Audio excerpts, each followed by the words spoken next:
Good morning, everybody, and welcome on in. I hope you guys are having an amazing Saturday so far today, and ready to get back into that deadly Premonition 2 shenanigans. I'm hoping it's gonna get better. When we ended yesterday, it started to pick up a bit, which was really good because it started off painfully slow. Like, to where I started regretting my decision to switch on over to it kind of slow. I'm going to be completely honest, but by the time we were getting close to ending, it was picking back up into the swing of things similar to the first one. So I'm hoping that's going to continue, and we're in for some really good stuff today. If it doesn't pan out that way, we'll switch on over to something else, but from what I've heard other people say about the game, they say they like it a lot. So I'm thinking that first part is just kind of shitty. But we'll be getting to that here in just a moment. How you guys doing though today? Welcome on in, everyone. Roland, how you doing? Mark, how you doing today? Cactus, how's it going? Pupil, how you doing? Demise, welcome on in, everyone. Hoping the internet will be good today. I've taken some steps to try to just rule certain things out on my side. I mean, we know Cox is having issues. But I also noticed some additional things that might be causing certain problems to happen, possibly with my own stuff, in addition to Cox's issues. And I replaced my router, and I'm hoping that this might actually clear some stuff up. Now, I haven't been having issues today. I've heard from other people from Cox they haven't been having issues today either, that usually have issues, so I don't know what that means for us. We may just have a one-off day to really get any good examples. But this might also be a good sign that, like, maybe it's working better today, and maybe replacing the router on top of it may have really kind of stabilized just everything on my side, and then Cox is doing better, so it's all good now. Fingers crossed. It's a tall order of wishes there, but I'm hoping. Really, really hoping. I'm just getting things set up. Your internet was attacking while you were asleep earlier too? Really? That's shitty, Clintix. And welcome on in. I don't know, I'm hoping. I hate internet issues so much. I mean, I don't know anybody that likes internet issues. But, I don't know, being somebody that does a lot of network stuff in their free time and also for a living, it's extra frustrating, extra infuriating. And if I may, just for a second, just to talk about that. So I think my router, not the slow speeds are 100% Cox, but I've been noticing some other random issues with just hiccups, just weird, strange, complete hiccups on the stream and off stream that I think might be due to my old router. And I think that because it was acting really fucking strange. Like, it's part of the interface when you would log into it wouldn't even show up, which is not a good sign. And when I tried because I was going to make my current router that I was using into just a wireless access point, since the router I bought doesn't have wireless. It's kind of a professional grade router, so it doesn't have included Wi-Fi. I was like, oh, I'll just use my my current router as the wireless for it, and I went and put it in the mode that it offers for that, and it wouldn't work. It had all these weird, strange fucking issues. And then I thought I sorted them out, and then the wireless wouldn't work. It was like one thing after another, so I think maybe my old router was starting to just give out. Even though it's not that old, like it's maybe 2.5 years old, if that. 2 to 2.5 years old. It's not even that old, and it's already given out. And this thing wasn't cheap either, which is really infuriating. I mean, I don't know if maybe Netgear just doesn't make decent routers anymore, but it's really upsetting. So we'll see what happens here. Hopefully this will smooth shit out though. I'm hoping.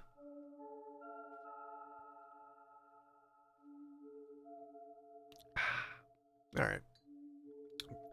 I think if anything else has happened since yesterday and today. Internet BS. Told you guys about that. And that's kind of it, I think. I don't think there was anything else really super going on at the moment. Except the game that we're about to get into right now. What did I get for a new router? I got a Ubiquiti Edge Router 4. Ubiquiti makes both, like, consumer stuff, but they also make a lot of small to medium-sized business equipment. And some stuff that could be used in, like, really big companies and things like that, too. But they make a lot of professional-grade hardware. So I went and picked up their router to replace my current router with. And then for my wireless, since my other router that I was switching from seems to have crapped out, I pulled out a really... Well, it's not super old, but it was the router I used before I bought the router I just replaced. And I'm using that for wireless, which is working just fine. Because it's only for wireless. Just to add some connectivity. But it seems to be working okay so far. It's really hard to judge it. I've only had it for, you know, working up and running here for, like, what, 18 hours? Or since yesterday morning at the end of stream. So, we'll see. But it's pretty nice. You can definitely tell it's got some serious horsepower under it. And a lot of options. So I'm hoping it's going to be good. All right, let's switch my monitor on over to the Switch. Switch to the Switch. And let's switch you guys to the Switch. Oh, yeah. Look at that. Games. All right. Deadly Premonition 2. Let's go. Oh, wait. No, we'll leave it. I might change the controls in the game. Gonna be staring at my bitrate the entire night, though, making sure that it doesn't drop again. So sick of internet problems. Tired of it. Tired. That's how I feel right now. This game takes a minute to load, doesn't it? Yeah, look at that. This game has an autosave function. I wish it had an auto dialogue option. Because the way this game deals with dialogue is a little frustrating. Man, that is really bright. All right. There we go. Now we get some audio. I'm going to check the config real quick before we get started here, just to make sure there's not an auto audio or dialogue option in here. Yeah, definitely not. Look at that. That's limited. Okay, what changes here? Well, look at that. Type B literally merges R controls and B into just B. That's strange.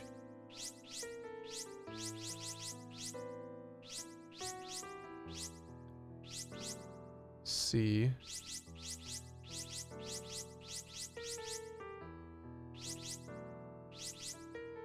Let's see, what's this? Dash cancel. Dash cancel. Yeah, I might change that. X.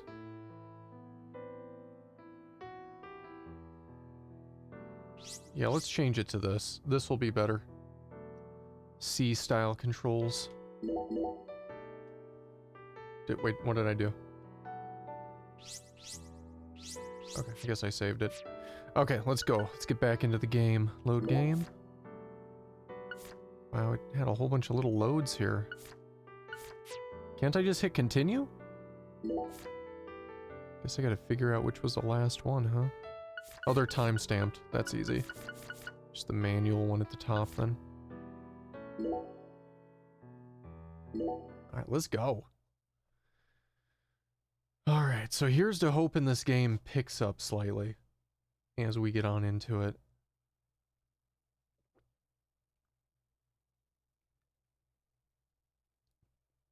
The one criticism I really do have for this game so far is its dialogue. And not the actual dialogue, but, and I'll point it out again for anybody that may not have been here yesterday. It's really stupid. It's a real stupid little issue. Okay.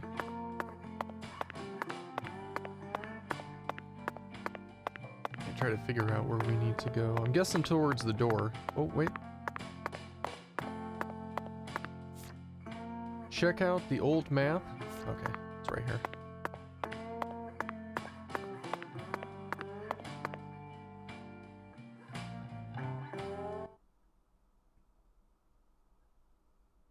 City of Zach, Lucare. this is Lucare. I think I'm finally starting to understand what our concierge was trying to say. You can tell this town was built by a very methodical person. No, wait. Maybe they just didn't care, and that's why it ended up this way. It's just another symbol of mankind's obsession with molding nature to fit our own rules.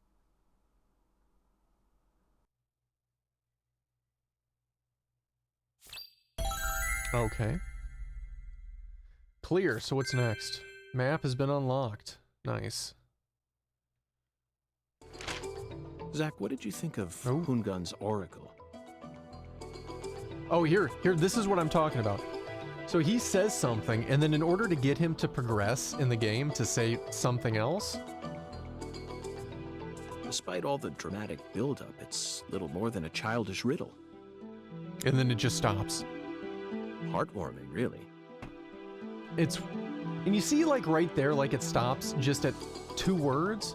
It breaks up the dialogue so much that if you're not on top of it pressing the button, it just makes for really weird conversations. Like it doesn't seem fluid. The Worst Nurse, how you doing today? Welcome on in. Love how jokingly the game is, but it includes such a real stuff. Yeah, I'm sure it's gonna be really good. I was just pointing out one thing that I thought was kind of strange. The Worst Nurse, thank you so much for the follow. Welcome on in. I hope you're having a really good day today. I appreciate it. Exactly the kind of feeling one gets from the good old-fashioned countryside. Oracle? Now, for a start, by tracking down those 10 maidens, the Oracle gave us a place and an act. We need to go to the Shrine of Hunger and fell 10 maidens. Okay. Now, where in this town can one satiate their hunger? The hotel and where? And the 10 things that need to be knocked down. Simple, right? Sure, I guess. The answer is bowling. The shape of the bowling pin was based on the feminine form. The 10 maidens are the 10 pins. That makes sense. But a place where someone can both eat and bowl at the same time. I'm skeptical as to whether we'll be able to find such a place in a backwoods town like this. I mean, I thought all bowling alleys had like some sort of like little restaurant in them. Very funny, Zach. Oh, it wants us to pick. Now it's time to get serious. You already know the answer, don't you? Now let's start by tracking down those 10 maidens. The Oracle gave us a place and an act. We need to go to the Shrine of Hunger and fell 10 maidens. Now where in this town can one satiate their hunger? The hotel and where? And the 10 things that need to be knocked down. Oh, right Simple, here, right? obviously. Alexis's Diner and Lane. This is it, Zach. There are even pins and a bowling ball on the sign. I bet we'll be able to eat some Cajun cuisine and bowl there. Maybe even both at the same time. Nice job, Zach. I knew you'd be able to find it.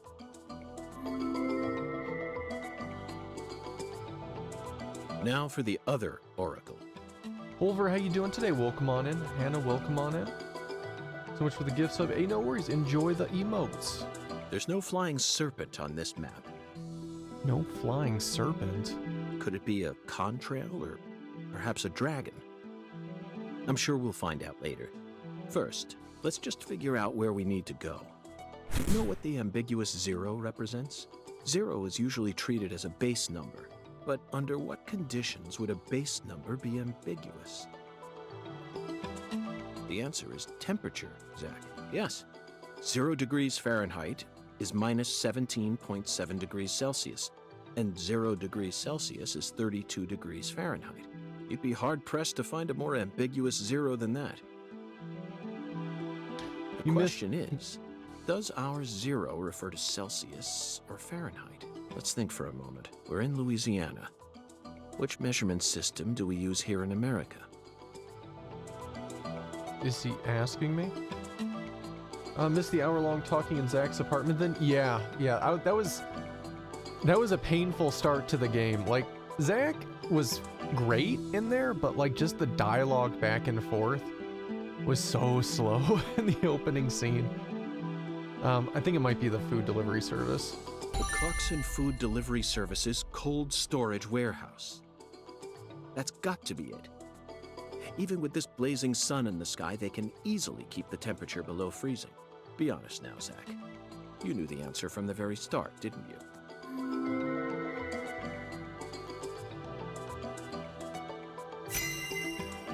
Oracle decryption bonus, $10.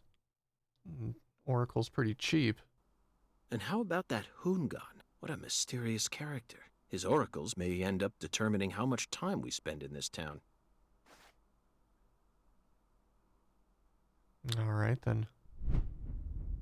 Oh, he's reaching for something. Cigarettes. Sorry, boss, but this is a smoke-free hotel. Hey, they changed his cigarettes from the If you're dying the to first smoke, game. head out the entrance and you'll find a smoking area in the rear parking lot. Don't tell me. You're the At bellboy. your service, boss.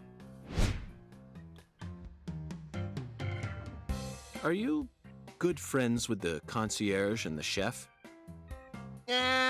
We work at the same place, yeah. But, I can't really say whether we're good friends with each other. We're all professionals, though. Nothing more, nothing less. I believe we've struck gold here, Zach. It just screams Deep South. Actually, no, it doesn't. Actually, This no, is it all doesn't. His charm.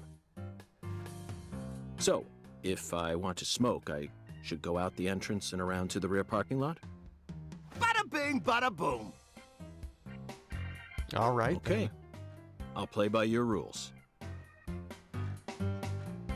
You know, like how he was in his early 30s in 2010, and he looked like he'd aged 60 in 2019. Yeah, I think it was even 2018, so it's like only 8 years difference. And he looked like he had aged a lot. It was kind of crazy.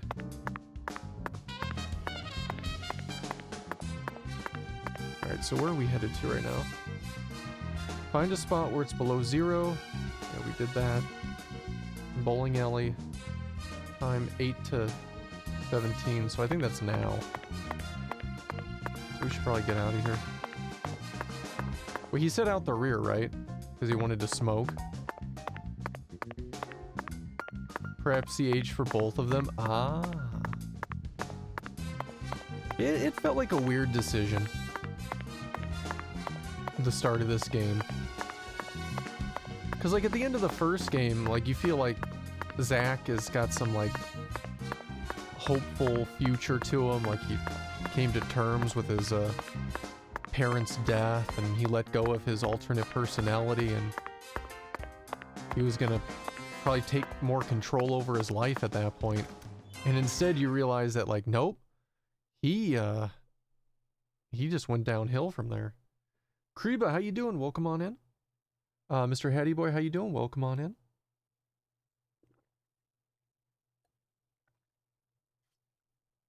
First game was great. It was really good. Really, really good. I got these loading screens. I feel like this game loading takes a little longer than the first game. So for whatever that's worth. Like we're still loading.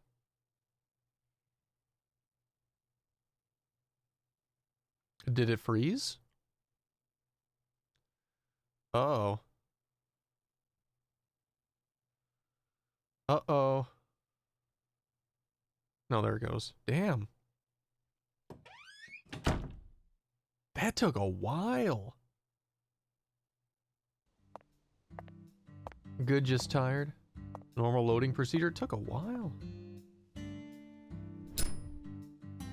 The loading screen is slow. Apparently it's got a little bit of lag to it.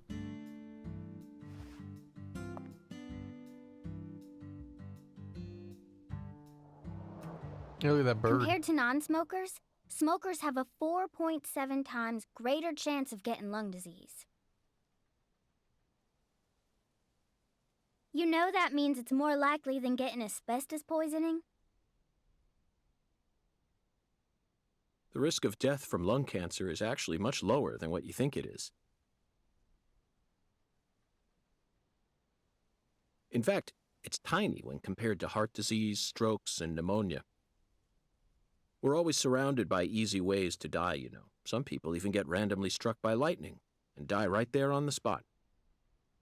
Then I reckon you also know that secondhand smokers have 1.3 times greater the risk compared to smokers? Of course. So you won't mind paying the damages when I die of lung disease? How about writing that in a contract for me? You got a pen, right?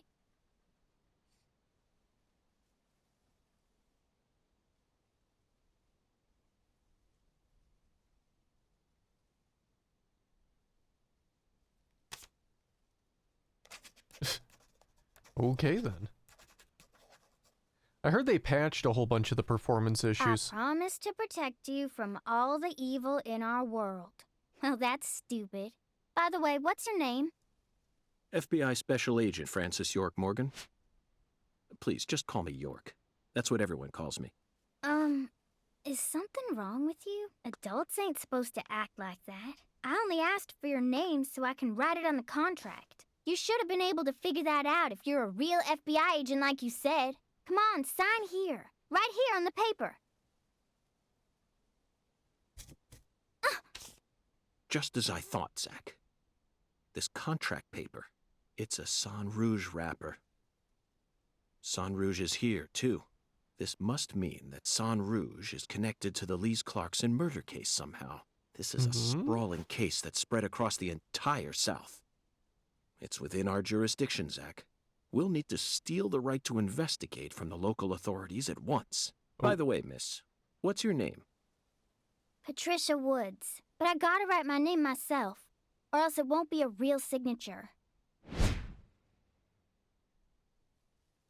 Okay.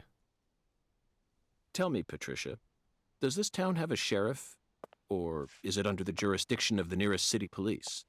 Perfect timing. Well, go on and steal it if you want it. I was just thinking about how this is way out of my daddy's league. Thank you for the information, Patricia. Okay, Zach, it's time to get to work. How should we seize control from the sheriff this time? Seize control from the sheriff. Okay, basic controls. Even a special agent needs to stay sharp when it comes to the basics. It's pretty much the same. Alright. Sheriff? Looks like a food truck. General store on one side. Sheriff on the other. Interesting.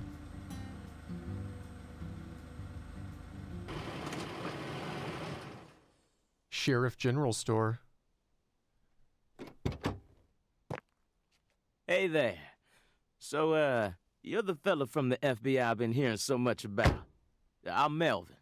They call me the sheriff round here.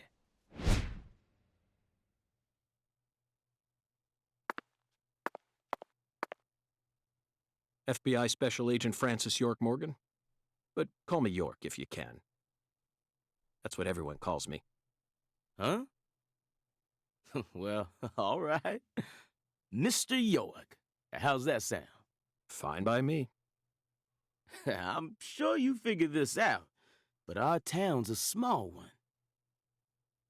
Yeah, folks are already busy spreading gossip about how some FBI agents come to town. Now, I reckon you came from the city. What was it? D.C., L.A., or New York? Anywho, in the city, it's normal not to know who your neighbor is. Fella who moves in next to you could cook up a dozen folks in his backyard and no one would bat an eye. That's the city for you. Now, I never lived in one myself, but I visited him a few times, so I know what it's like. All pigs must die in the city of wolves. Yeah! Now, does that sound badass or what? I bet you'd... Hey! I know, CLG. I'm just trying to make a little small talk, that's all. Anywho, round these parts, everyone knows each other's name. So lots of folks get leery when they see an étranger like you. And since it's my duty to protect the town, I thought I'd stop by and say hello. Zach, it looks like this sheriff is quite the happy-go-lucky type. A clear indication of just how peaceful this town is. Melvin, about the Lise Clarkson case. I knew you were here for that case. Can't put one past the FBI. So they even got eyes on the smallest of towns like us, huh? Our world is filled with information, and it's all within their grasp. FBI, the Federal Bureau of Investigation.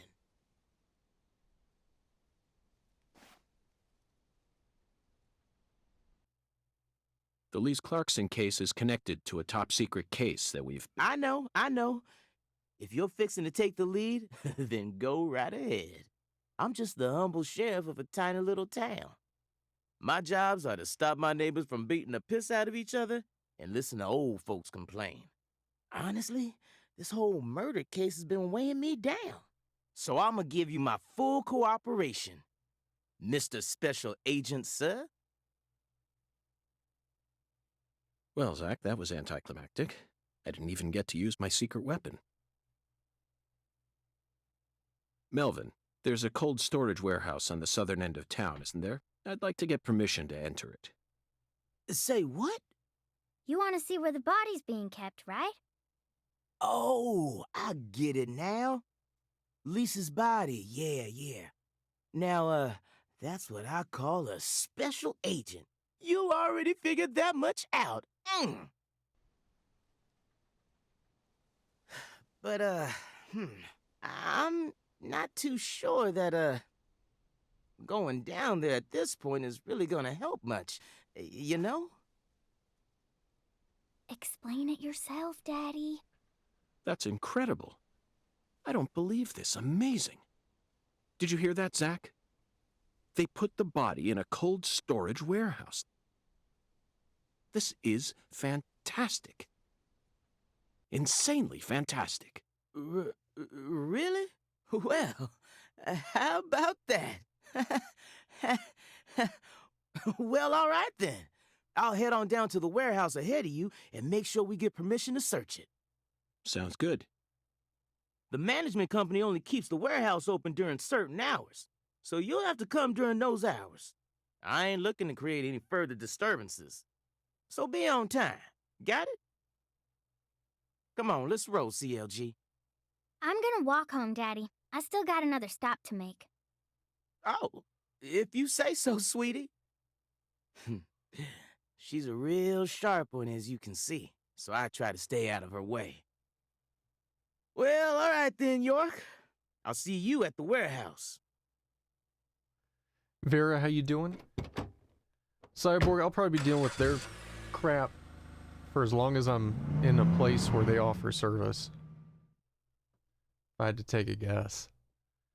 So that was an interesting conversation. Skateboard basics. Your skateboard is your main method of getting around Lakari. Get on, get off with X, speed up with A, speed, slow down with B. Interesting, okay.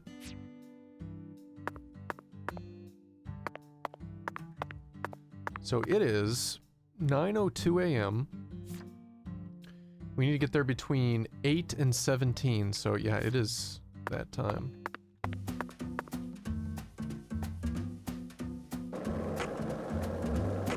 You know, this feels appropriate with all the skateboarding games getting released recently, like... Hey, you. Yes? You ain't secretly cutting kids up and sticking them into jars while you work as an FBI agent on the surface, are you? Man, she figured us out. Or Using your FBI connections to sell kids to child trafficking organizations? I've arrested people who've done both, but I've never engaged in either of those activities myself. Of course, I have imagined doing such things in order to learn more about the psychology of the criminals I deal with. It was just a joke. Why are you getting all serious? And don't tell me what you imagine, or else I'll get scared of you for real. Oh, Hey. okay. Can I come with you? You signed a contract with me, remember? And besides, I'm kind of worried about my daddy. Do whatever you like. This is America, land of the free. But I have one condition. What condition? Don't ask me about Zach. It's a private matter. All right. Zach, it feels like she's carrying Voldemort, something how you with her. doing? Kind of reminds me of you back when we first met. I can't leave her alone like this. You feel the same way, don't you? Tony Hawk Remake is supposed to come out real soon, isn't it? Or is it already out? Okay, indicators help you stay aware of the direction and distance of your destinations. I guess so.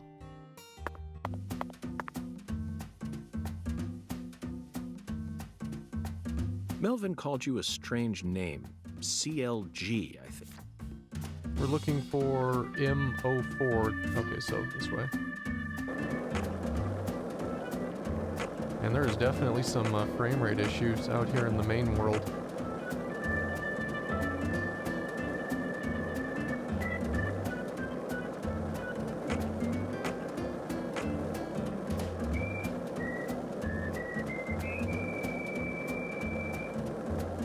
Interesting.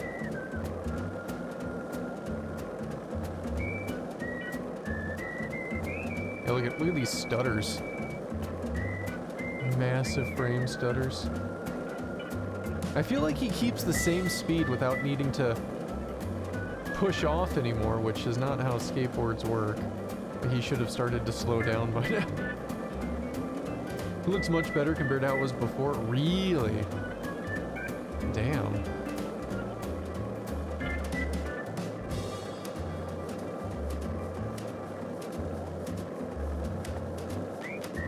Like, you would think there's a battery attached to this skateboard. From going straight from DP to DP2, didn't really notice the frame rate, but you did play from the patch, but not the most recent one.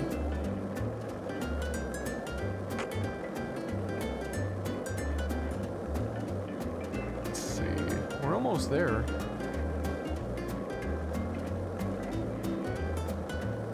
Harnessing the power of the... Yeah, like, there is no slowdown with him on this skateboard.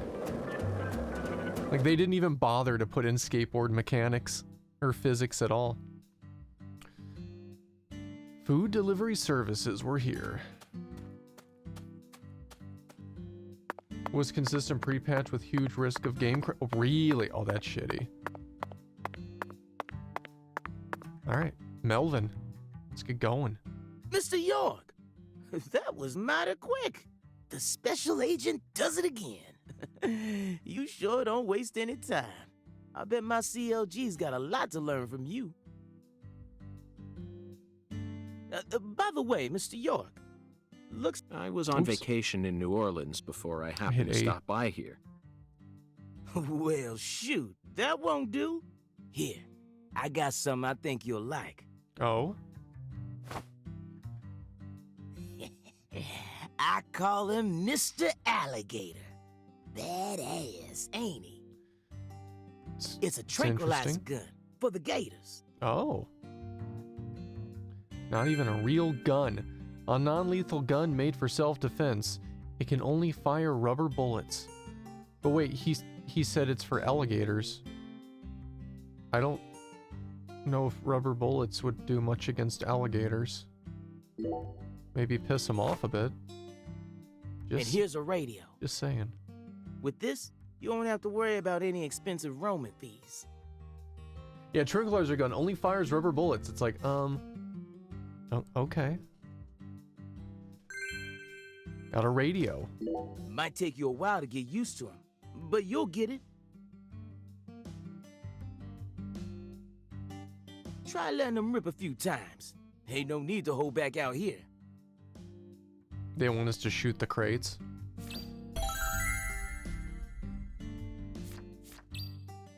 Use Mr. Alligator, the self-defense gun you got from Melvin, to destroy the wooden boxes.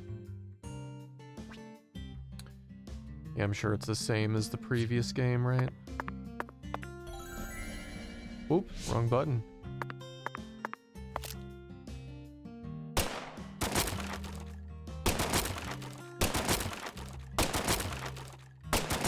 There's a heavy stutter when you hit fire and when it actually fires. It's a powerful ass rubber bullet. Now this is an intriguing weapon. For a tranquilizer gun, it really packs a punch. But it fires rubber bullets, it's not a tranquilizer gun. But I'm afraid I'll decline. After all, this town is peaceful, isn't it? Well, sure it's peaceful. At least the humans are. But the animals? Are a different story. Remember what I named it? There are some real mean-ass gators out there in the swamps. And every now and then, they wander into town. Now what the hell does he mean? Like, I'll decline the gun because I thought this was a peaceful town? Says the FBI agent investigating a murder? One of them even went and ate a kid once. Okay. It happened a long time ago, but still. Okay. One chomp's all it takes. They swallow down every last bit of you. Poor kid's parents didn't even know what to put in his coffin. The worst part is, that taught the gators just how tasty we humans are. Some man-eating crocodiles will feast tonight. In Blood Swamp! This guy's got an active imagination. You know he's fibbing, right? Gators don't attack folks. I never heard about no kid getting swallowed by a gator. Actually, Patricia, you're wrong. I'm what? Alligators do attack people, and it could happen in any town. Huh? Alligator, 1980. Directed by Louis Teague. I watched that movie like a couple weeks ago, or a month ago too. Alligator. It takes place in the Midwest, I believe. A teenage girl's pet alligator gets flushed down the toilet. Then, in the sewer, it feeds on the corpses of dogs that were used as test subjects for an experimental growth formula. Mm-hmm. After growing over 30 feet, it finally starts to go after humans. It's an extremely edifying movie.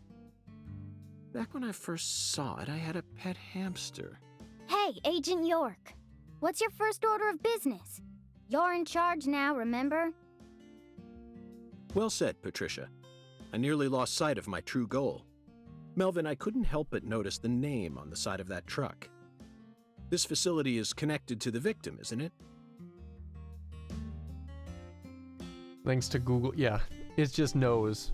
And they're actively making dialogue based on what it said. Oh, right. Yeah. I reckon I better start from there. I'm gonna tell it to you straight right from the beginning, Mr. York. As you guessed, this warehouse is run by the Clarksons. The victim's father, Danny Clarkson, is the one who manages the whole place. Okay, but why did he choose to store her body in his own warehouse, right? Yeah, that's weird. Well, That's pretty that's weird. because there ain't no other place to store it. Our town has a clinic inside a church, but no morgue. Whenever someone kicks the bucket, we just bury him in the graveyard right outside of town. But not this time. We got a murder on our hands this time. We need to give Lisa's body an autopsy and keep it stored, right? So we had no choice but to rent out a corner of this warehouse. I see. So that's what led to the ingenious choice to store the victim's body in a facility that her family owns. Anywho, this is where the real story begins. Truth is, a few days before you got here, Lisa's body went missing. Missing? Yeah. All of a sudden, poof. Did you leave the warehouse unlocked? I most certainly did not. I locked the whole place up and made sure no one could get inside. No one stole the original key, and I couldn't find any fingerprints at the scene. So, in other words, this is a locked room mystery. The body of a beautiful young girl walks at mid... Hey! All right, CLG. Reckon I should have told you about this earlier when you first said you wanted to come here. just didn't seem like the time or place as I remember. Anywho, how about we call it a day and head back to my office? So why didn't you you can go through all the files there. So he could have told him before we came out here that the body wasn't here. Instead, we came all the way out here for him to tell us here so we can go back to his office. No, thank you. This is what I came to investigate. But Lisa's body isn't here anymore. You sure? That doesn't bother me one bit, Melvin. You see, I met a skeletal gentleman on my way here, and he was kind enough to give me an oracle. All right.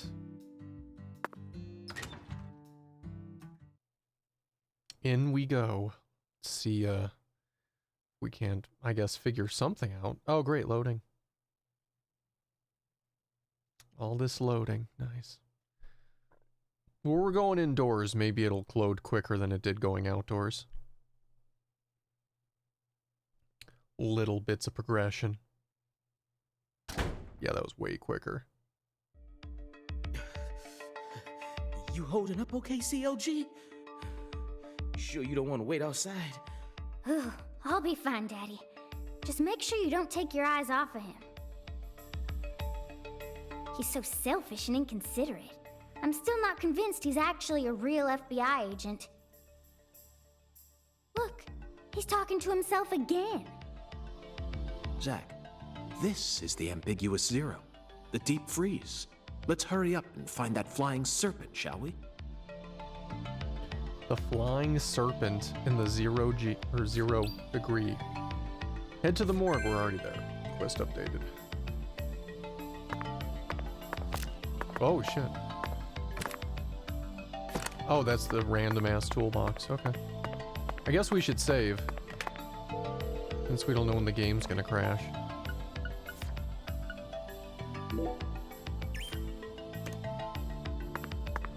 Alright, these hand gestures.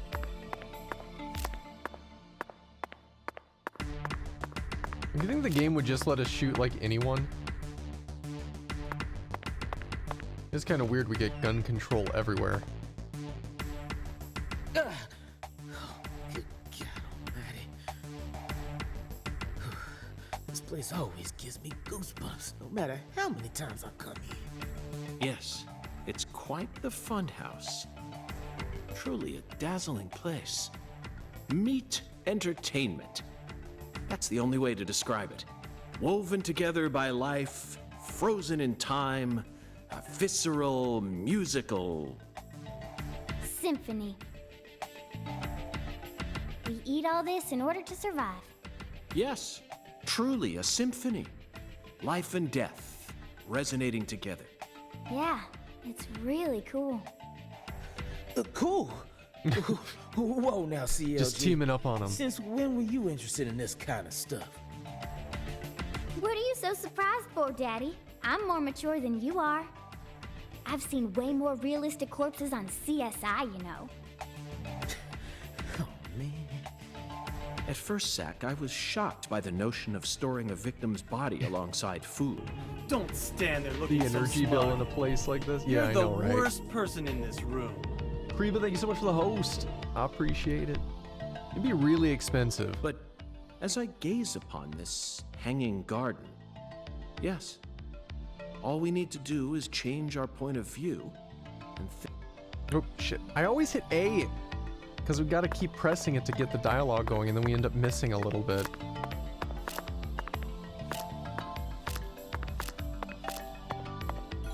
Oops.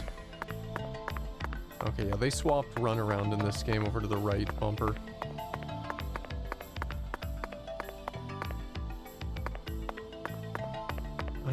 Phone, another door.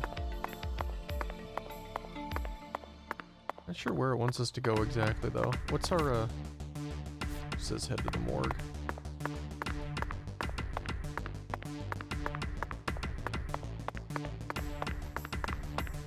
His stamina drains way quicker in this one than it did the previous.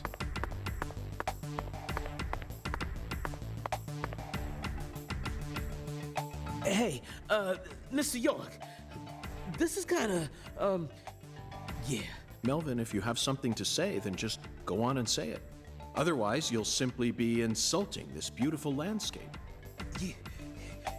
You think this is beautiful? Oh, yes. It's the abnormal world that supports our normal lives. I think that's wonderful, don't you? Besides, look, Patricia seems to be handling this a lot better than you are. Well, you see, I ain't too good with this grotesque stuff. Ugh. Don't let it get to you, Daddy. Whew. Everyone has at least one thing they're afraid of. Even you, right, Agent York? Something I'm afraid of? Yeah, that's right. You gotta have at least one thing. Like clowns. Clowns are so funny. How could anyone be scared of them? Zombies. Love them. A bucket full of worms. I could squeeze them with my bare hands. The sound of screeching glass. Ugh. Doesn't bother me. Then... They cling to your skin like putrid leeches, robbing you of much more than your vitality. The wet socks. Wet socks. Melvin, you're a genius.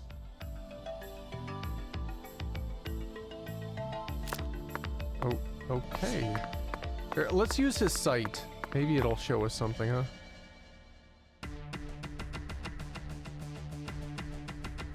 Huh. Doesn't really show us anything. Okay. Where are we going?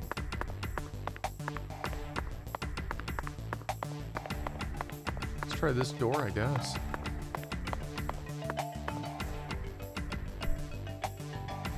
Melvin, I'd like to take this opportunity to ask you a personal question. In the hotel parking lot, when I first met you, the picture you had on your dashboard happened to catch my eye. Was that your wife? Oh, her? Yeah, that's my lady, all right. Candy. Her name's Candy. The prettiest girl in town, which makes me the happiest boy.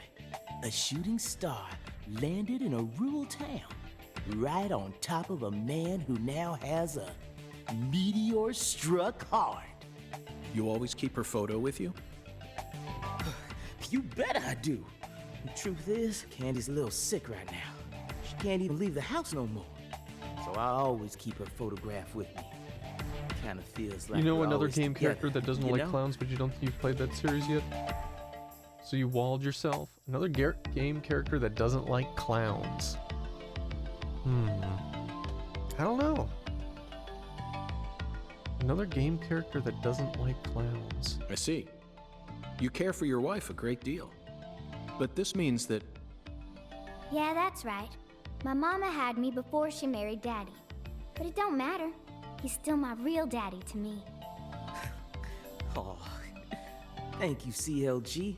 And you're my pride and joy. well, Zach, isn't this a heartwarming scene? But there's one thing I just can't get out of my mind. Don't you think that photograph looked a bit too old? Perhaps Candy is already... No, let's not think about that. It might be a private matter, just like you, Zach. Okay.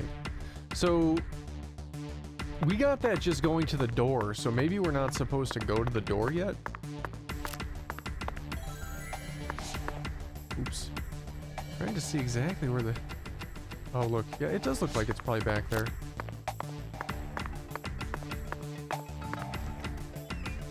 Okay.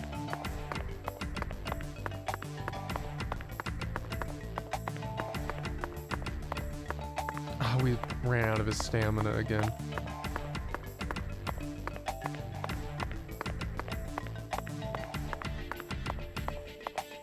Nothing?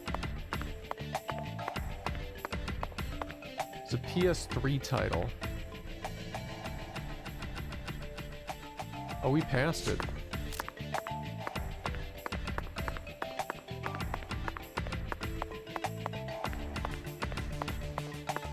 Okay, I'm guessing it's this door.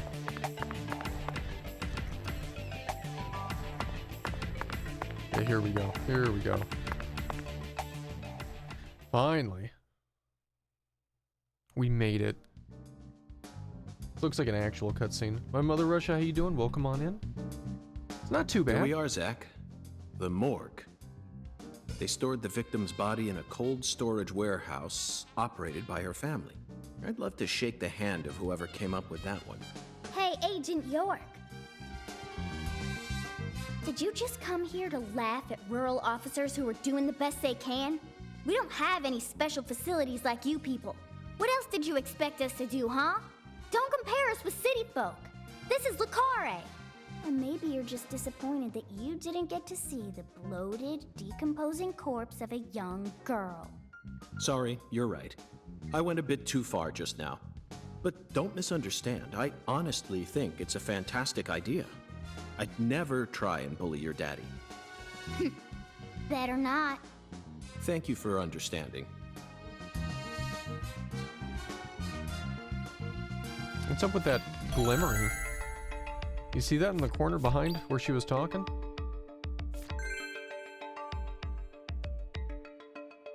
Okay.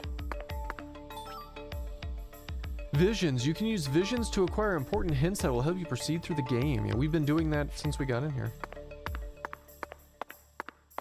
Savage. Sometimes you'll come across hidden passages. Crouch. Okay.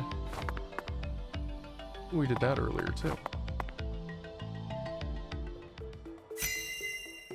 Inspection start. Oh, great. Here we go.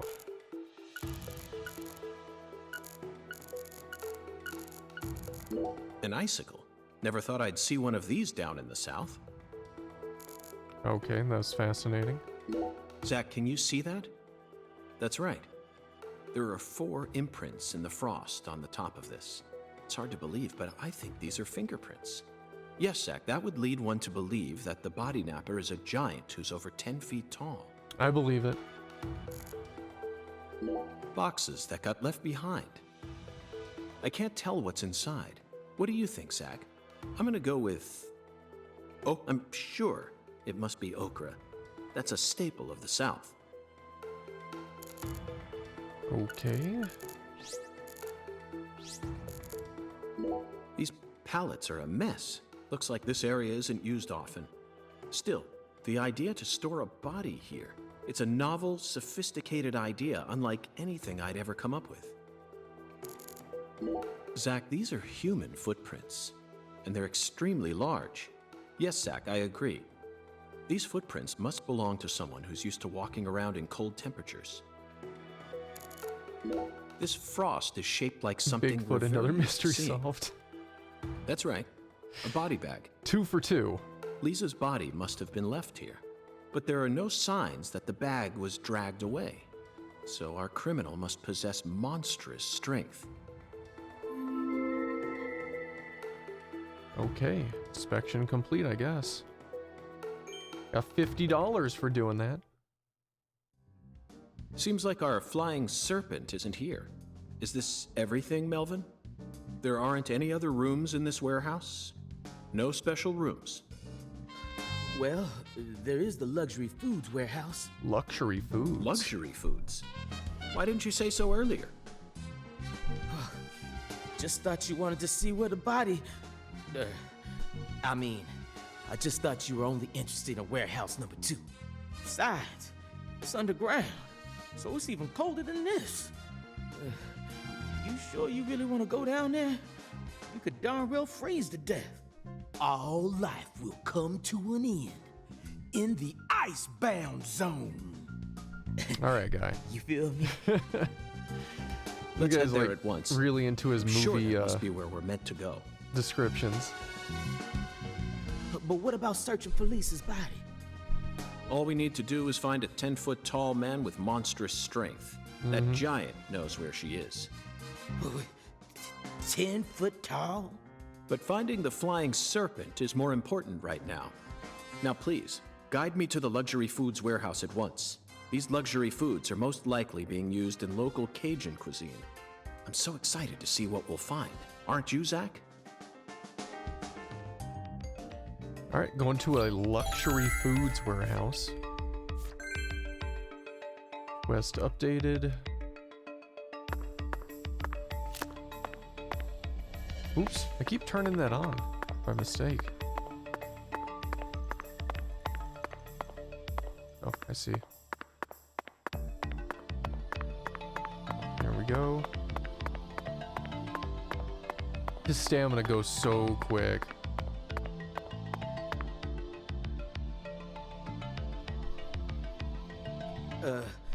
That elevator needs a key, Mr. York. Do you have one? Actually, no. I didn't think you'd ever want to go down there. So I didn't bother to go and get one. Well, then would you go and get one now? Yeah. COG, I know. I'll tell it to him straight. Thing is, Mr. York, you know the Clarksons? The folks who own this place? Well, they don't too much like the police. And they sure as hell don't like them when they're my color. It was, real hard for me to get permission to open up this place for you to search through. So they ain't gonna be too happy if I go back to them now, asking for another key. What should we do then? Bastards. Let's just find a worker here who can lower the elevator for us instead. All they need to do is take a break from their work for a couple minutes. And what am I supposed to do? Just stand here and pretend like nothing's happening? Yeah, you FBI folks are good at that, right? That's always what I see you doing on TV. She's right. There's a lot of little missions in here.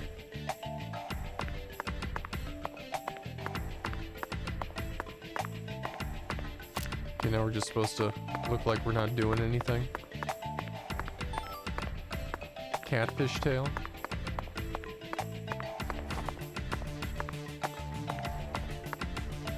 Why did it even have us crouch here? What is the point?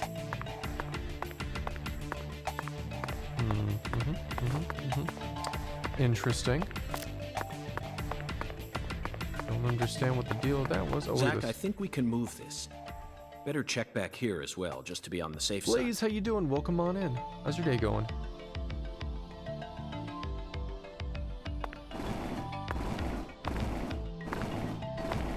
Oh, we can move it back or forth. You're like, I don't know where we're moving it.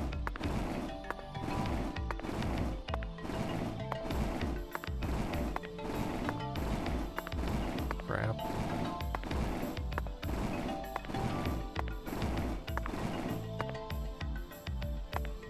I don't know if we were supposed to do that. Oops.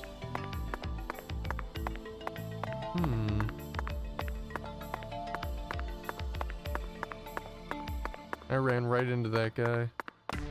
What was that? Getting up all these fish tails. It's weird.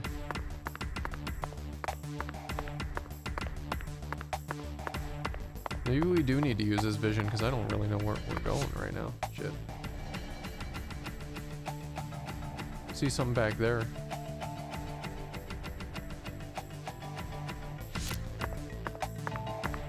Okay.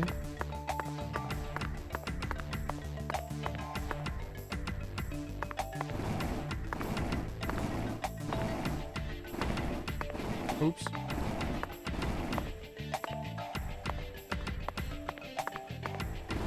It's a moving crate puzzle.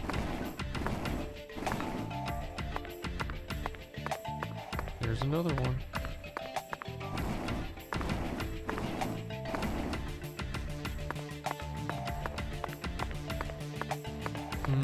Sweet Jay, you have just redeemed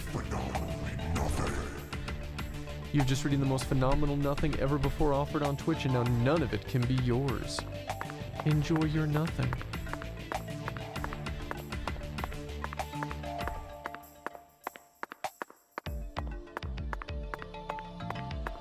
So what was the point back here?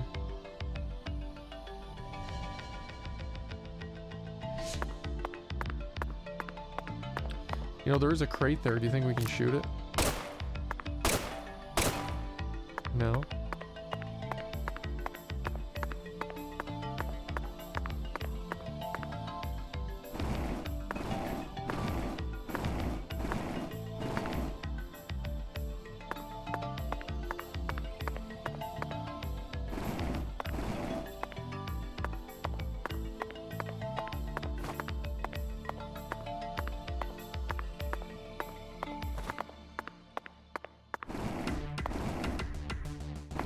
Nope.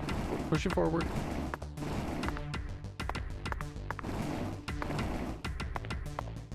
Jeez, that took a while. Zach, the human ability to adapt is a frightening thing. Some humans have the power to sleep anywhere as long as they set their minds to it. Dude's just asleep. Now we should be able to operate the elevator. No need to worry. This facility no longer has a body to steal. What else do they have to lose? A few cans of crawfish? I feel bad for him, but it's for the sake of the investigation. I'll write him a letter of apology later. He'll apologize later. Alright, let's go. All that just to get the key. Interesting.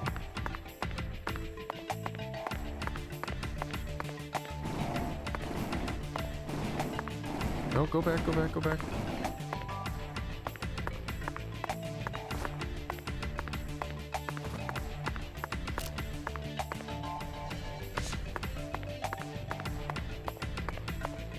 All right, we're good. Got the key. Mr. York, did you find a key? Yeah. Ha, now that's my special agent.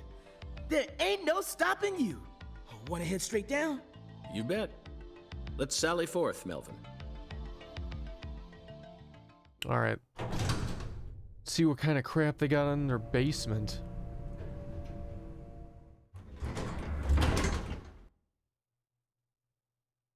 All right. Zach, look at that thermometer. 0 degrees Fahrenheit, or minus 17.7 degrees Celsius. This is the ambiguous zero. All right, well, it looks like we're at least in the Hey, right Avery! place. Can't Oops.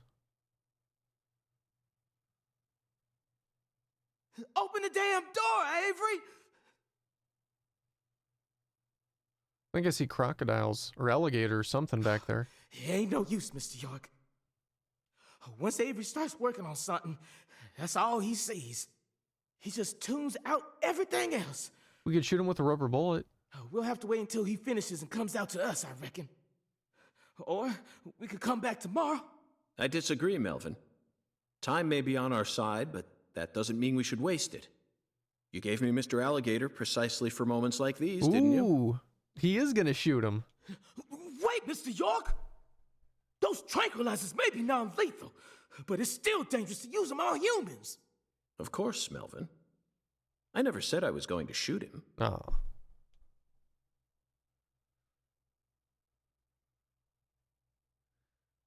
I'm right, ain't I? Ah, I never know when it's dialogue, so we completely missed what she said. It looks like we're gonna shoot that head off. Shoot down the meat in the luxury foods warehouse.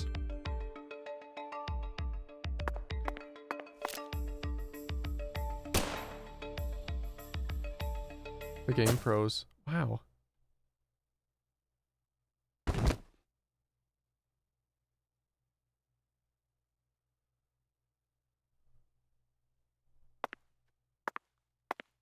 Shot down that huge alligator head.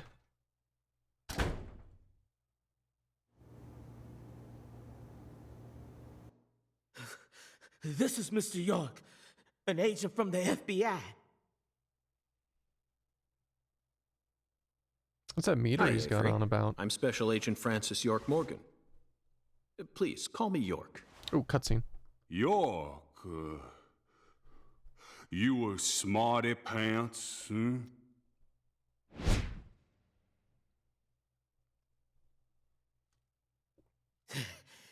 He's shyer than he looks.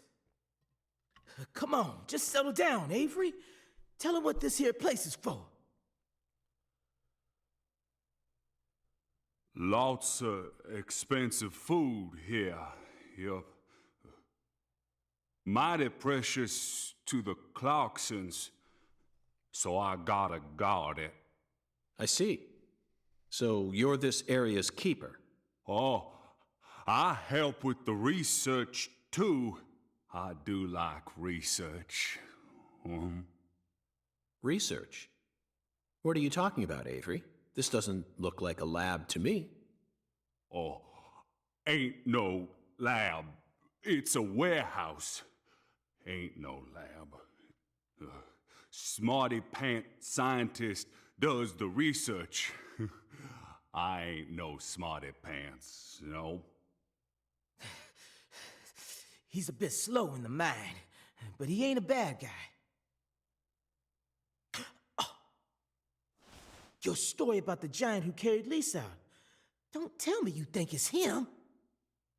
I mean, it's true that he's free to come and go as he pleases in this warehouse. He is pretty tall. But No, as far as I can tell, he's just a bit over 6'5". The one who moved Lisa's body must be at least 10 feet tall. He's clearly too short. too short, huh? Well, if you ever happen to find a man who makes him look small, I'd sure like to meet him.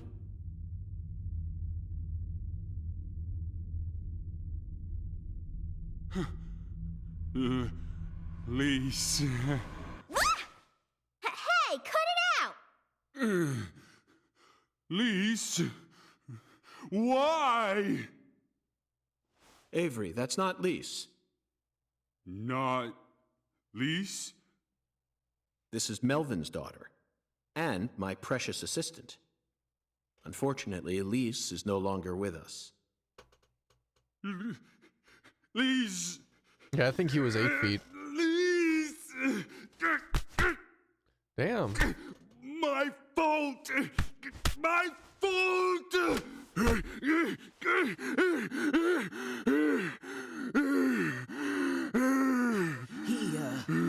I guess he's sort of like Lise, you know? See, the poor fella's got himself a childlike mind.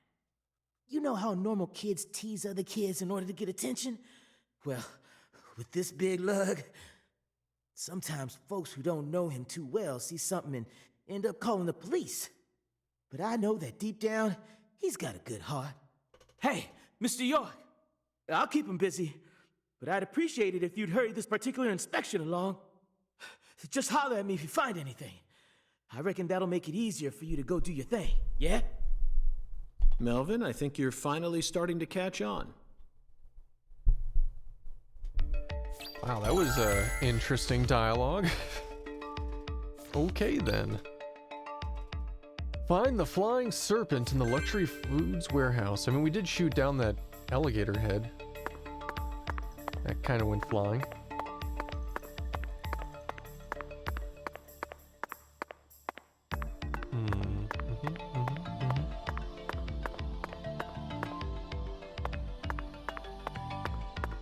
Cans of Holy Trinity paste. Oh. Onions, bell peppers, and celery. The absolute basics for any Cajun dish. This product combines them all into some sort of paste. Oof, people actually buy this garbage? Even the name sounds idiotic.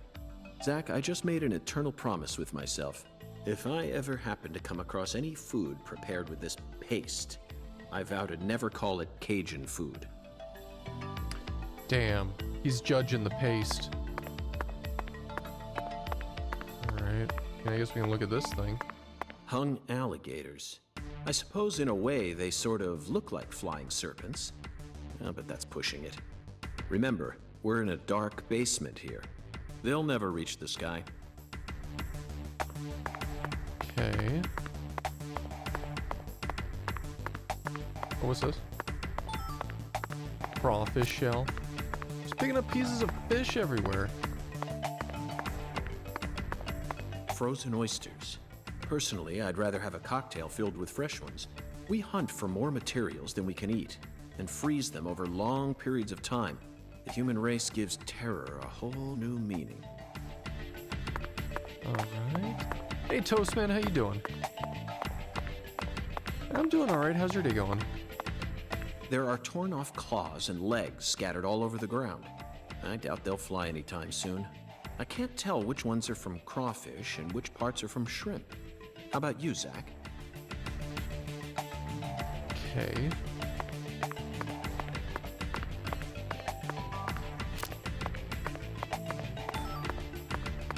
Another fish tail.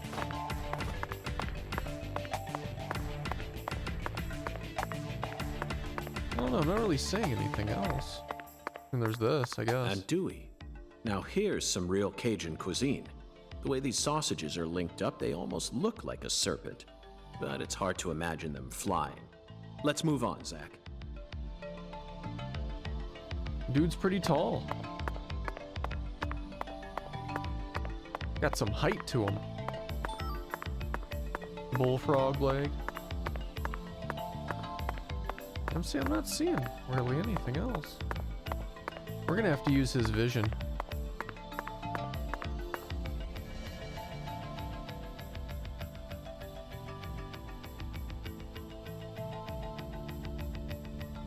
Like something over there, maybe.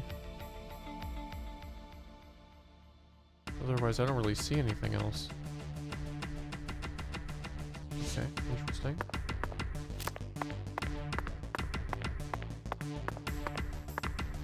Oh, Avery, this box looks special. Clarkson food. For their home. or their Melvin. home.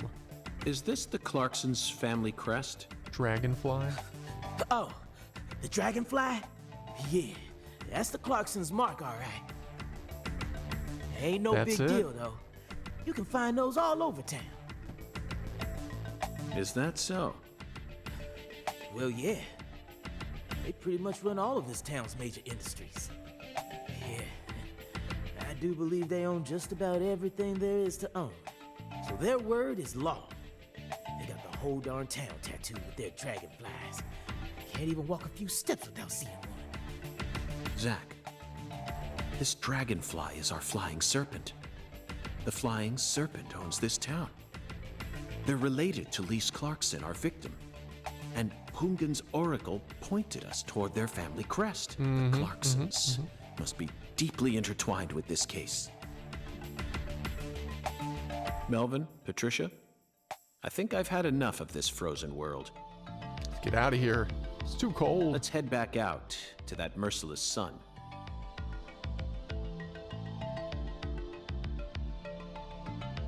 Well, what are you waiting for? I can't bear to spend another second down here. I would have interviewed that guy, that tall guy. Like, it probably would be a rough interview, but sounds like he knows more than they're assuming right now about what had happened.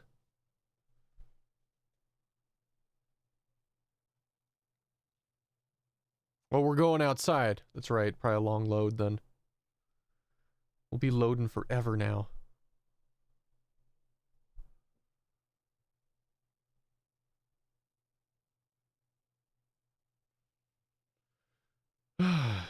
All right, where to next?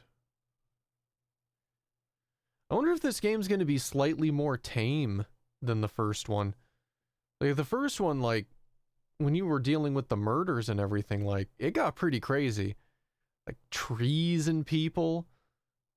Like, all, like, the crazy, death scenes and all that. Like, it was pretty nuts. This one hasn't had, like, any of that so far. His game on it's on Switch. It's exclusive on Nintendo So, Switch. What So do we do kinda. now, Mr. York? Zach and I will take things from here. Then what should I do? Tend to your sick wife? I don't know. You're free to do as you please. I mean, I have the game on my Switch is technically loaded on an SD card. Now it's a fast one, but it's probably not as fast as the internal storage. So I may look into moving it from the SD card to the internal storage for next stream and see if that actually goes a bit quicker. I'll stop by the sheriff's office when I need your help. Tin, again. how you doing? Welcome on in. I suppose that's what I'll do then. It'll sure make Candy happy. I mean, he's meant to be over 6 feet tall, right? 6'5" is I think what they said. So York would have to be about what, 5'10", 5'11"? But I am the sheriff of this town, so I do intend to get some work done. I know. How about I search for Lisa's body while you're busy? Not a bad idea. Just be careful that you don't get attacked by a barefooted giant. Hey, Yeah, it really don't did. scare me like that. The first game looked crazy. It was great. Why do I'm you curious keep if talking this about is going that to touch giant on any of anyway? that stuff. You really think some giant was responsible for all this? Melvin, don't be silly. Of course I do. Of course I do. Just when I thought you were starting to catch on. Disappointing, to say the least. But how can you be so sure? I want to see some proof. You know what's kind of funny? Like, just hearing the dialogue, since we can, like, stop in between dialogue. Like, in the first game, he would all, like... Morgan didn't seem like such a dick in the first game. Like, he just seemed like he was just in awe of everything. He seemed a lot like, if you've seen Twin Peaks, and I know he was largely based on that character, but he seemed a lot like Agent Cooper in Twin Peaks. Like, everything just kind of amazed him. He was kind of like, you know, happy-go-lucky about everything. Little judgy on some small stuff, but nothing huge. In this game, it seems like he's like just talking shit a lot. Like, his things aren't made to be out like so good, like so much as if he's like, oh, that's cool, or I can't believe they did this, but in a positive way, like he's really happy about it. It's like most of the stuff he says comes off like he's just being like a dick about everything. Proof number 1. The footprints that led up to where Lisa's body originally was were made with bare feet. None of the prints looked similar to those of common insulated boots, and the arches of the feet were visible. The person who carried out Lisa's body must have had very large feet. I'd say they were at least 16 inches. Proof number 2. I found fingerprints on the cord of one of the hanging lights in the warehouse. The fingerprints weren't aimed up from below. They were coming directly from the side. Clearly, the giant moved the light because it was in his way. He pinched the cord with his fingers. Proof number 3. There was nothing else found in the vicinity where Lisa's body was stored. This means the giant carried her out without dragging her across the floor, but there's only one set of footprints. The only conclusion I can draw from this evidence is that a barefooted giant, standing over 10 feet tall, carried Lisa's body out. That concludes the entirety of my proof. Any objections, Melvin? But there ain't no way a human could ever be that tall. Have you seen every human alive with your own eyes? Well then, you need to forget all your preconceived notions when embarking on an investigation. Whether you come face to face with a 10-foot giant or a skeletal gentleman, you always need to accept everything that comes to you with a clear mind. Do that, and eventually the truth will reveal itself to you. You're a smart kid, I'm sure you understand. Well, I'll be damned. I'm sorry I ever doubted you, Mr. FBI Special Agent, sir. A sharp eye and flawless observational skills. Uncovering the truth with a heady intuition. I won't ever question you again. Heck, I'll do whatever you say. That's it, Melvin. I'm glad you finally caught on. Okay, time to go, Patty. You know this town well, so I'd like you to accompany me from now on. Patty?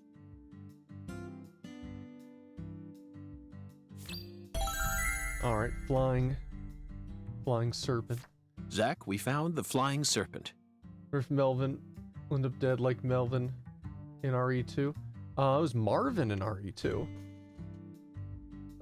Does she have to sound like that just because she's short? Yes. Well, kid dialogue, I guess, is the explanation there. One question: what sort of weed you work? Well, he was high as hell at the start of the game, but he was also like late 50s, 60s. It's hard to tell, but it was definitely in the future. Melvin's characteristic seems problematic. Now we simply need to locate the 10 Characterization. maidens.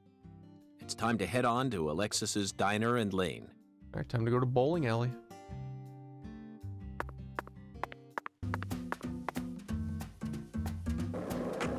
let's go.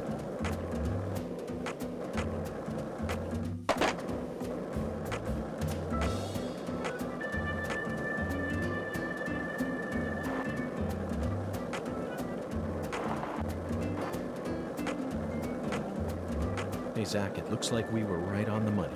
Tracing the Sang Rouge distribution route led us right to Louisiana. You know what that means. We've got a hot hand, and Lady Luck's given us far more favor than she ever has before. We just happened to hear news about Lisa's murder. Oh, crap. While sitting... Sorry. What the hell? Uh-huh. All right, then.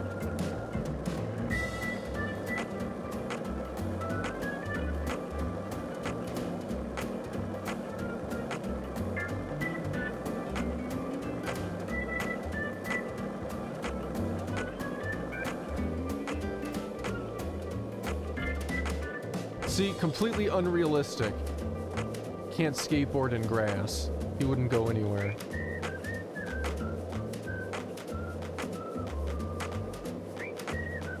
Sliding forward, it was weird.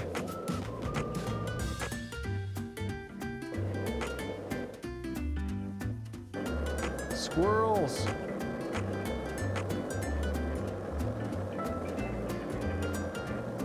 There's this. Look at this. Why is there a blue squirrel? Do you see that squirrel? Oh, it just got freaked out. I thought maybe because it was blue.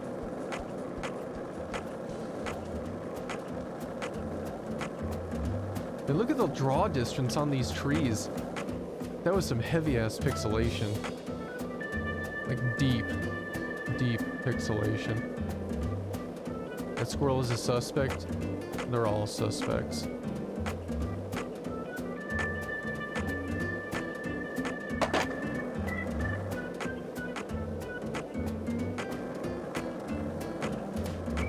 We're getting there. We're almost there.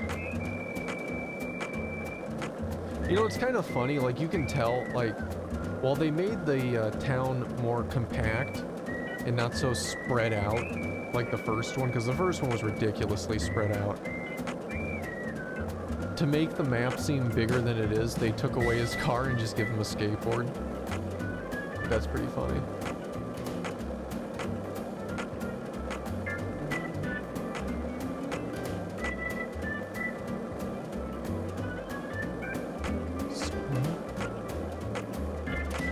Squirrel tactics!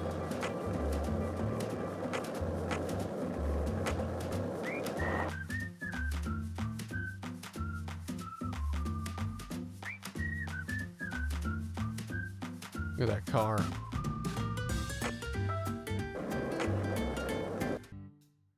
All right, well, we made it.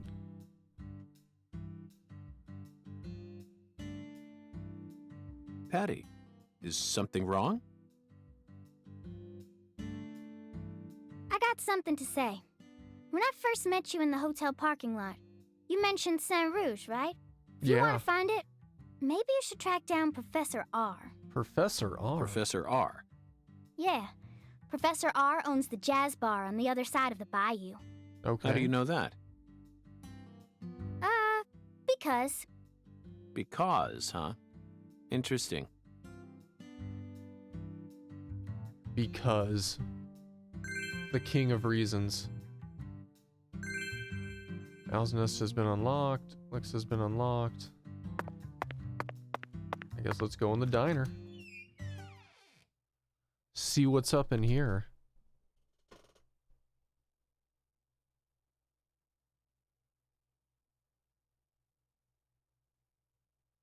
Loading. That's what was up in here.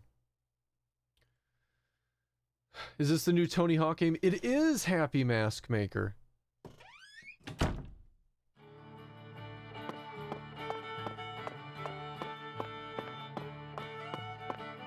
Look at that. Green Veil Wood. It's like a little nod to the first game.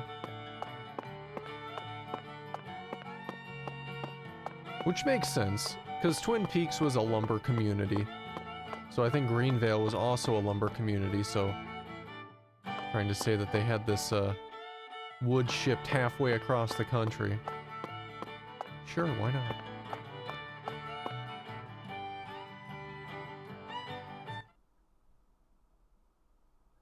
Ooh, it's a cutscene.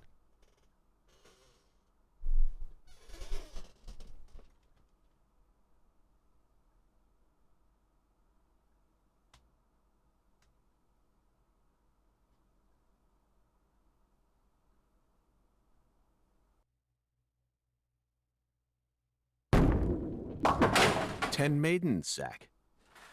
Let's topple their hourglass figures and complete this oracle once and for all. Oh, my lord. I don't believe I've seen you around here before. Sorry, honey, but you can't smoke in here. Since you're with Patricia, I'm guessing you're some friend of Melvin's. He's Agent York from the FBI. This is Alexis, the owner of this restaurant. I'm helping out Agent York in his investigation. We signed a contract. Oh, my lord. Well, ain't that something?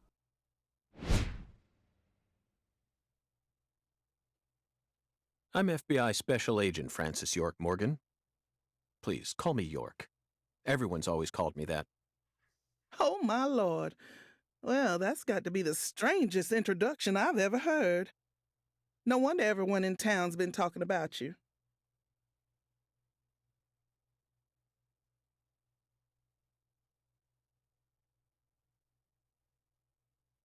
I want a chocolate sundae, but no cherries. I want 2 wafers instead. No cherries. Don't put too many Rice Krispies on it.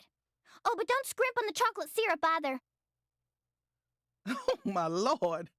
And what'll it be for you, honey? Alexis, are these photos of the town? Oh, you like my pictures? My hobby's collecting snapshots of what our town used to be like. So whenever someone gives me an old picture, I just put it up here on display. Our world these days feels a bit cold to me, you know? Just thought it'd be nice to help folks remember what it was like in the good old days. Zack, did you hear that? The good old days. Even in a remote town that's already far behind the times, there are still people who yearn for the past.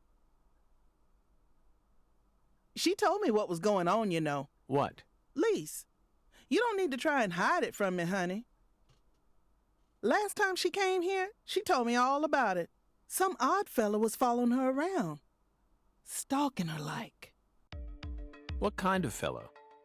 She said he had a really tall shadow. How tall? As tall as an oak tree.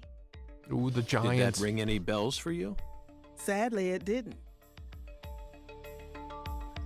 I know just about everyone in this here town, but I ain't never seen a man who stands that tall. Maybe it really was an oak tree and she just mistook it for someone. Sometimes the silhouettes of them trees with lots of Spanish moss hanging down make me feel a little funny too. I don't think so, Alexis. Lise said the shadow was following her, correct? That means she must have been stalked by a man as tall as an oak tree. If she had only mistaken an oak tree for a person, she wouldn't have described it that way. She might have said, It felt like a crowd of people was staring at me. Yes, exactly. She certainly wouldn't have talked about being followed by someone. Thank you, Patty. Zack, this data is all very intriguing, but it isn't the answer we're looking for. We came to knock down the 10 maidens, remember? Oh, yeah! Booyah! Oh, I got a turkey! Truly mesmerizing, Zack. This is why I never tire of small-town investigations. Same goes for you, right? Man, she loves bowling. All right. The ice machine. Oh, for some reason I read that as the ice cream machine at McDonald's. I'm like, that thing was always broken. Like back when I used to go to McDonald's here and there, like anytime I would go and be like, oh hey, can I get a cone? They'd be like, oh, it's down. It's like, really? Is it always down? No, it works sometimes. Samurai Poet, how you doing? Welcome on in. How's your day going today? All right, here we go. Talk to Miss Carpenter. Is this cutscene or is this a skip? I think it's a cutscene. Excuse me, ma'am. Oh, howdy, stranger. My, you're a handsome one. You came out here from the city, didn't you? I can always spot you city folk from a mile away.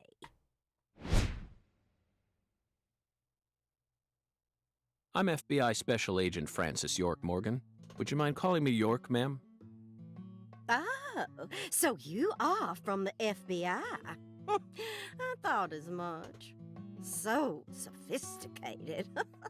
Well, my horoscope in the paper today told me I'd be meeting someone new. And those horoscopes never miss. They're the real deal. Why, one even predicted when I'd bowl my first perfect game. Oh, no. Oh, could you stand a bit closer to me? Whew, that was a close one.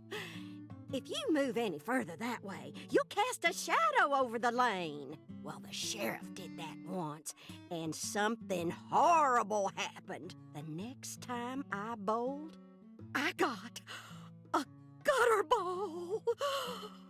First time in 12 years. I was mortified. And I am going to make sure nothing like that ever happens again.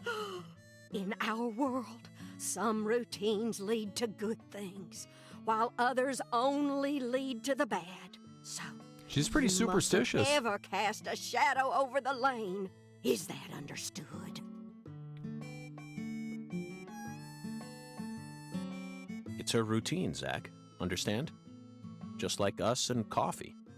Incidentally, ma'am, would you mind letting me use this lane too? I'm investigating the Lise Clarkson murder case. And I need to topple 10 maidens, no matter what it takes. No, absolutely not. Not What? even the FBI can take my lane from me. I haven't given it up once ever since my husband passed away over a decade ago. I'll never break my promise to him. But Now, if you'll excuse me. So nobody can ever use that lane?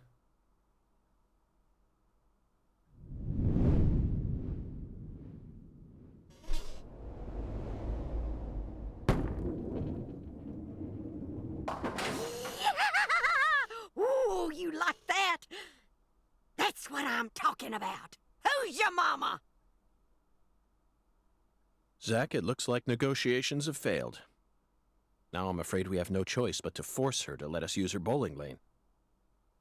Yes, I know. I won't do anything illegal.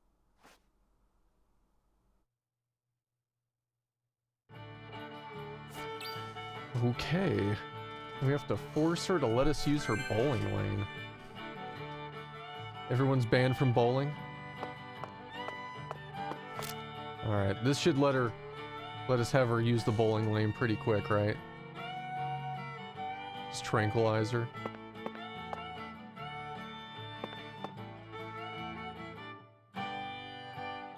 Excuse me, Mrs. Carpenter. Stop! Not now. Not now. Can't you see I'm already in my bowling stance? What, are you blind?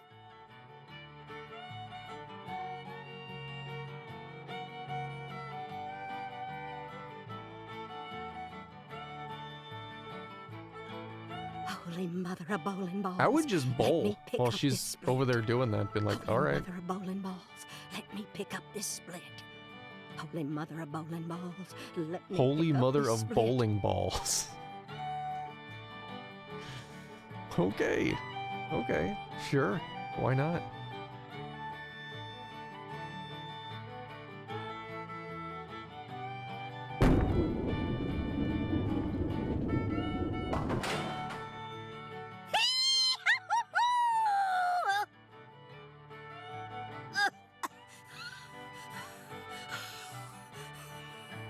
She needs to take down her excitement before she like That stance, oh, Sounds always pretty out of works on breath. split. Oh, yeah, never fails. Zach, our new friend, appears to be a very superstitious lady. We should try and utilize this trait of hers in order to gain access to the lane for a bit. That was an amazing shot, Mrs. Carpenter. In fact, it may have been the most amazing shot I've ever seen. Speaking of which, where did you happen to find all those neat little items? The ones you used to help you bowl that split just now. Ooh, you got a keen eye there, Mr. Special Agent. Taking a liking to my collection, have you? Oh yes, a great liking. Hey, no worries. Thanks so much for popping by. You have a good rest of your day. You take it easy. I buy all my charms and power stones from Erzuli Frida. Erzuli Frida. Yes, it's a mystical establishment run by the Mirror. The Mirror. The Mirror. If you're interested, I can mark it on your map for you. Sure. Go check out the Mirror. Zach, this is it. Erzuli Frida. There must be a treasure trove of dubious trinkets on sale there.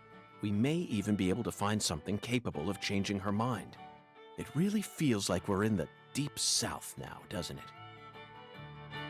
Really? I was half expecting him to actually say he needed a tranquilizer. Alright, so I guess we're going to Erzuli Frida. Alright, let's go.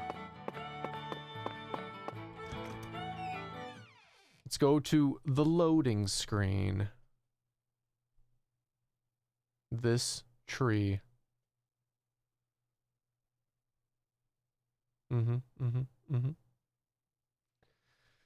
Oh, man. We'll never get her away from those lanes. She's addicted.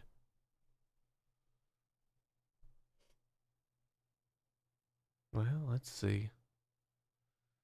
This game's interesting so far. A lot more dialogue and running around so far than the first game, that's for sure. At least up to this point, anyway. Sonny, how you doing today? Welcome on in. How's your day going?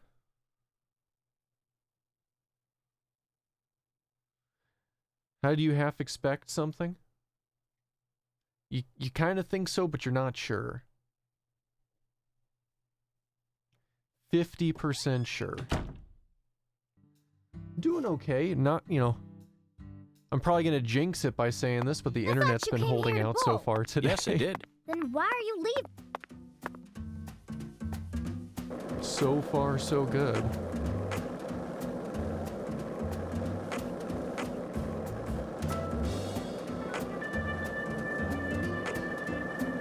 He is skateboarding.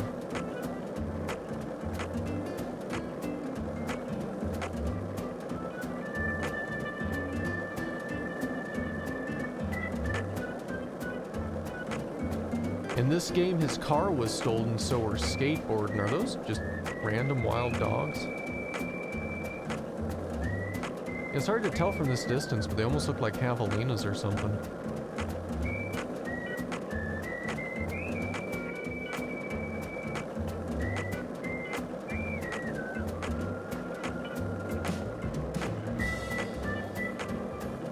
We're almost there.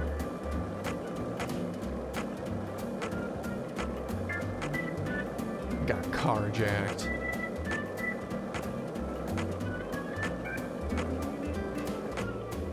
Uh-oh, the gate.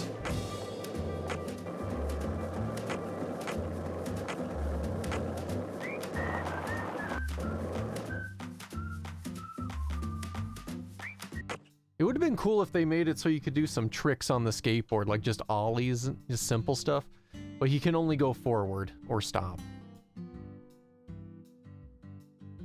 A voodoo shop. Voodoo? It's a voodoo shop.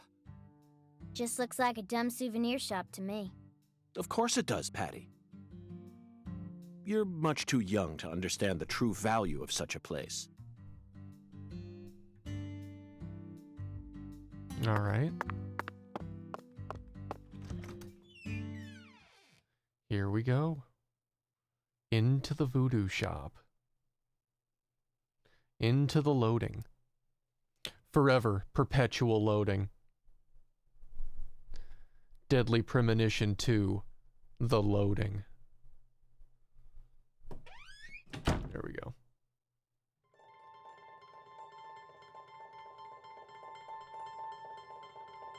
Hey, look, there's one of those shrines in here too, just like there's in his room.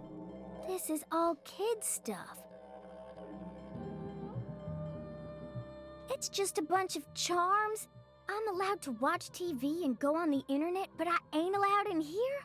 My daddy makes no sense sometimes. Hey, if she's not allowed in here, you should send her outside. You agree, right, Agent York? This is all just kid stuff. Look at this, Zach. All the mysticism of the Deep South gathered up into one quaint little shop. This is 100 times more exciting than the FBI evidence vault. It's a vast treasure chest. So much to study, so much to learn.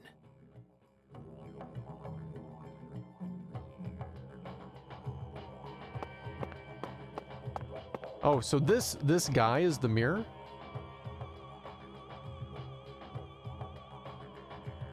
What's up, mirror?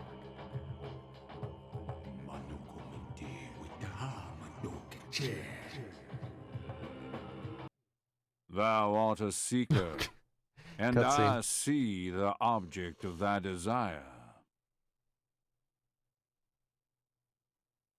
No, they do. They do. Doth this be what thou seekest?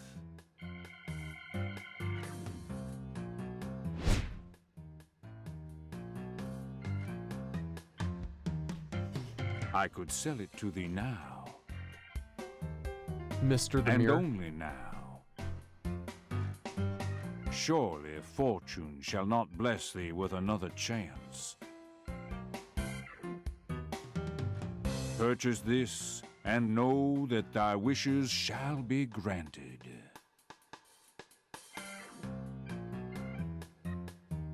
That's crazy. Even I can tell you're getting cheated, Agent York. I disagree, Patty. This person can be trusted. I've been studying people for quite a while, so I can tell. That figurine is connected to our future. My price is true.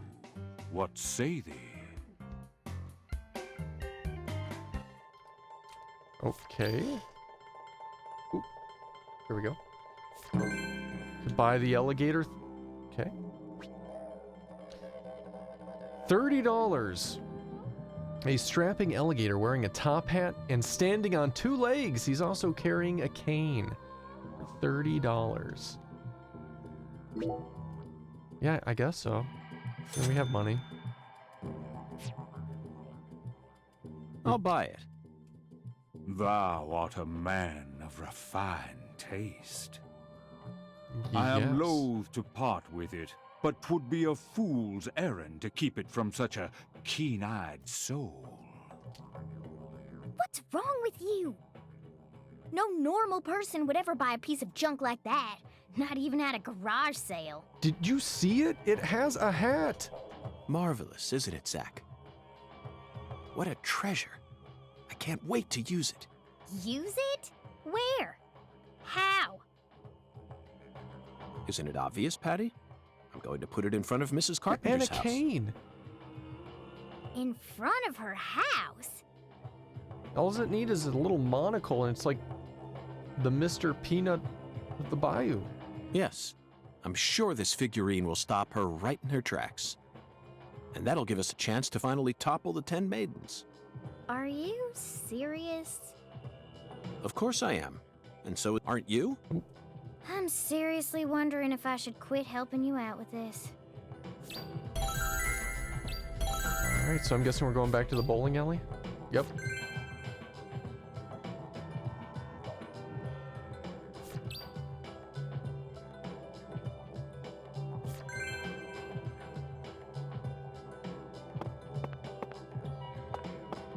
Alright, let's go. Game froze. There it goes. Oh, it's a cutscene.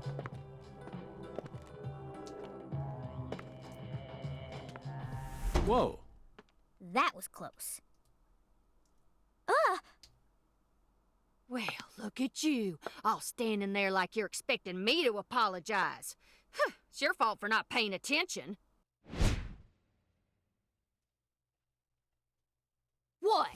Got a moment? Can't say I do. I'm in a hurry here. I won't take up too much of your time. I'd just like to ask you a few questions. I said I'm in a hurry, Peckerwood. Now get out of my way. Patty, who was that? Kalina Clarkson. PJ Clarkson's second daughter, and Lisa's mother. Zach, we've found ourselves a Clarkson. Oh no, she's not here. My dolly. Oh, she's not here. My dolly isn't here. One of the key persons in this case just came out of the woodwork to meet us. Now things are really getting interesting. Isn't that right, Zach?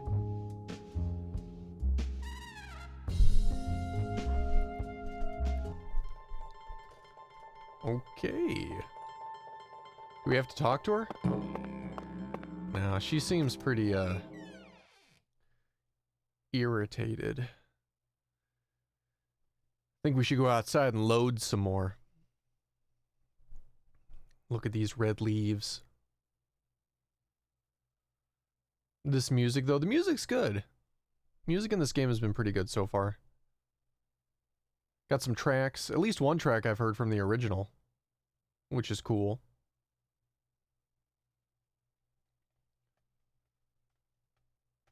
All right, let's see. We're loading.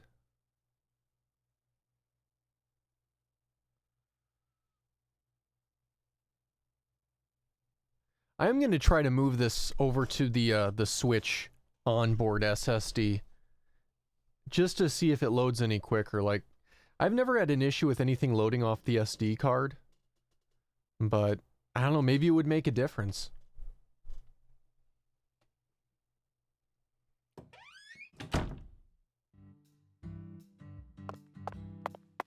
Maybe it's just one of those games that needs really, really fast loading speeds. Oh man, that's far.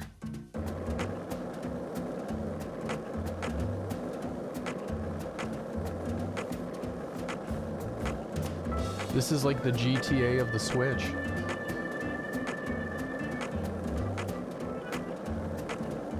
So, what do you think of him? Yes, I'm talking about him. Boondock. Is the skeletal gentleman friend or foe? Or does he merely exist outside the realms of either? Still too early to tell. But it's clear that he'll be the key to uncovering this case's mysteries. That's what my soul tells me. Didn't think it would let us go into the menu while we're on the skateboard. So if we're not going to the bowling alley, where are we going?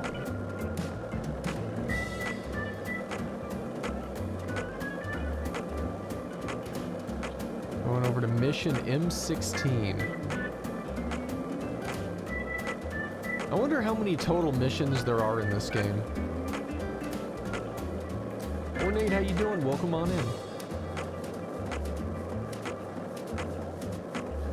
I might actually look that up later just to get an idea of how long of a game it is. We're on M.16. If I had to take a guess, I bet there's like 200 or something missions in this game. Since all the missions seem to be so tiny.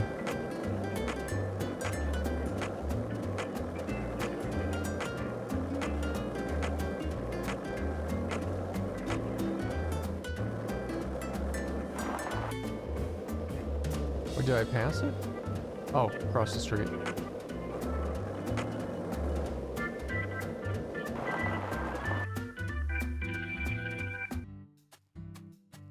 Lost Lamb? A lot of church flyers. Yeah, I'm doing pretty good today. How's your day been going? Can I tell you how long your first playthrough was? Yeah, that's fine. I'm curious. I try to plan out my games so I know like when to have something else ready. Zach. If we, when we finish it. Let's come back later. What do you mean later? What time is the mission? It's 10:01 right now. Oh, damn. We have to wait like 12 hours. Okay, can we do the smoking thing like we did in the first game? First aid, cola. Feather cigarettes.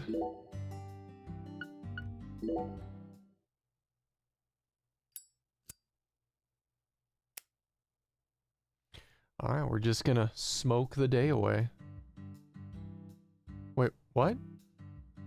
It only does an hour at a time? Wow, that's not anything like the first game, is it? You could literally just smoke for hours and hours and hours. And now we don't have any more cigarettes. Damn it, game, you've robbed me. Well... Shit. Go pet the dog, maybe? Is that a real dog? Yeah, it is. Oh, I thought it meant pick up the dog. Huh, my day's pretty much just started. Had some really weird-ass dreams last night. You think that he got to you a bit? Oh, hopefully nothing too crazy. I know, like, if you have, like, really bad dreams, it can fuck up your whole day. It just starts everything off on a really weird tone. Well, I mean, since we have so much time, we should probably go try to find our house. Or not the house, the hotel, I mean. Here, where's the map?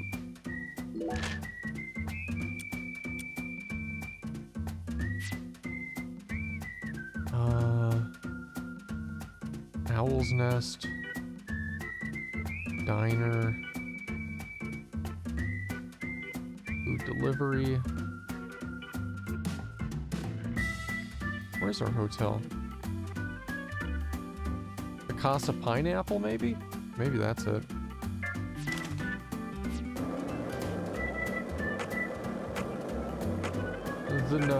Nothing bad, just really odd, if you know what I mean. Weird ass dreams. It's from this game. You've been watching this game. Only weird things can come from this.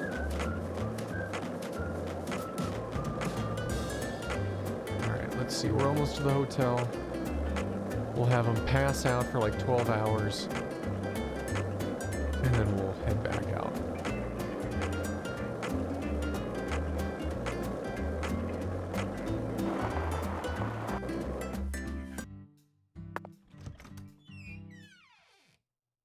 All right. Damn, it's gonna do a bunch of loading, isn't it?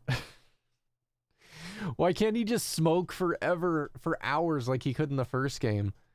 That was such an amazing way to pass time. You just go to the menu and he just smokes. And you just stay outside and do that for like however long it needed to be.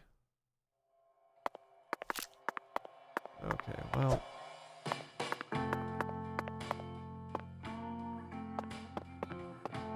I think that's his room. Yep, York's room.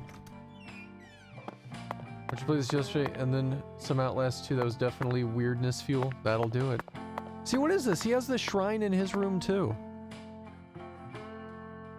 Like, I don't know what that even is. Looks cool though. Alright, here, sleep. King size, made in France. It looks soft enough to alleviate all our exhaustion. Zach, even though the Bureau is paying for this, it's still tiring to have to live out of hotel rooms day after day. Nothing beats getting a good night's sleep in your own room. Okay, here we go.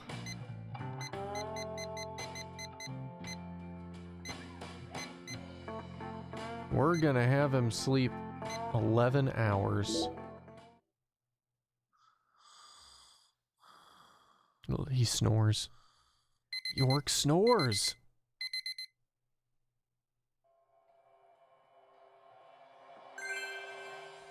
Night has fallen, so Patricia went home.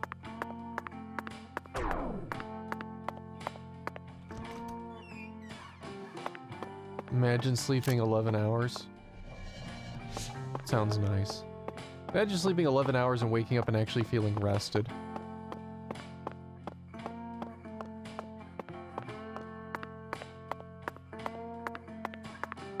If I shoot a gun in here, is everybody gonna freak out?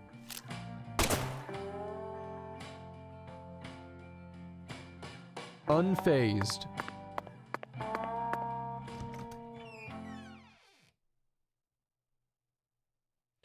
Someone was up 24 hours once. He said it wasn't a fun experience. Really? Why?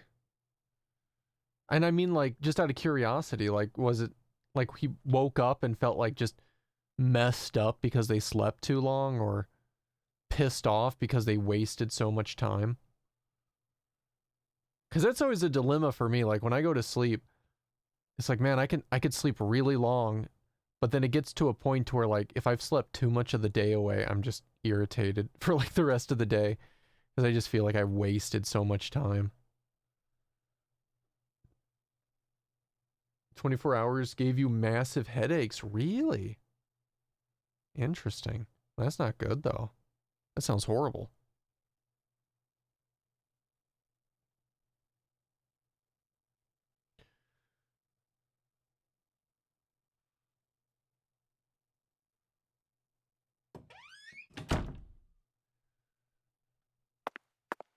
Alright, well, it is nighttime.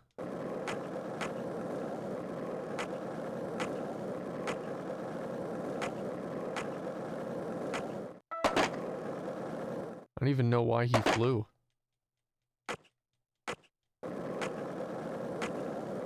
It drains you since you need to move your muscles, drink water, eat, etc. He says kind of ached everywhere. He felt confused.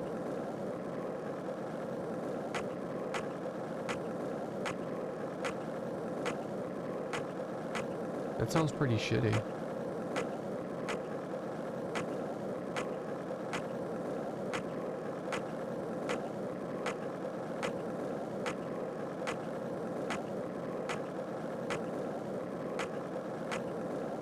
Duke, how you doing today? Welcome on in. Agent York, pro skater. Agent York Hawk.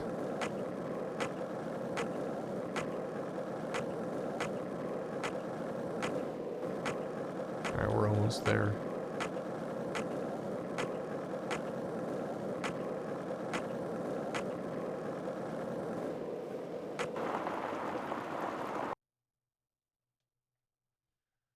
Alright. Bad timing, Zach. What do you mean bad timing? We need to place the figurine in front of her house when she's home. Let's come back later. What are you talking about? We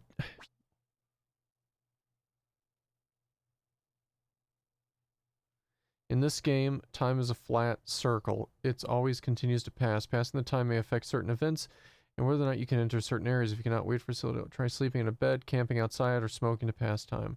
Camping outside? What? What's it talking about? Look at this. So from 20... Oh, we have to... we're 7 minutes early. We just have to wait 6 minutes now. That's fine. We can wait 6 minutes.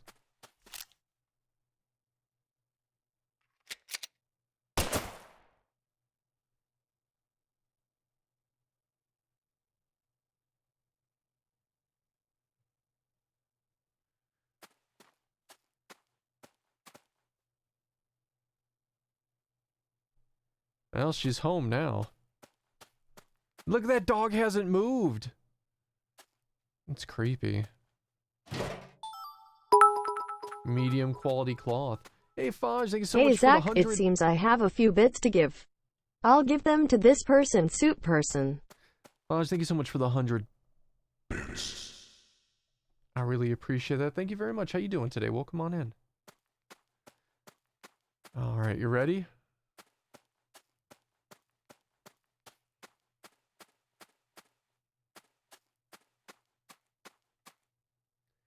Here we go.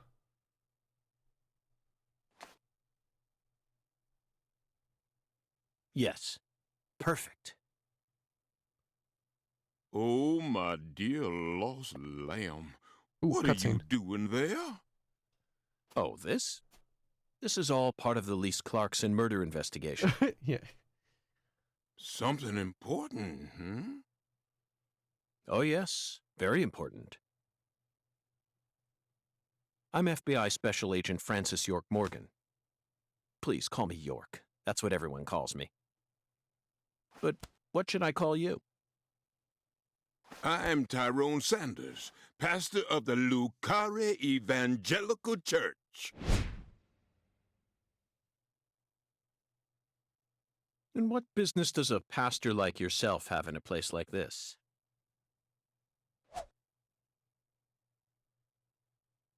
Well, I live over across the way there. Do you have an intimate relationship with Mrs. Carpenter? Why in the world would you suggest such a pitiful thing? Lordy, lordy. How could I ever become intimate with one who is so devoid of faith? After she lost her husband, she stopped coming to church.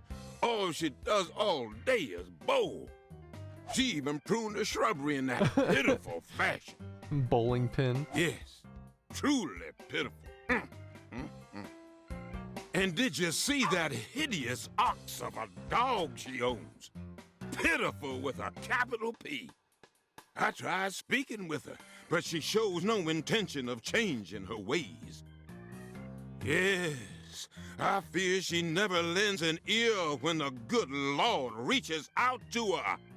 Indeed, I pity her from the bottom of my heart. So you've been spying on her out of pity? Spying? I'm merely awaiting the chance to lend her a helping hand. You'd best be careful, too. This town harbors much more danger than you're aware of. If you ever find yourself in need of salvation, feel free to stop by our church whenever you like. Our church also functions as a clinic.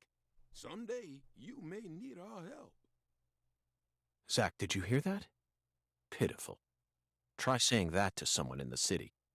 They'd instantly slap you with slander or defamation charges. You'd be up to your neck in court papers. I doubt I'll tire of this town anytime soon.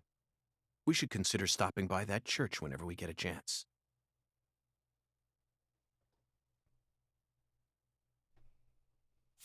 Okay. So we've put that there. So what's next? Wait till morning? Yeah, I bet that has a time frame on it too, doesn't it?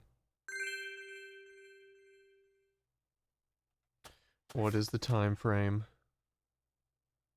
It doesn't have one, so we could just go there now. We could just go there now.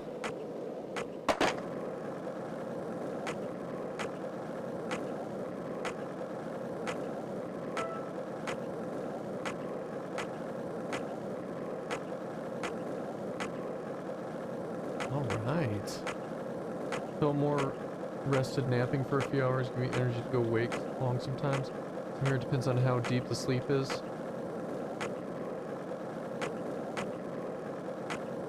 Yeah, like a lot of the time, like most of the time I don't have a problem even like falling to sleep. I can get to sleep and stay asleep most of the time pretty well.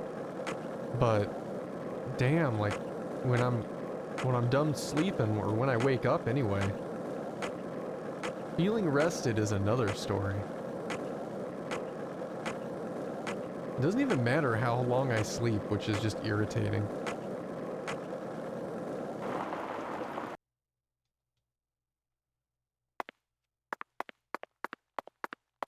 Looks like a case of bad timing, Ah, Zach. it's closed. I knew it would be closed. I knew it. Let's come back later.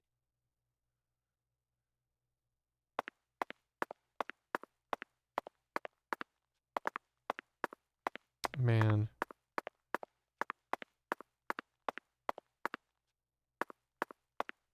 Okay. Well, we're not far from the hotel.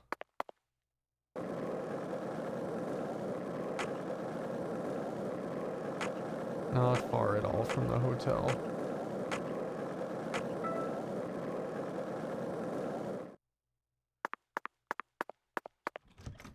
Yeah, it said that it got too late and she had to go home. So she can only help us until a certain time of the evening. It's game's performance is horrible. It's a little rough. That's for sure. Uizmo, how you doing? Welcome on in.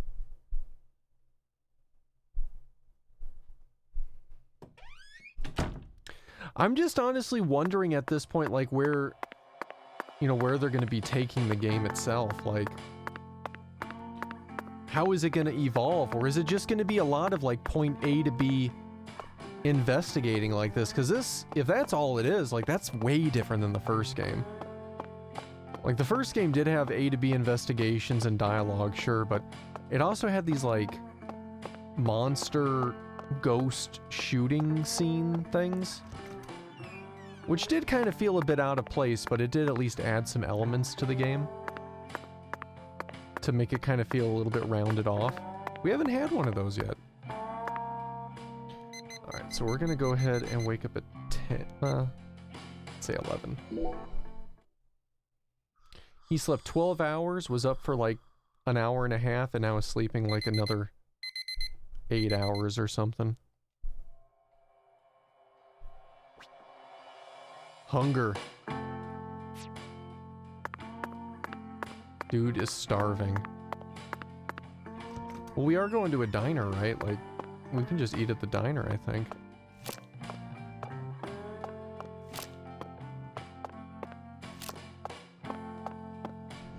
Oops. I didn't mean to turn his scanner mode on.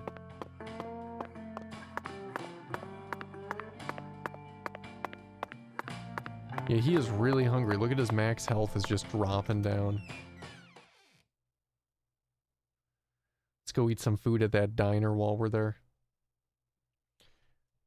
Hangover doesn't improve, your head hurts while watching the stutter of this game. Just gotta get the hangover in tune with the stuttering. How's this game compared to the first so far? Hey, Bulldozer, how you doing? It's hard to say exactly. Like, we haven't played it terribly long. Like, now, thanks so much for the follow. Welcome on in. You're having a good day today. We haven't played it terribly long to fully judge it yet. I feel like in another hour or two, we'll be able to give it at least a fair assessment. Like, it does have a handful of the charm of the first game, but it is missing a few things. And I'm waiting for it. Like, it might be something that we're just going to come up to it here sometime in, like, the next hour or so. But we haven't really done anything except go from point A to point B investigating things. And as I was mentioning just a moment ago, too, it's like, while you do that in the first game, there's also other stuff. There's shooting scenes where you're shooting these ghosts for whatever reason, which did feel kind of weird in the first game, but it did round off the gameplay a bit. We haven't had that.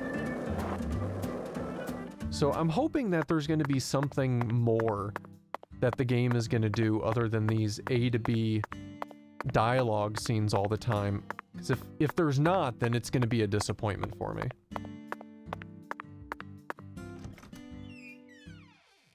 Yeah, Pace It, I think they got the FPS up to like 22 in the open world. I didn't play it before the patch, but it definitely doesn't look horrible. It still probably needs some more work. But from what I hear, it's way better. Sorry for the wait, Patty. Whatever. Whatever. Is Mrs. Carpenter here? No, she hasn't come in today. Everything's going according to plan. It's time to knock down the 10 maidens, Zach.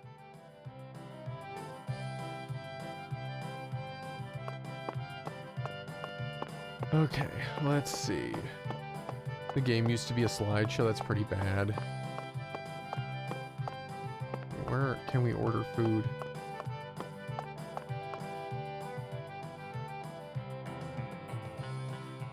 Oh my lord, y'all are back? Listen up, y'all ain't gonna believe this. What's wrong? Mrs. Carpenter hasn't come in. For the first time in 10 years, what could it be? I just hoping nothing bad happened to her. She's fine. You have my guarantee. Oh my lord. I reckon if an FBI agent like you is convinced, then I should be too.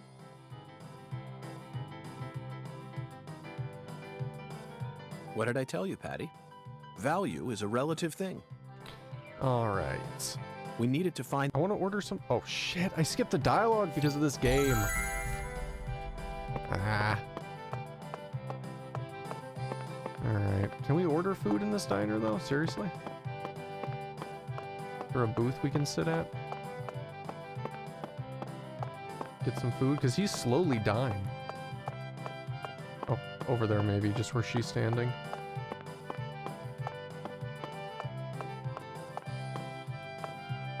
Special sale for sunburned customers only. What'll it be, honey?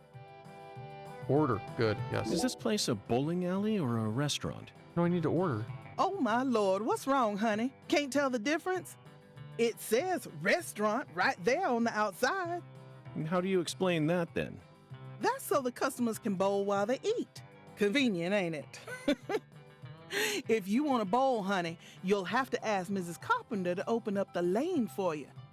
But if you just want to eat, then all you need to do is call my name. Got it? Well, I want to order. I want to order some of this food. Okay, good. Shrimp and grits. Duck hash. Chocolate sundae. Let's go with the...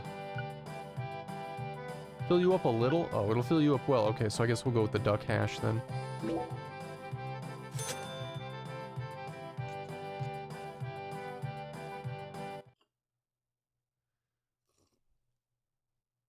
Go with that duck hash. He looks happy. So, what do you think of my Cajun food, honey? Delicious. No complaints here. No wonder you call this restaurant the best Louisiana's got to offer. Oh my lord, ain't that nice of you? I'm sure glad to hear you like Cajun flavor. It's nothing like that Creole food. And I'll be damned if it isn't the best eating you'll find this side of the Mississippi. Hold on just one moment, Alexis. I always thought that both Creole and Cajun food were staples of the South. Am I misunderstanding something?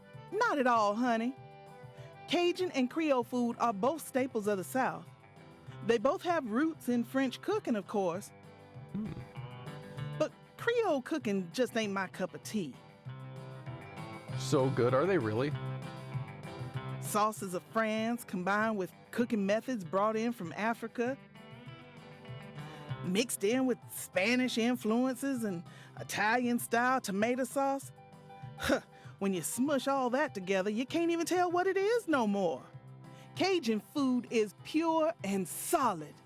The Acadians who settled in Canada brought it here from France in the 1600s. Then the British chased them off their land and they ran all the way down here. They walked straight across America, north to south. Finally, they found a safe haven right here in southwest Louisiana. Woo, we got everything you'd ever want here. Fresh Canada. Fish, wildlife, even veggies and fruit.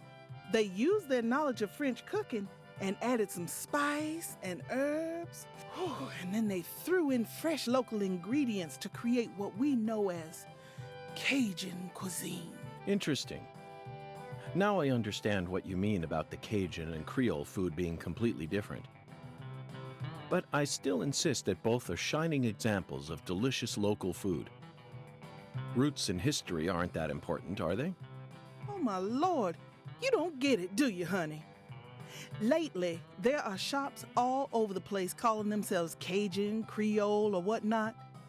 But all they serve is a hot mess of different ingredients loaded with spices. And the tourists ain't none the wiser. I just hate feeling like folks are getting the wrong impression about Cajun food. I get it now. According to your interpretation, Creole food is contributing to that wrong impression. You bet it is. That's why I always make sure to teach all my customers what's what. All right. Health maintenance bonus, $10. So it only cost us like $7 to eat.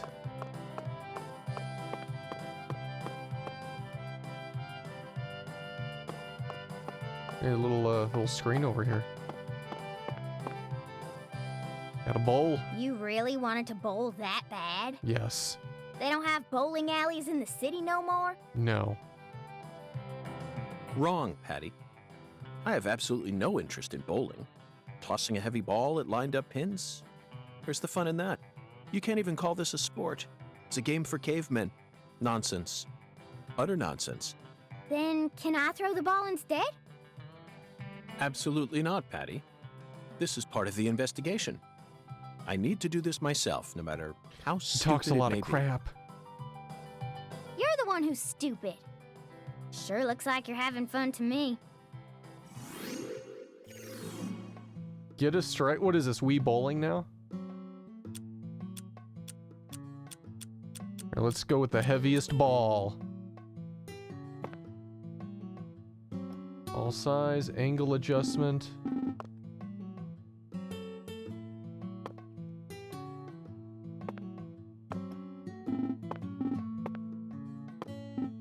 I don't know, let's go right here.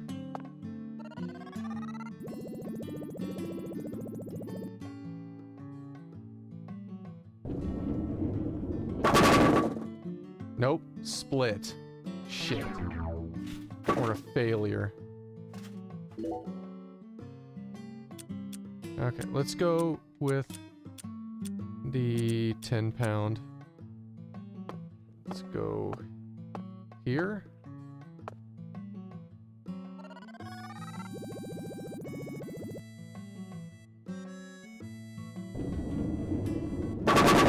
Ah, damn.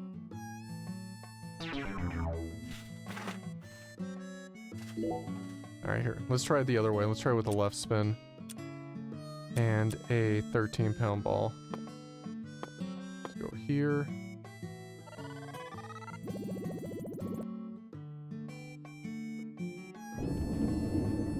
That was too far over. Too much spin.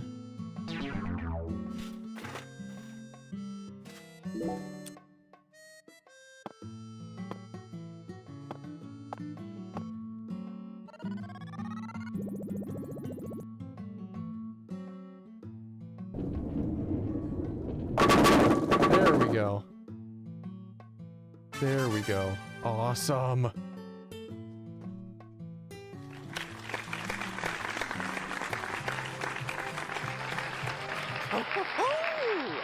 Looks like I finally earned myself a rival. You think she'd come all pissed off? We were using her lane. I'm kind of shocked.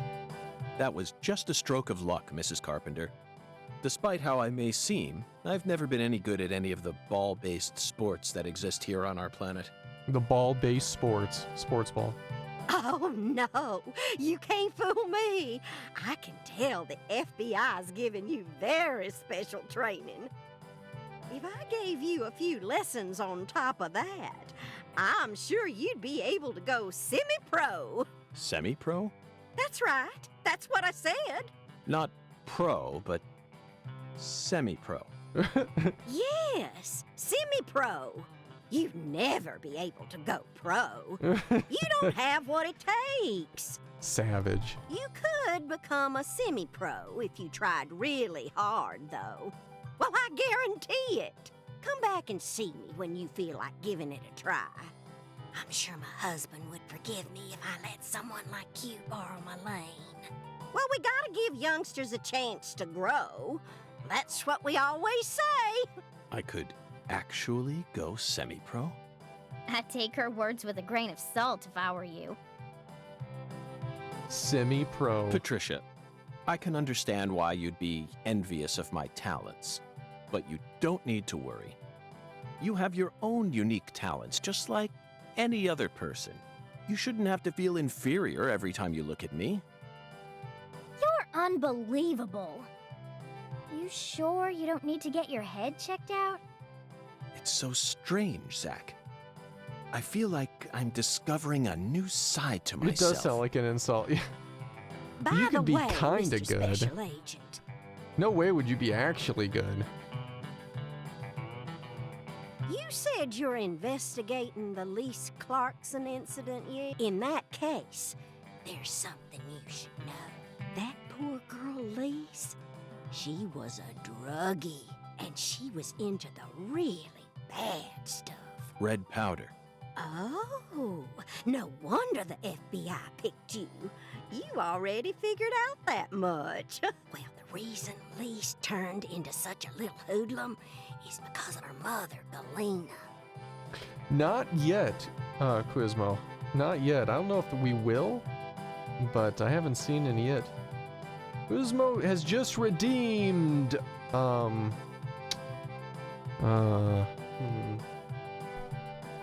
I can't seem to find it. Galena.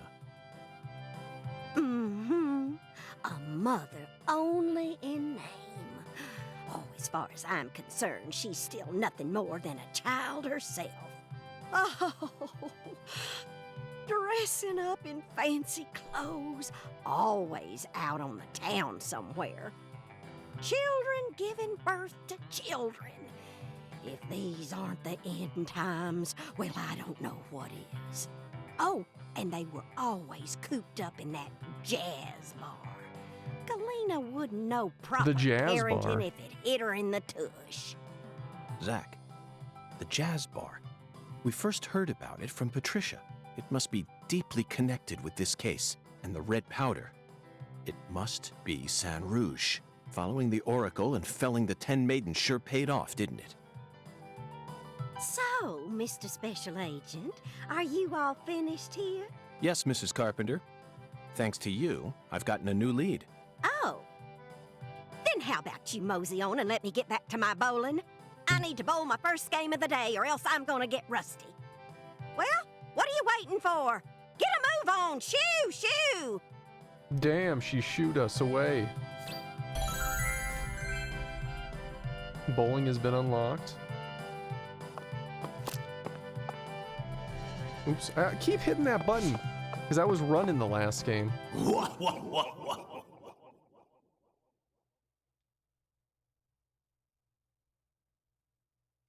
What's going on now? Oh, cutscene. When the sun awakens, catch the tip of the baby bear's tail at the Force altar. At the entrance to the other world will reveal itself to you. The other world. Maybe that's where we'll get into some Zach, combat. It's another oracle. It appears that we're being guided by a mysterious power. Uh-oh, did Cox do some Cox This stuff? oracle is a simple one. Yeah, I can see our bit rate's at 6,000, and based on what I'm seeing on the graph on Twitch, it looks like Cox did its dip, which is unfortunate. The false altar. You already know what this is, right? The place where Lise Clarkson's body was first discovered. She was found under a bridge at some sort of altar as if she was being worshipped. That's what Chef David said, right? Okay, I think we do this here. When the sun awakens refers to dawn, of course, and the tip of the baby bear's tail is the North Star. At dawn, look straight to the north from where Lisa's body was found. On the surface, this oracle may seem tricky and convoluted, but it's still mere child's play.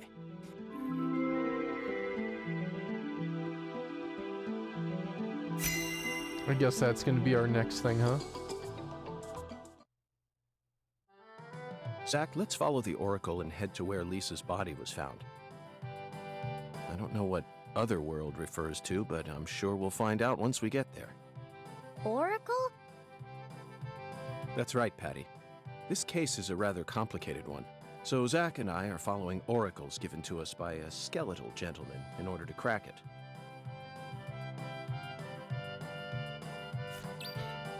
Okay, between 6 and 8 a.m., which means we probably need to go sleep again. So we'll do that. But before we do that, we're going to go ahead and take the first break of the stream. We've been live for 2.5 hours. We haven't taken a break yet. So we're going to do that right now.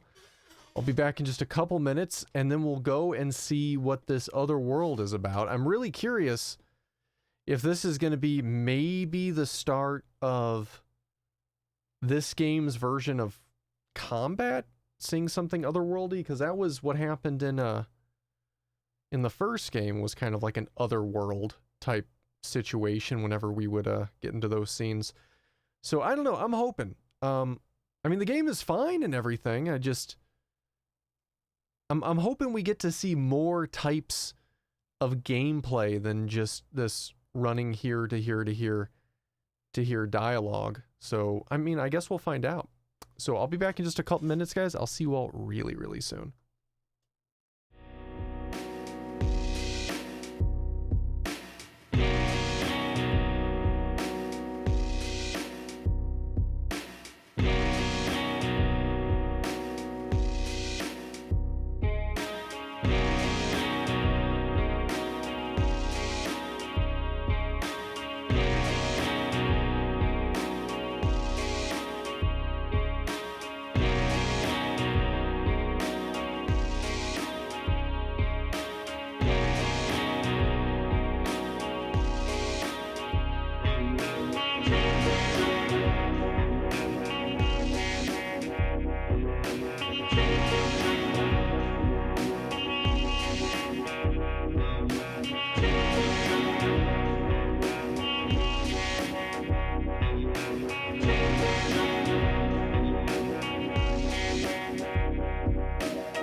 we're back and about to get back into some more of this Deadly Premonition 2 and see where it's going here. I'm hoping at the moment we're about to get into something I think we might be getting into. Just going off of first game expectations, but I suppose we'll see.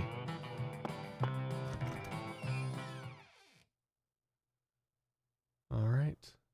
Because there's got to be reasons, right? Like, why would the game give you a health bar? Unless, like, it's just because of his hunger. And the gun, I mean, we've used the gun for certain crime stuff. Investigation stuff, strangely enough. But, I don't know. We'll see. We'll see where this is going to go. Now, we're probably going to have to head back to the hotel briefly and sleep again. Since, we have to be at that one spot between, what did it say, 8 and 9? Or was it 6 and 8? I think it might have been 6 and 8. Hey, Tabakins, welcome on in. How's your day going? Oh, man. We'll see. We'll see where this is going. After, you know, the infinite loading time here.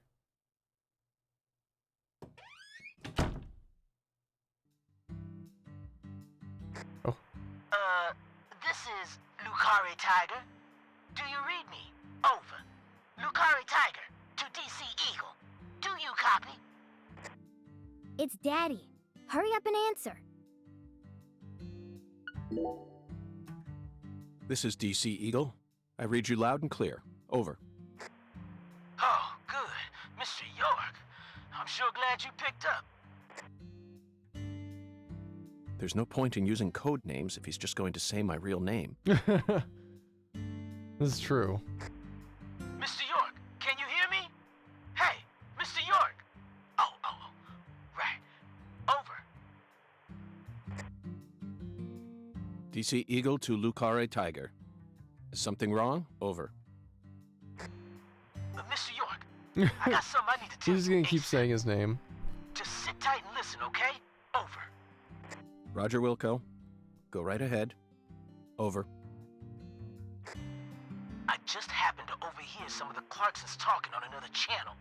Apparently, Lisa's mother's been missing since early this morning. I reckon it might be related to the case, so I wanted to let you in on it right away. Oh, over. Lisa's and he's mother. horrible at this. You're referring to Galena, the social butterfly? Over. Another special agent slam dunk. So, you already did a little research on her, huh? Yeah, that's right. The one who's gone missing is the younger of the Clarkson sisters, and our town's queen of the night. Someone's targeting the Clarksons. One past me, because I'm the ultimate FBI agent, Francis York Morgan. My proverbial hat goes off to your investigative skills, sir. Anywho, Galena used to be an actress, and she's also real pretty in the face. Draws attention wherever she goes.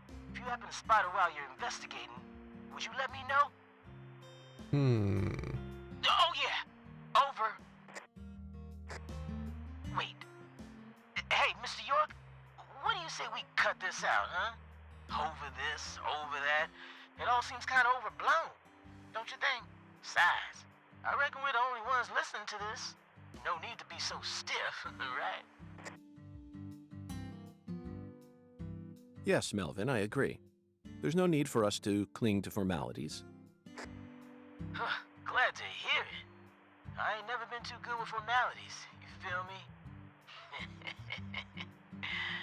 Well, Mr. York, if I hear any more news, I'll be sure to let you know. Good luck out there. Daddy's such a goofball. Yup. Patty, do you think Galena is really as beautiful as people say? I don't know, I guess. Men just seem to like women like her for some reason. Who's more beautiful, Galena or your mother? What? Candy Woods, your mother. Melvin said she was the prettiest girl in town. How should I know? That's a stupid question. Why is it stupid? Oh, excuse me. My mom is sick. Zach, that was a bad move. We stepped right into a private matter without any shoes on. But these things are bound to happen. After all, I'm a special agent of the FBI. And there isn't an organization out there that's more well-versed in the art of infringing on people's privacy. Can we take these cars? Any of these cars? No, just a skateboard. Okay, so let's see. We gotta get there between 6 and 8 a.m. And it is 11, which means we gotta sleep for like 18 hours or something.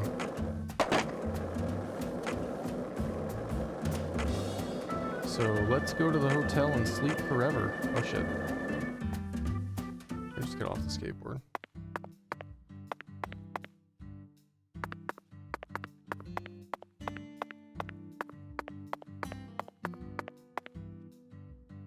Oh man, more dialogue. Yup. Cutscene.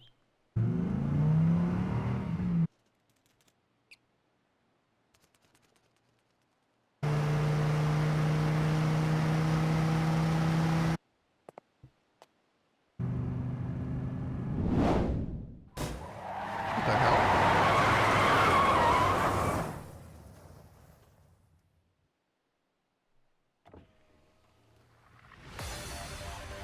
Hey, you! You're FBI, right? And who might you be? I'm Raven, but around here they call me the Speed Witch.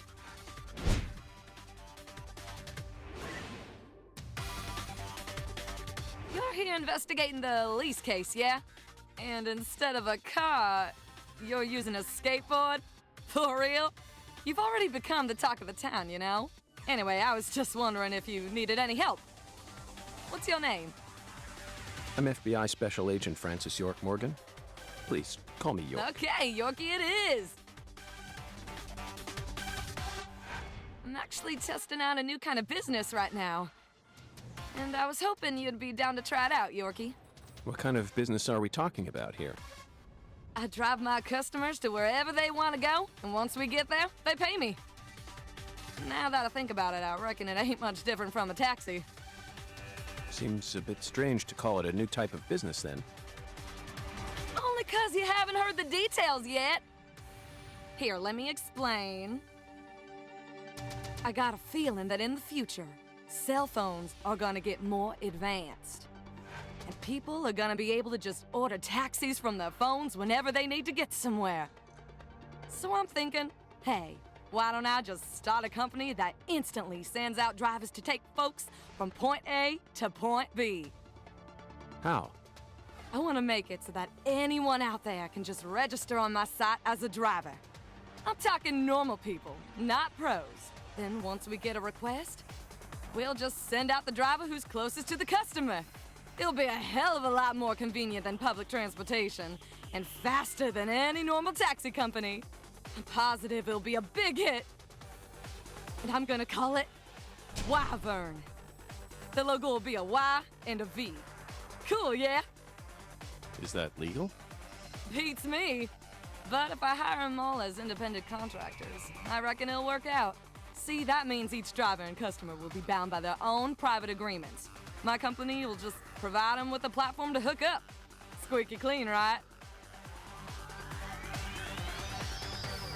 Now, here comes the fun part.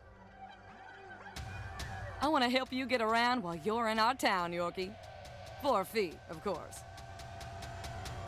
Keep an eye out for my balloons. Whenever you see one in town, give me a whistle and I'll be there. Why not invite me to use your site then?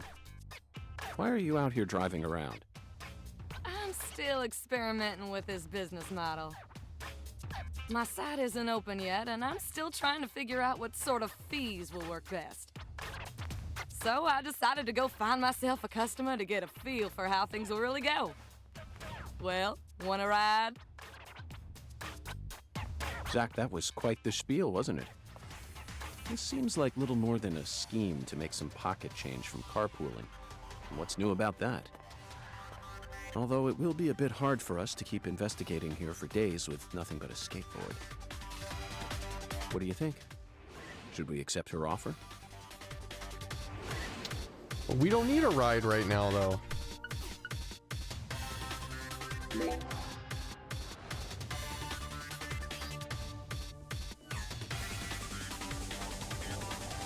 If you don't want to ride with me, I ain't gonna force you to.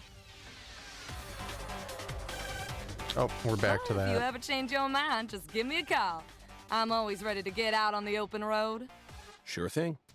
Why, Vern, the new cutting-edge transportation service. We'll come to you, wherever you are. Bye now. Well, that was a thing. Nix, how you doing? Welcome on in. Way ahead of the Uber curve. She knew things. She knew cell phones would be way advanced. Maybe she's from the future. Alright, so we're gonna load again, and then we'll go inside, we'll do our sleep, and then try to go to the other thing and see what that's about, and hope that it's what I'm thinking it might be. Get upstairs.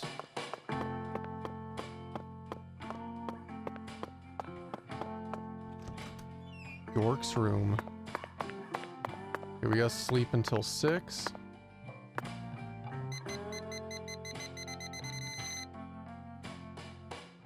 Can sleep 24 hours. What would be the point of that?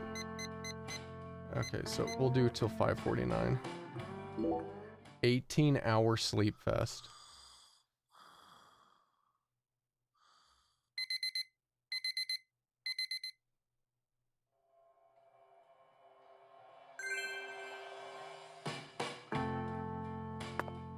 And now he's hungry. Wait, what the hell? Like, the hotel is actively taxing us? We're gonna run out of money.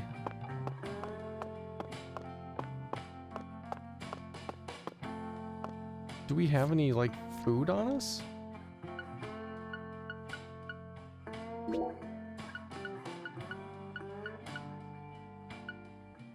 No, we don't.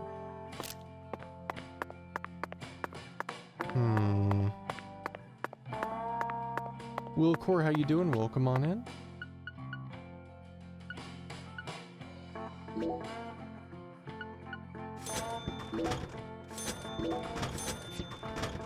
Okay, let's eat some of these donuts.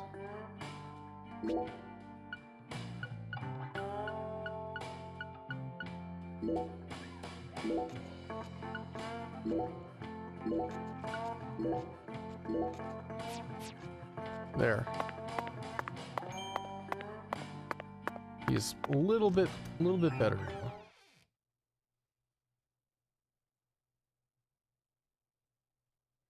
It's like, I'm kind of shocked how much they're charging, though, for him to sleep a night in the hotel. Like, at this rate, we're going to run out of money. Like, he's not making that much money. First game didn't charge us to sleep in the hotel, though we rarely ever did sleep in the hotel. So I guess we'll see.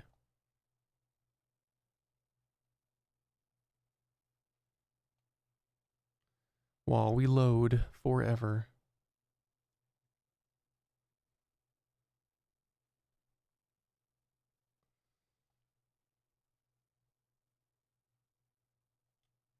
Still loading.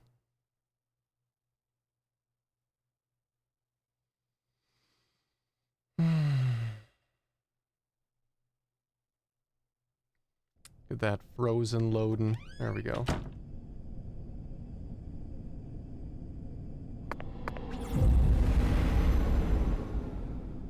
From midnight to 6 a.m., the town of Lakari descends into the other world. Red shadows will appear during this time, but only outside areas will be affected. Facilities that are still open will operate as normal. Well, I'd be damned. It's like clock tower now?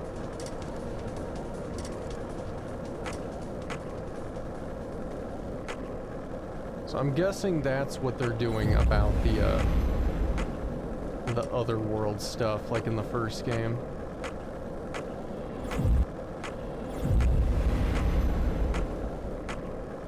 This is Devil May Cry with scissors.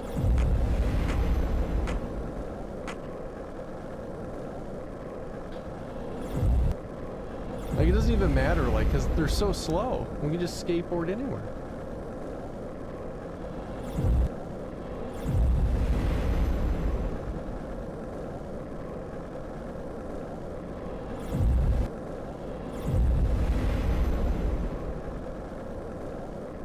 Snippety snap.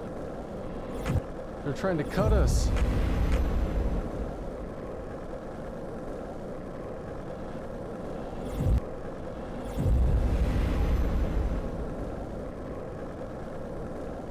Skating on the wrong side of the street.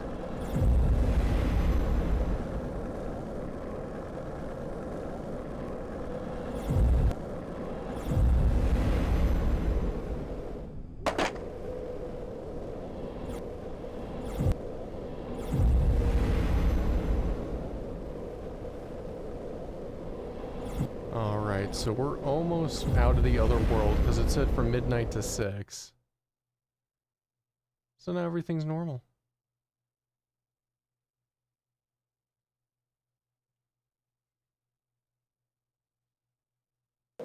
Raising the late night food deliveries in this town? Probably not. Wait, what? How did we pass it? Did he just keep skateboarding while that transition was happening? Because we weren't even near it.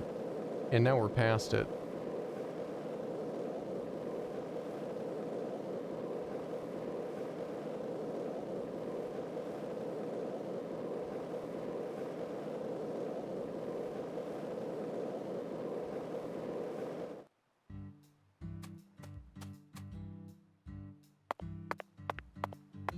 Wait, was it under the bridge or on top of the bridge? Maybe it was under the bridge.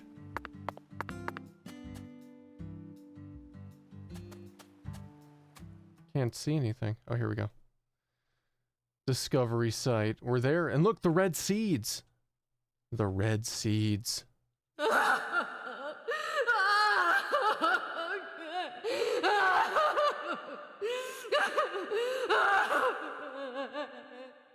This is how it has to be.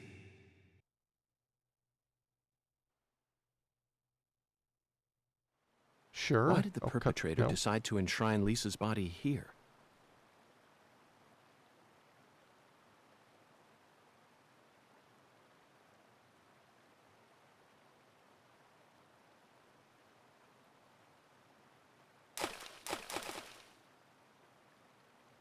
Hey, we didn't see it. It Remember didn't this, happen. Zach? Stone skipping. We did it all the time when we were kids. For some reason, I could never beat you. What do you say? Shall we take a trip down memory lane? He's supposed to be investigating, not skipping stones.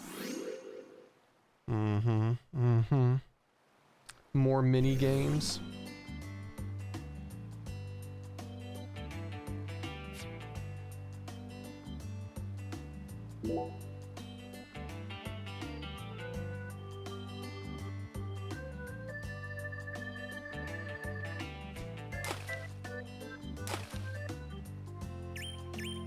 Two skips.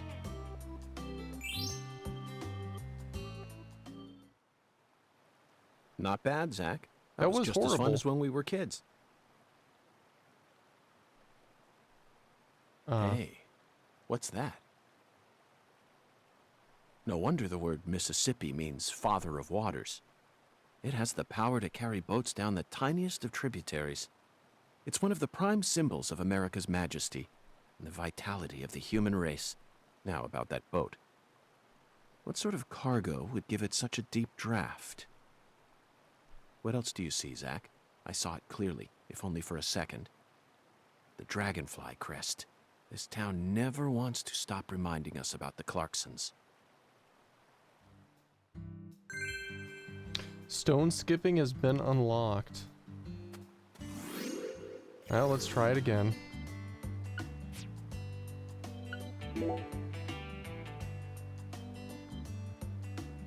So what, I can't like aim or anything, it's just...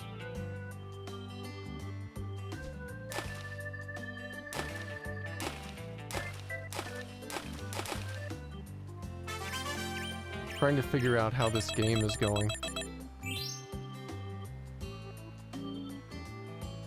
A lizard skin?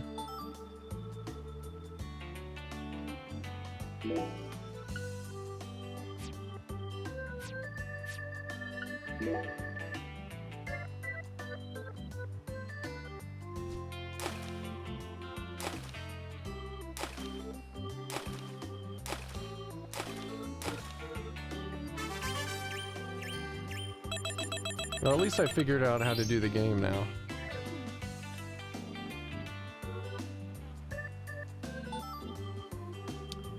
A middle cigarette.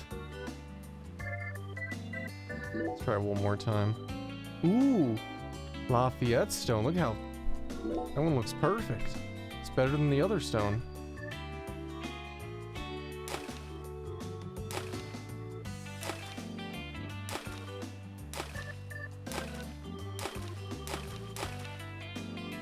Nine. It's not enough. 1,000. Acquired root beer.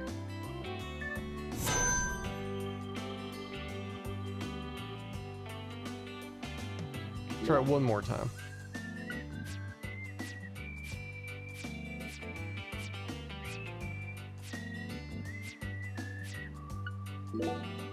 Now let's try this one more time.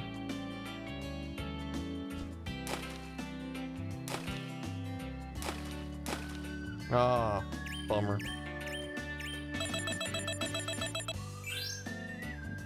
There's with the exact name person suit, no, there wouldn't be. There could be somebody else out there, person suit with something before it or after it, but Twitch doesn't allow duplicate names.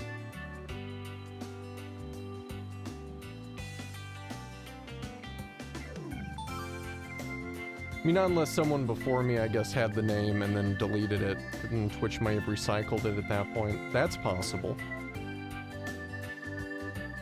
Alright, want to play it again? No.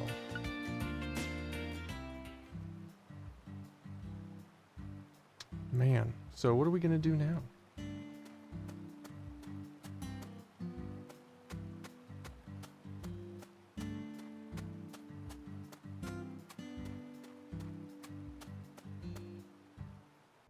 Hey, Zach. Do you Played remember Friday the Oracle? the 13th forever ago? I played Friday the 13th a long time ago when it first came out, a little bit. Tiny bit. Possibly with Maxi Lobes or Maddie. But that was it. I didn't play it too much. I played it a bunch personally, like off stream time. Because that game was pretty fun. That game was really, really good. Oh, Cody, yeah, no, we played, with Maxi, I think it was, wasn't it? Maxi, it was either Maxi or Maddie. Went ahead and did a name change. When the sun awakens, catch the tip of the baby bear's tail at the Yeah, false Maxi altar. and Nub Zombie, nice. Well, I hope you've been doing well. Wait, what did he just say? Wasn't paying attention. When the sun awakens, catch the tip of the baby bear's tail at the false altar. And the entrance to the other world will reveal itself to you. Itch. Okay. In other words, we need to go to where Lise was found and look north at dawn. I wonder what we'll see. Singularity investigation? Yeah, Friday the 13th was such a cool game. Like, they did such an amazing job with the kind of game that it was, but it just unfortunately didn't last terribly long. Like, I don't even know if the servers are still up with that whole legal shit that they had to deal with. But it was a bummer. Like, it was very unique too. Like, I know a lot of people try to compare like Dead by Daylight to it, but it's just not the same kind of a game. It was definitely a thing of its own.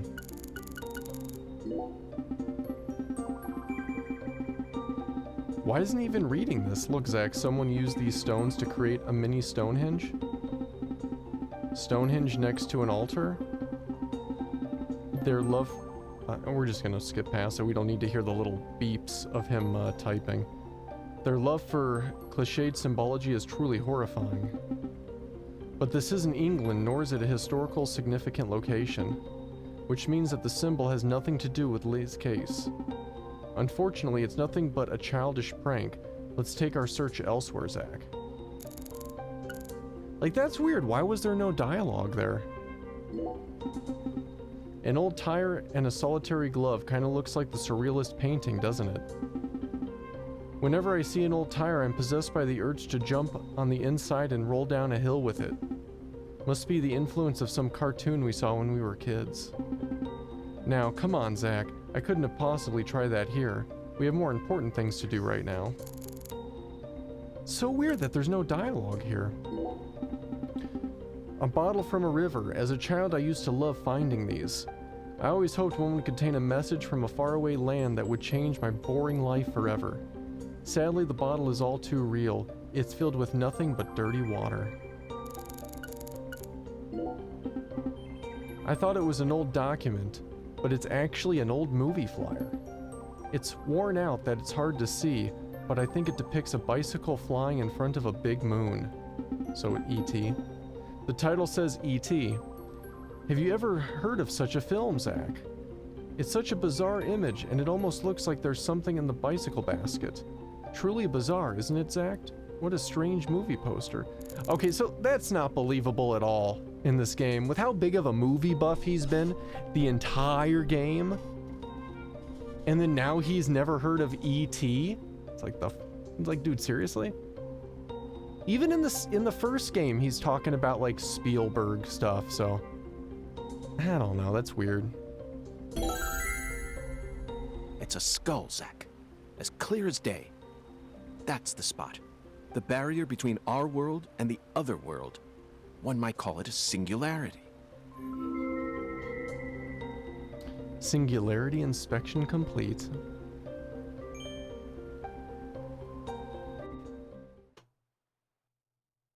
Now, what do you say we go inspect that cabin? Why did you leave me behind? You're not supposed to investigate without me.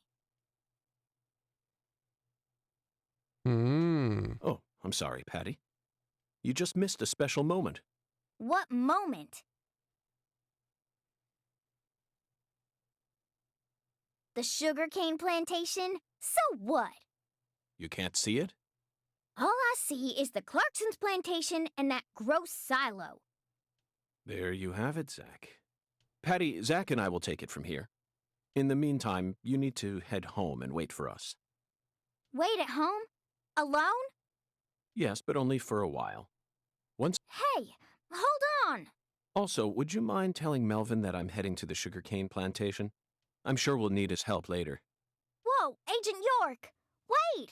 You're really gonna leave a little girl like me here all alone? Act like an adult for once in your life. I promised to protect you from all the evil in our world. You promised! Protect me! You'll be fine. You made it this far alone, didn't you? Okay. Okay, that's done. Next, head to the Singularity. Quest updated. Alright. So now we're gonna go check out the Singularity, and he can't swim. So there's that. Oops. I keep hitting that button. Why did it change those two around? It's like, man, I'm half tempted to go into the Switch settings and just switch the mapping on those two buttons. I don't know why they changed them.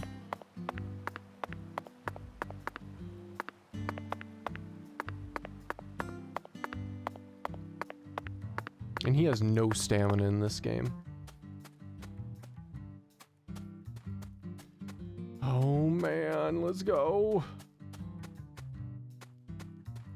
I don't see that skull in the water though. Like, we could see it when he was looking, but I don't see it anymore. It's weird. It's only 6:31, so he's supposed to be able to see it until 8. The hell is that?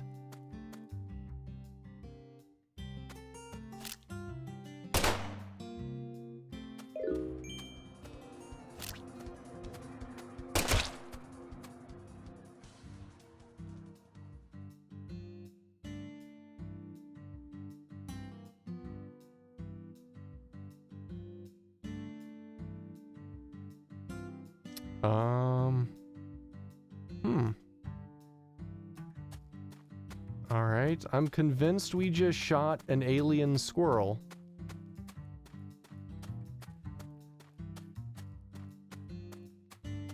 I'm highly confused. What is that? Or is that tire? That might be just that tire. Yeah, it is.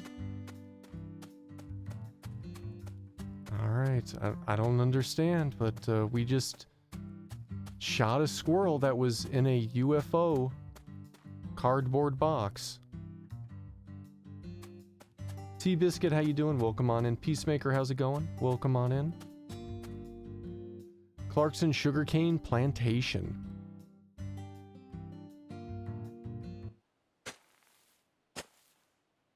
Oh, cutscene. Look, Zach. We're about to encounter a new character. Oh, damn it. I know I saw her go inside, but it's empty. The hell's going on here? You won't be able to find the other world. What the... Who in the hell are you? What are you doing on our plantation? I'd like to ask you the same. Well, Hey, shut up. This ain't got nothing to do with you. I see. Well, if you don't want to tell me, then I have no choice but to guess. You just said this is our plantation. I assume that means you're a member of the Clarkson family, and you're here looking for someone. If there's a search being conducted on Clarkson property, it must be a search for Galena Clarkson, who's gone missing. Judging from the way you speak, your age, and most of all the color of your eyes, you must be Danny Clarkson, the father of the victim, Galena's husband, and the manager of the cold storage warehouse. Nice to meet you. I'm FBI Special Agent Francis York Morgan. I'm here investigating the Lise Clarkson case. Oh, and just call me York. That's what everyone's always called me. You think I give a shit? You better watch your mouth or I'm liable to whoop your goddamn ass. Your daughter was taken from you, and now your wife has gone missing. No words can describe what you're going through. I imagine you're doing everything you can, searching every last nook and cranny all over town. But, Danny, listen to me. It won't get you anywhere. No matter how hard you search, you'll never find them. The fuck is with you? You want to throw down with a Clarkson? Absolutely not. I simply wish to solve this case. Then hurry up and investigate, goddammit. I am. That's why I'm here. The Oracle told me there's something in this spot. Oracle? That's right. Zach and I are following oracles given to us by a skeletal gentleman. If you wish to find the person who killed your daughter, you should cooperate. I imagine that not even the Clarksons want to start a feud with a federal power. I've had enough of your bullshit. Why's everyone and their mother been pissing in my ear today, huh? Shit! Does this mean you're ready to cooperate? May I enter the building? Do whatever you want. If you think you can mess with the Clarksons, you got another thing coming.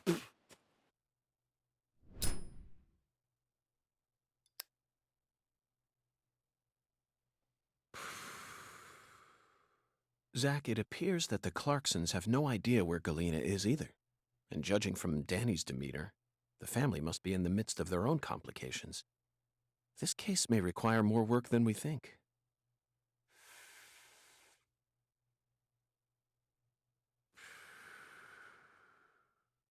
Zach, Danny married into this family, didn't he? Yet he's acting like he's a full-blooded Clarkson. I'm surprised, really. That was the most unexpected aspect of our encounter. After all, he's only the son-in-law.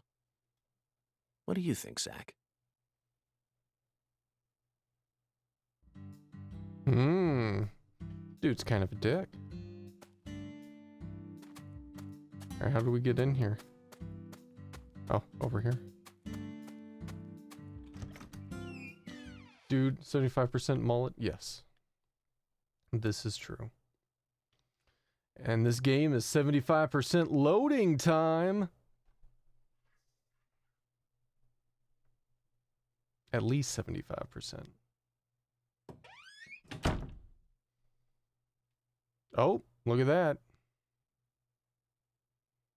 That looks like a portal.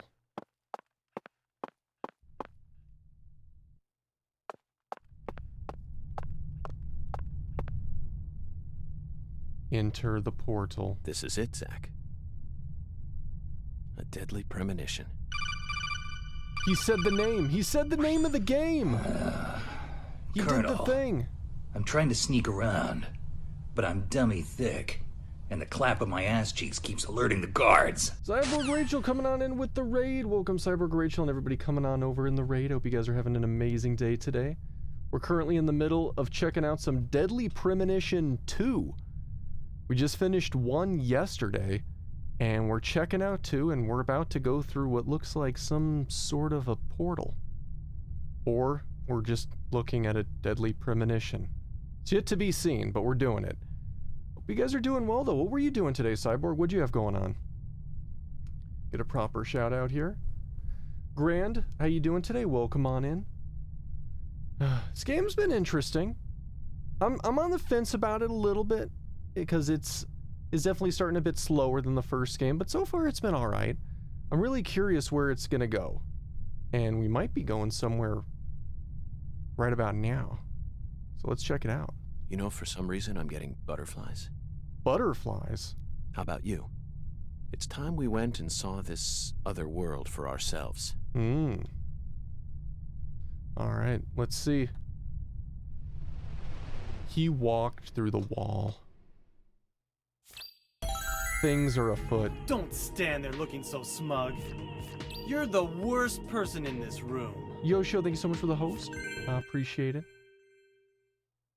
Cyborgs are infiltrating? What? My God. Skynet has become self-aware. Damn toasters. Thanks again for that raid. What did you have going on today? What were you playing? Zach, the countryside is always so entertaining. It has far more stimuli to offer than the big city. Alright. Yeah, look, this looks a lot like it did in the first game right here. A lot. Like, we got the vines and stuff. Oh, and, Mr. Alligator. Dragon I'm not Age sure how much Inquisition. help you'll be Nice. in this Very nice. situation, but I guess you're better than nothing. I hope your stream went well today. Whoa. What the hell? What the? Zach, I don't even need to say it, do I? This is right out of that movie. What movie? Videodrome, 1982, Oh. directed by David Cronenberg. Videodrome's At a the time, it crazy was ass seen as a movie. hard movie to digest for normal moviegoers, but now it's become a cult classic. I always just saw it as another weird Canadian movie, but this changes everything. My arm and my gun have become one. Now I can really understand what Max was going through. I mean, it looked more like a tree replaced the skin on his arm. But sure, we can go with a gun. We can do that. Existence. Existence is a crazy movie. We actually just watched that the other day. Well, I say the other day, and I mean like a few weeks ago, but... Psycho gun controls. Hold down the fire button to charge a second, aim towards the enemy and lock on, then release the button fire. When firing your... Wait, the faster your firing speed, the faster your gun will lock on. Lock on to multiple points at once. Okay, let's check it out.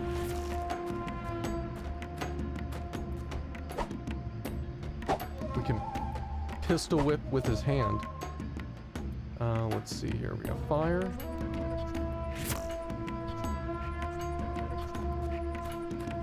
Interesting. Those movies from the 80s were all predicting the future. Life's simpler than what philosophers make it out to be. In the end, truth and reality are... His hand's pretty powerful. Just decimated that box. Alright, what's through the door?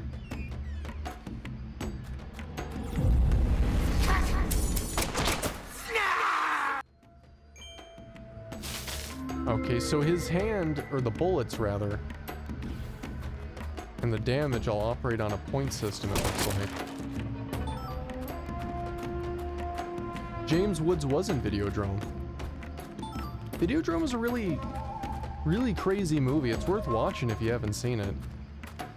Now, he compared his hand to this, which in the movie looked very different. Like, he had a gun in the movie, but like the gun kind of like fused into his hand, kind of.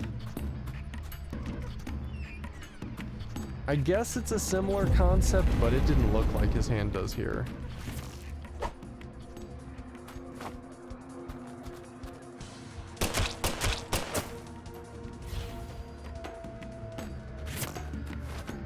I wonder if we're using ammo. Let's see.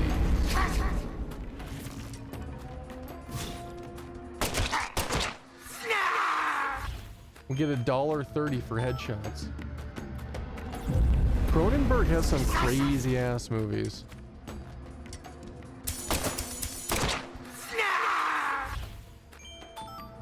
Okay.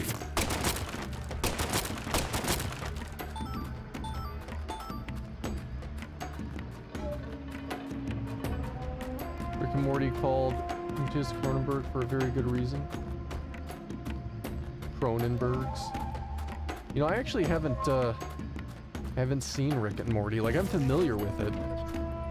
I've seen, I think, maybe at some point a piece of an episode, but I've never actually had a chance to sit down and really check it out.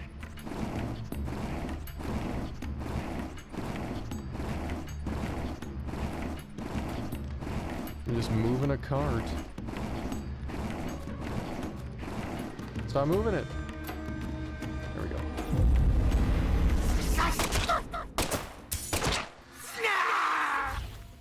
And we're killing these things $1.30 at a time.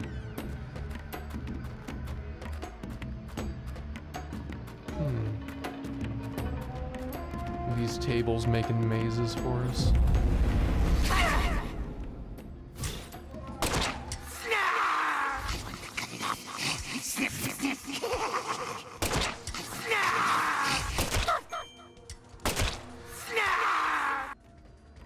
Okay. His hand is really powerful against these enemies, though. Like, one headshot and they're done.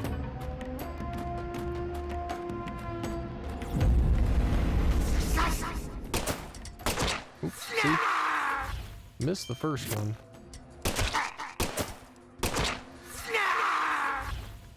They make a weird sound when they die. Like, I don't know what they're saying. But it sounds kind of ridiculous. Oh, dude. Stop cutting me.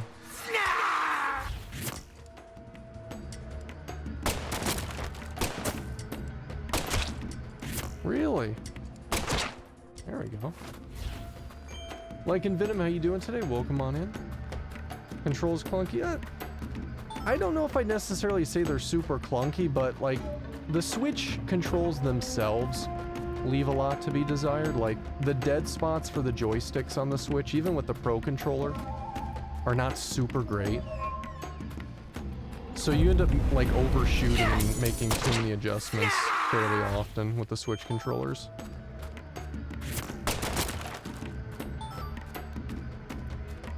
Pretty alright, tired as usual. It's 10 a.m. here. Just go to sleep forever.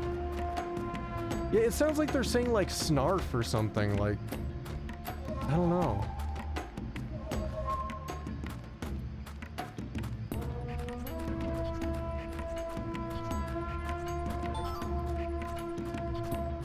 Alright, I guess we're done here because we're about to go through a portal. About to go through that loading portal. Yep, there it is. There we go.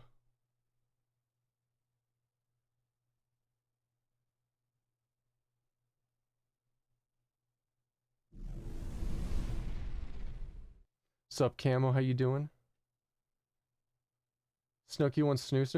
Dude, it's so funny you say that, because, I like, sense something here. when I heard those enemies say something, my mind immediately thought of that South Park episode. Like, immediately. I wasn't even gonna say anything, but since since somebody else did, yeah.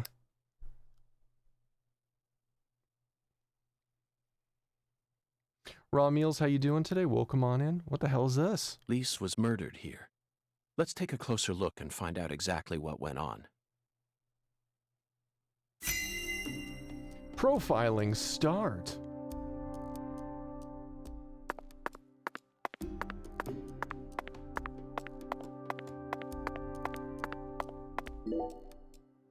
Zach, there's a tall woman here. Very stylish. She'd stick out like a sore thumb in this town. Is she watching the murder? No. She's clearly more than an innocent spectator. She must be deeply entwined with this case somehow. Okay. More. I want more. Zach, the murder weapon was an axe. Lise must have been dismembered while she was still alive. And the woman holding the axe, flashy clothes, beautiful face, and that dragonfly ring, this must be Lisa's mother, Galena Clarkson. Look, Zach, she's crying. It's the polar opposite of Lisa's euphoric expression. Galena is brandishing an axe while tears stream down her face. What was going on in her head? Wow, it's amazing. I can feel it. I'm getting prettier. Zach, Lisa's limbs were severed while she was still alive. But she's smiling. She must not have been able to feel any pain. Sang Rouge isn't that powerful of a drug. At least it shouldn't be. And look, Zach. Another dragonfly. The tattoo is just to the Gotta side hit of her A navel. so many times during this She dialogue. always carried the mark of a Clarkson with her, wherever she went. Okay, let's get started. This is gonna be so fun. Red powder. This must be Sang Rouge. But for some reason, it looks more vibrant than all the specimens we've gathered so far.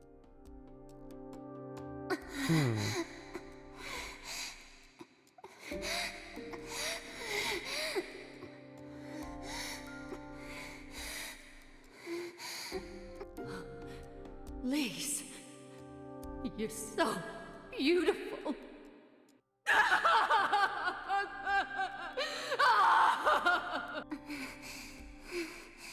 Really?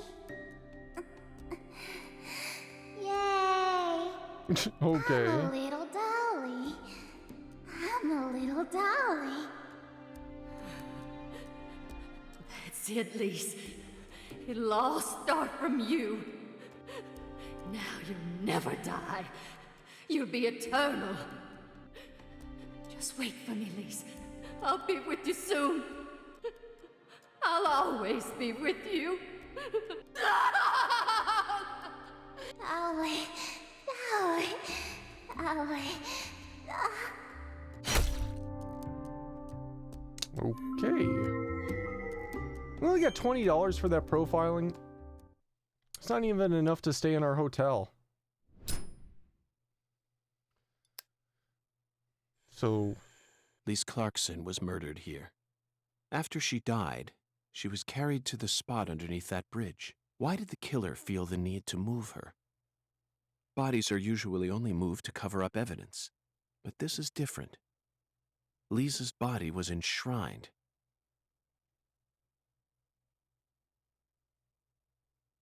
text transformation making you question your The current ritual, mental state. the altar, a mother killing The her child, worst dreams, Ornate. a monstrous giant, and a mysterious, stylish woman. There's a real demon out there, and it's got its sights set on the Clarksons. But Zach, this is exactly the kind of case we FBI agents are here to solve. Isn't that right?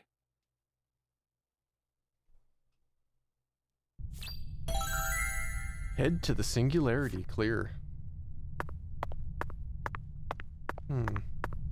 And now this ghost phase is over, I guess. What was that? What was that? Hey, Wearing a Gingy. very well-tailored person suit. Gingy coming on in with the Hey, 16 months. That's a while. Thank you for the entertainment. I hope you're having a good day. Smiley face. That's a while sounded so sad. Gingy, thank you so much for the 16 months into the suit. I really appreciate that continued support. Thank you very much. How you doing today? Get some hearts in chat for Gingy and that 18 months of continued support.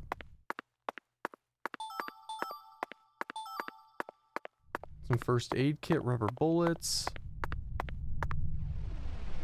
That's a while. That's what it sounded like. Like, oh, I've been sub for 16 months. That's a while. Doing all right, enjoying the weekend? Nice. Very nice.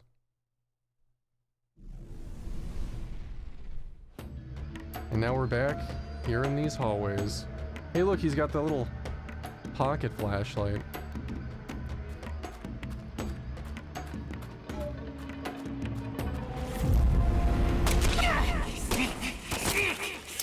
What the hell?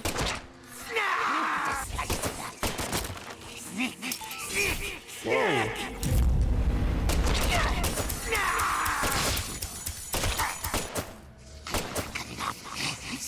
Man, his aim sucks.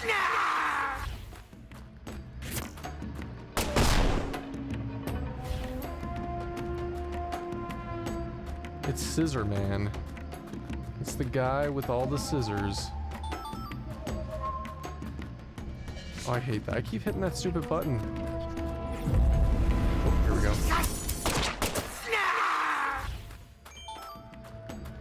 Nice.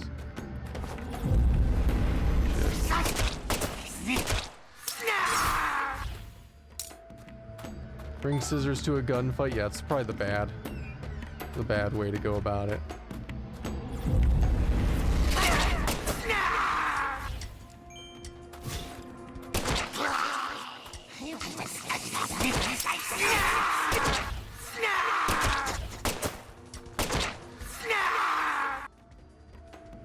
Would Scissor Man be a cut above the rest?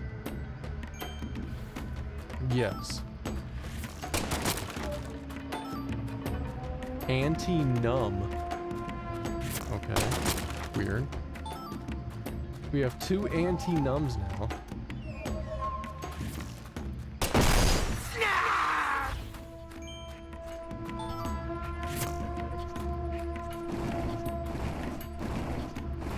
It's just such weird dialogue when they die.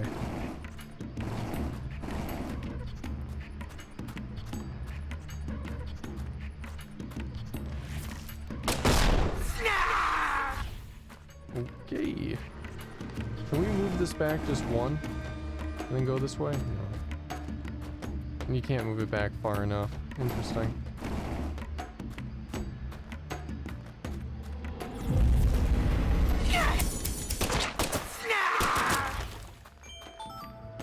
Got first aid kit.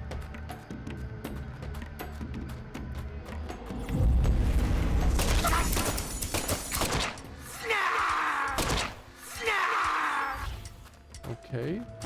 Yeah, these enemies are far less intimidating than the enemies in the first game. Not that those were intimidating that much.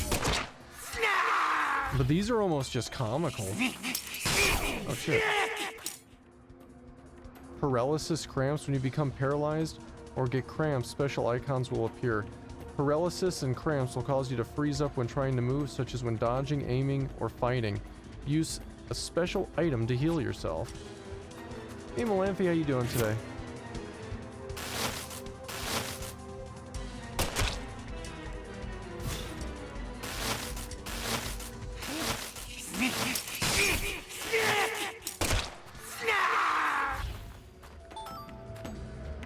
We have paralysis. Maybe we can use anti-numb?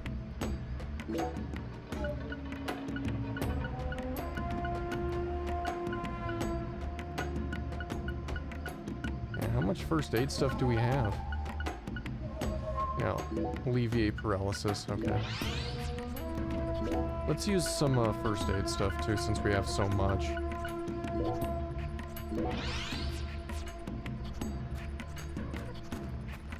What do you think he did? What? Cramps? He called me cramps? Whoa. Hold up.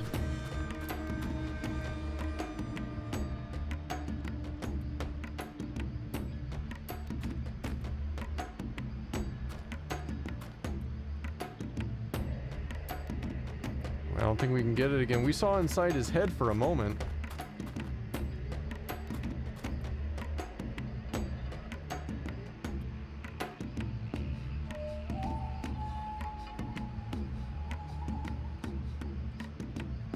Come on.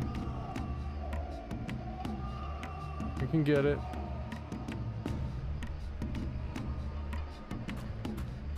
There it is. Kind of have to move while doing it.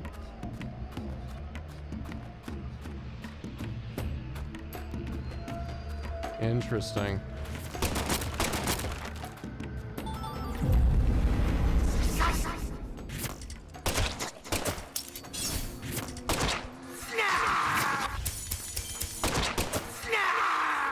Okay. Think Suzuman called me sick? Deadly premonitions, or at least non-lethal hunches. Side of the eyeballs. Oh no.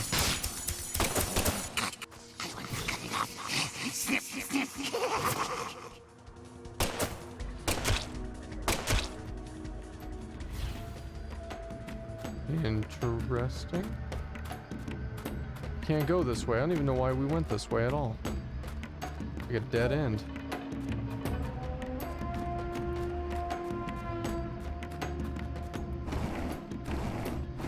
Oh, we can move it this way. Shit, okay.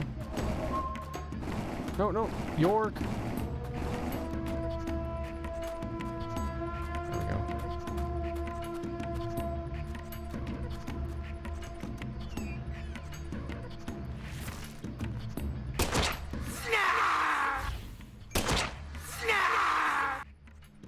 They didn't even get a chance to wake up. It's getting a little crowded in York's head with these eyeballs. Just gonna have to remove them. Shit.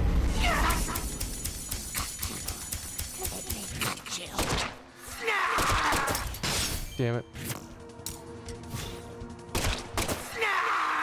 There we go. Aftona, how you doing? Welcome on in.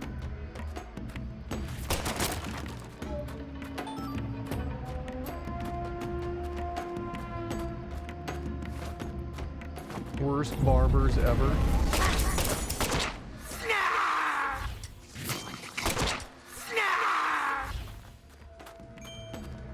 So much snark. Inquisitor? Amethyst, thank you so much for the follow and welcome into the suit. Hope you're having a good day today. Thank you for that follow, I appreciate it.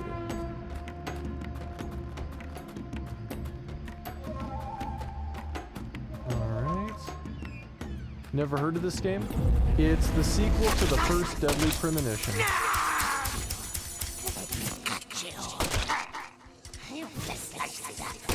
The first game was great. It was really good. This game, I'm not sure yet. My opinions of it are still up in the air. It's not bad, it's just... So far, it's not the first game. But it's an interesting point for sure.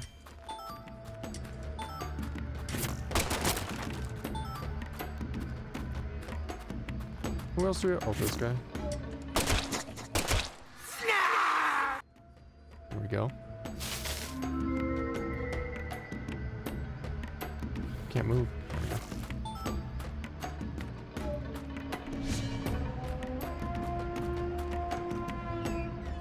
There it is. There's the exit.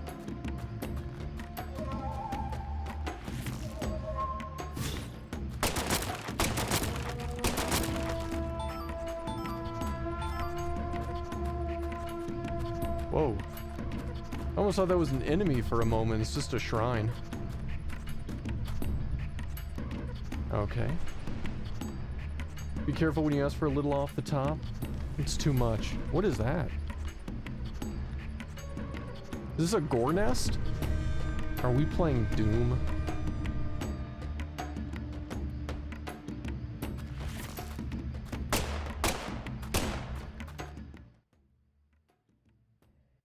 Cutscene.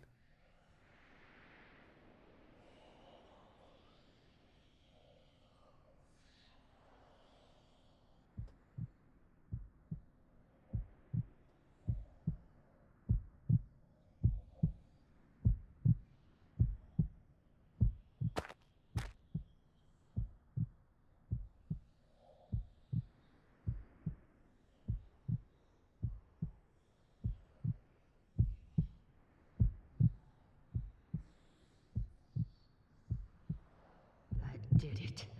I really did it. I finally completed the first ritual.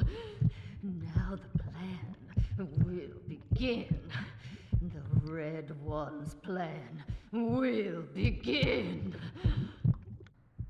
Zack, this case is going to be a labyrinth. I certainly didn't expect to run into a monster like this.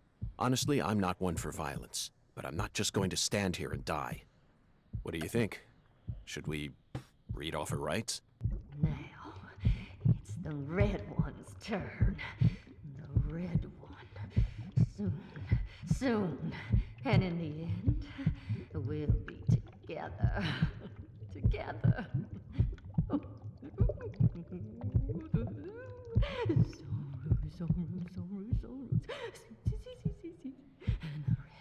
the red. Oh, seeds, red. Oh, yeah.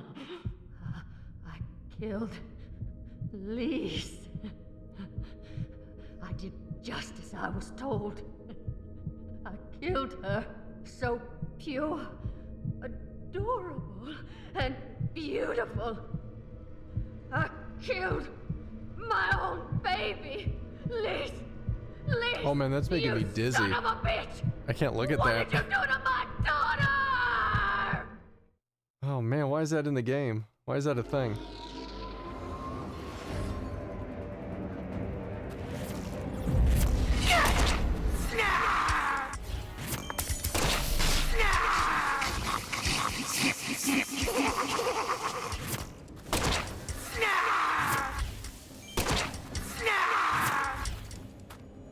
Shit ran out of ammo.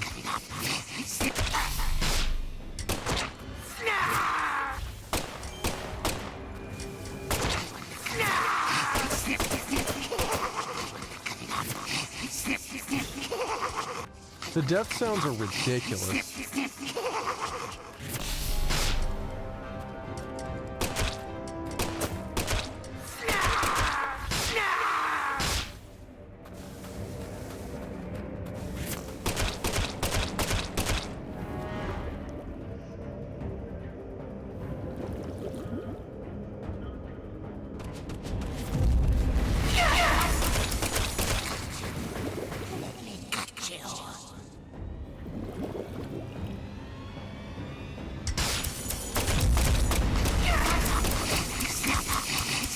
This really doesn't matter if you take the other guys out.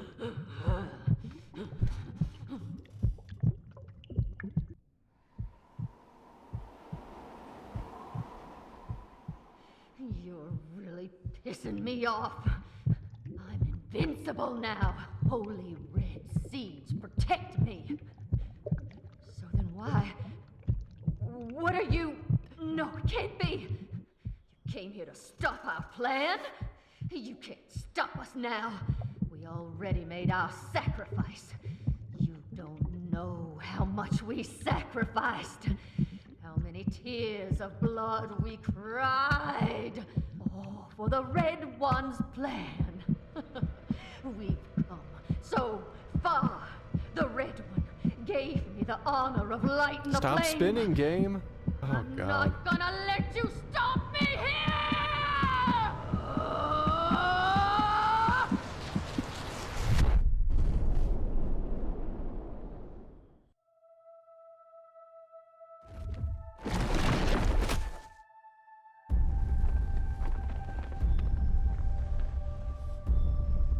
And it looks like we're in boss fight country at the moment.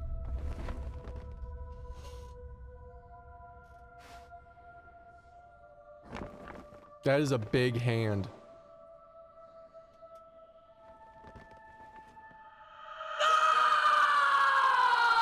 Helena, is this your true form? Gosh, Hollywood would have been all over you. Although you probably would have been typecast as a gross monster. The kind that heroes always kill. We're going to make a new world! And no one's going to stop us! Figure we're probably shooting at this point. Here, before we even start, I want to have him heal.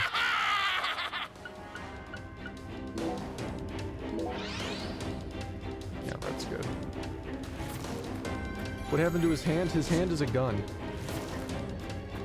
Snap the tendons!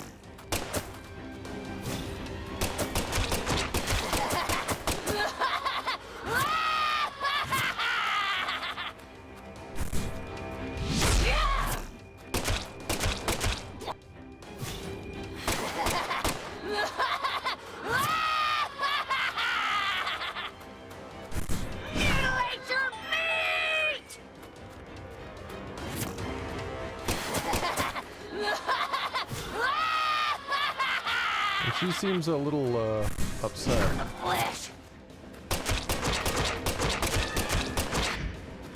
Okay. Finger gun, handguns. It's a handgun. Damn it, game. Uh-oh. Feel my pain! What is this?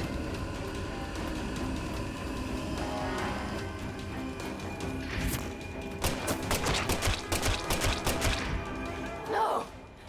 This can't be happening! Ow! And to think we're killing these enemies with rubber bullets. Which is maybe even more absurd.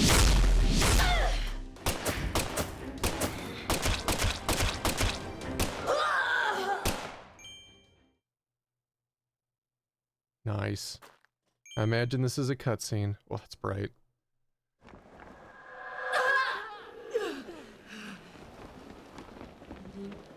Push! This is impossible! Red 3!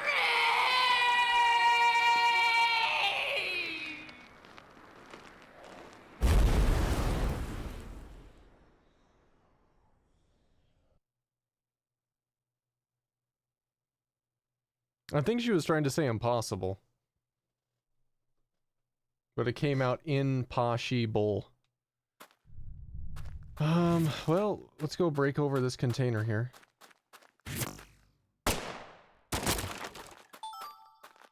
Rubber bullets, nice. Let's see here. Seems actually weirder than the first one.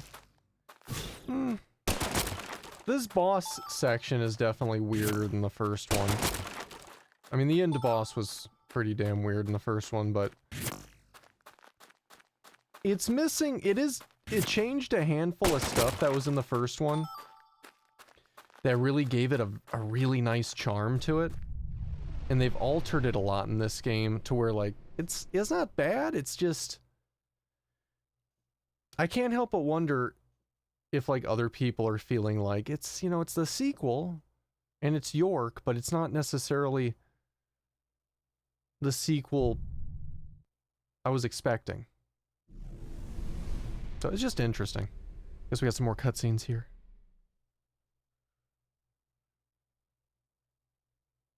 And then we don't have a cutscene. All right. And I'm not saying it's bad. I'm just saying, like, the ghost sections in this game, at least so far, are definitely more comical than when the first one had a bit more of a serious tone to them. The crime scenes in the first one were kind of savage, just like fucked up, like, whoa, scenes that were just insane. Like when you, oh, who was it that ran the gallery, that you find her and you end up saving her, but she already had her tongue cut out. So then in shock, she ends up like standing and talking about her art, and then the statue just falls on her in the middle of like her talking, and like, of course she has no tongue, so there's just blood as she talks, and then the statue crushes her. It's just these crazy fucking scenes. And this game, it hasn't had anything like on that level. So it's been interesting, but different. This is a cutscene. Lise. Our new world. My Lise. My sweet little dolly. Galena Clarkson, you are now under arrest on suspicion of the murder of Lise Clarkson and the illegal disposal of her corpse. You have the right to remain silent. Anything you say may be used against you in a court of law. That's enough, Zach. She can't hear us anymore. Zach, pardon my language, but this case can go fuck itself.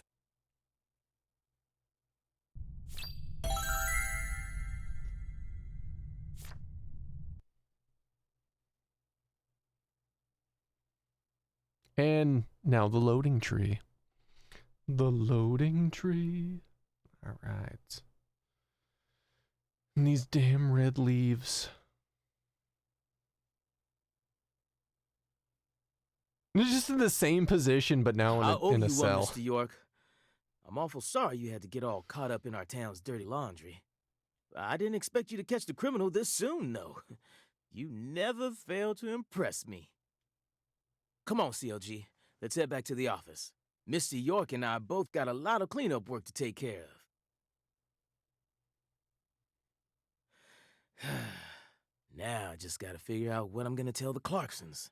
That's my biggest problem. Melvin, this investigation has only just begun. What? But we got the killer.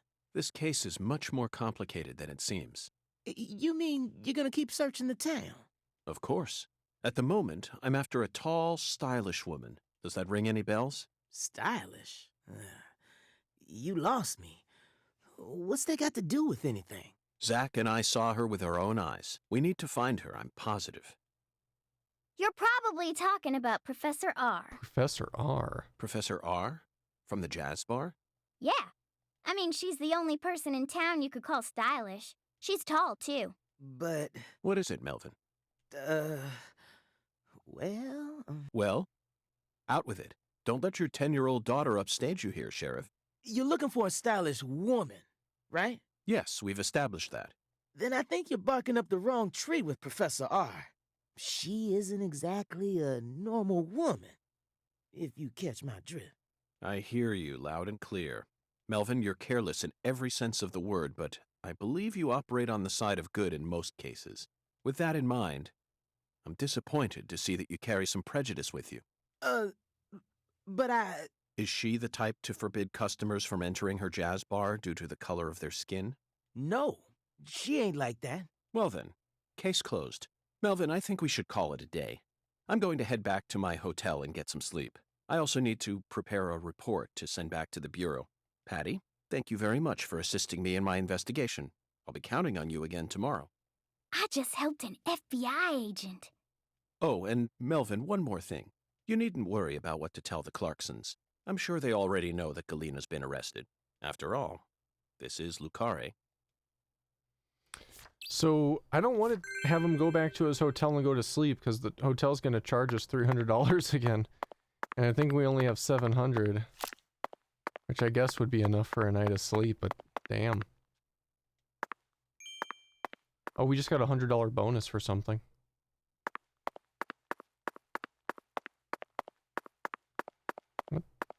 I was just a shadow. A weird shadow behind him. Okay. Yeah, it's like 300 something every single night in the hotel. Which is rough. Like, that money goes quick. He doesn't make that much money. Like, I think he makes maybe about the same he did as in the first game. But we've had to, on plenty of occasions, speed up the time just to be able to do the next stage in the case. So, yeah.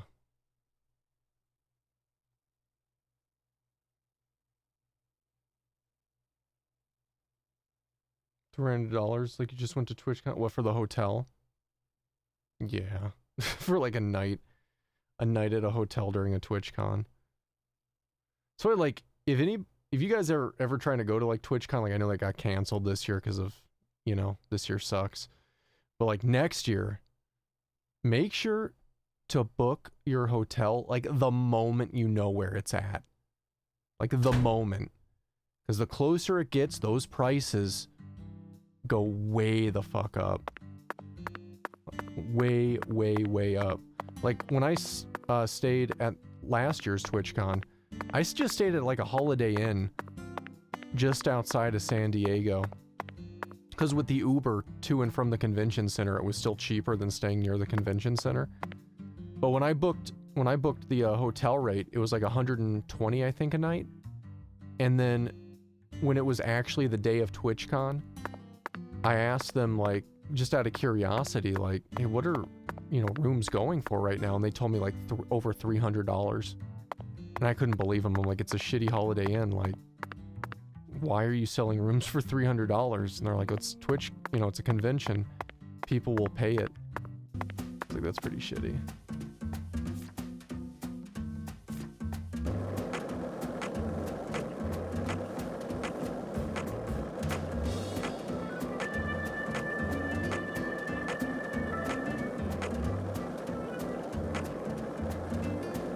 And they said during days or times of the year when San Diego Comic-Con is going on, they charge over $400 a night during San Diego Comic-Con. Like, that's just fucking messed up. Like, it makes it so bad to where, like, you know, you're just trying to go to a convention and just have a good time. And you got to pay that much money to stay in a Holiday Inn outside of San Diego? Like, really? Like, why even bother at that point? Like, and if you wanted to go for like all 3 days of Comic-Con, that's $1,200 just to stay at a Holiday Inn. I think that's horrible. That's so bad.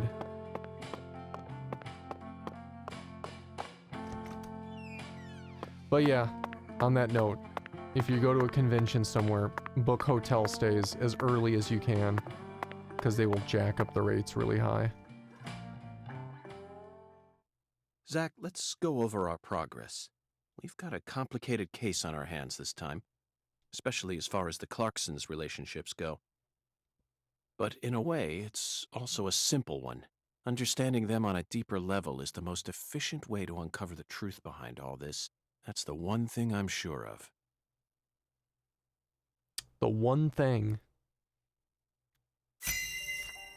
Evidence organization start? Wow, his organization chart blew the hell up. Let's start with the people who were closest to the victim.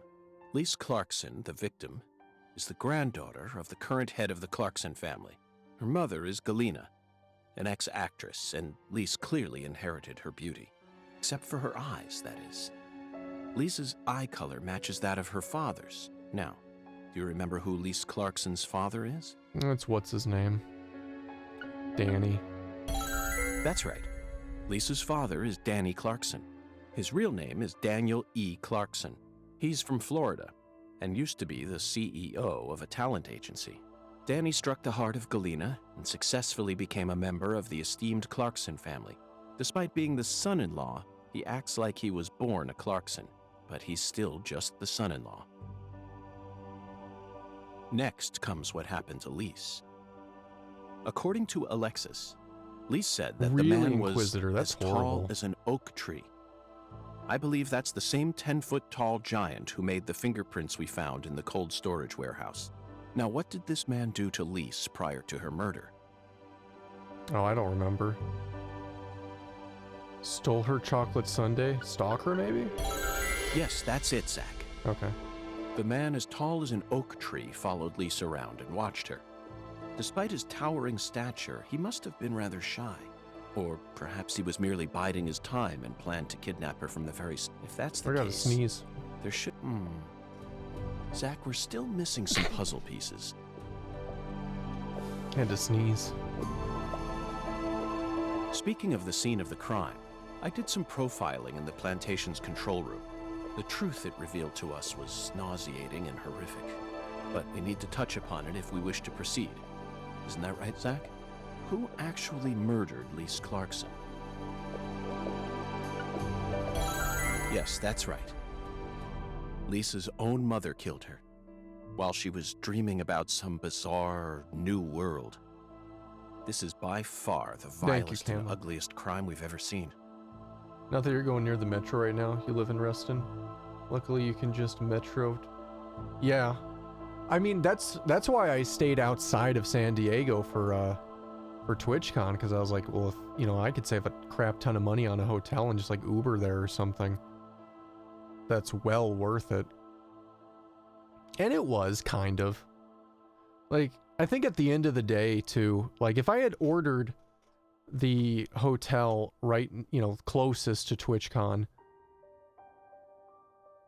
with Ubering back and forth and everything, I probably didn't save as much as I thought. I still saved, but I thought I was going to save like, you know, $150, and I think I only ended up spending or saving like $30 at the end of the day. So it ended up not being terribly worth it. And then I could have been in like a hotel in walking distance. So that would have been cooler. The fact that Galena set up her daughter's body at an altar makes this case even more complicated.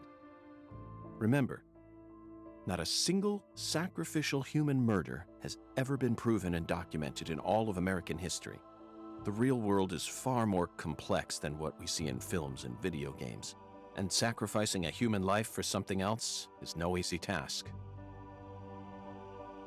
In conclusion, Zach, through our investigation, we found one character who sticks out more than anyone else.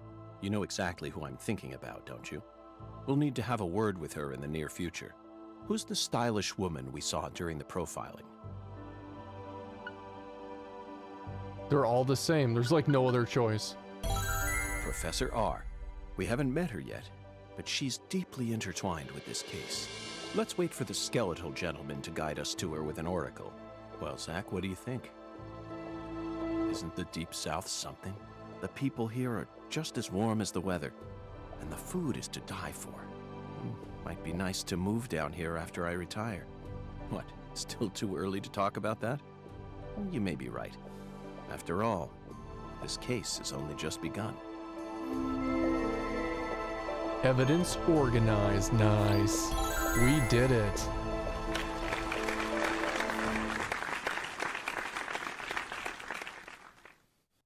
All right. And now we load. So the Uber didn't turn out as cheap as you thought it was going to be. The Uber price ended up being as much as I thought it was going to be. It was just, I guess I didn't realize how much I was going to be Ubering. I misjudged it a little bit. Because, well, one, I had figured I would Uber from the airport to the hotel, and then from the hotel to the convention center, and then to the convention center back to the hotel, and that would be it for that day. And then the next day, convention center, hotel, or excuse me, hotel, convention center, then back to the hotel, get my luggage, and then go to the airport, and then that would be it, because I was only there 2 days. Instead, it ended up being airport to hotel to convention center to hotel, and then to take a nap because I was tired as fuck. And then back at night, I went back from the hotel to the convention center. They're making all this for shit up. GDQ, and then went back to the hotel. And then in the morning, went back to the convention center, but then I went from the convention center to go out to eat with everybody. And then from the place that we were eating, which was pretty far, to the hotel and then to the airport. So it was a lot. It was a lot more Uber than I had in mind. That looks like fucking Snake. And this is a cutscene. I'm gonna let you guys enjoy this. But that looks like Snake. It's nearly been a century since the Clarksons first took control of Lucari. 100 years. I always thought my legacy would live on for 300 at least. I'm gonna find the real killer and beat the living dog shit out of him. Yet it looks to me like times have changed. We ain't in the good old days no more. You understand me, boy? Yes, sir. I'm right there with you, Paul. I'm gonna continue what you started, sir, and make the Clarkson family strong again. First, I need to find whoever really killed Lise and bash their fucking brains in. I saw this coming. Ever since the day Lenny left home, the town of Lucari has been cursed. We can't stop what's happening now. It's too late. It's beyond me. No. It's beyond the minds of anyone who comes from the olden days. You understand me now, boy? Yes, sir. Believe me, I do. I'll kill him. Just leave everything to me, Paul. Are you serious about this? Yes, sir. Right hand of God. Look right in my eyes. I ain't lying. I'm serious. I just need you to lend me some troops, sir. We need retribution right now. That's the job I've been given, and I intend to do it. Well then, let me ask you one more time. Are you serious about this? Yeah, hell yeah. I'm a Clarkson, and all Clarksons have a job to do. Isn't that what we always say? Mm-hmm. Then I'll need an arm. Yeah. What? Well now, you want to use my troops, I'm gonna need to know whether or not you're really serious about this. Just one arm. Slide it on through that wire there, and it'll take care of it for you. Paul, I mean, you're joking, right? Daniel, have I ever told you a single joke? No, but... If you want to become a real Clarkson, then you done got yourself a job to do.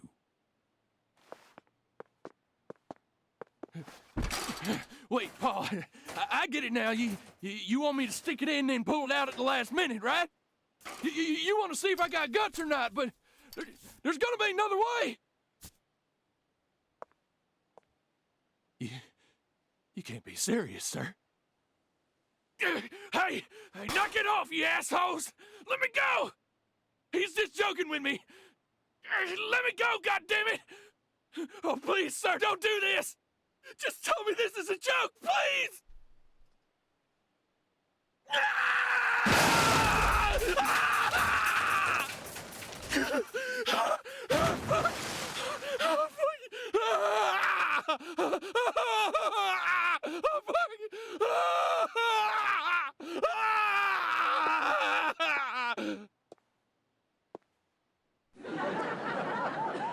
I am a Clarkson. And no matter how our fortune falls, all Clarksons have a job to do.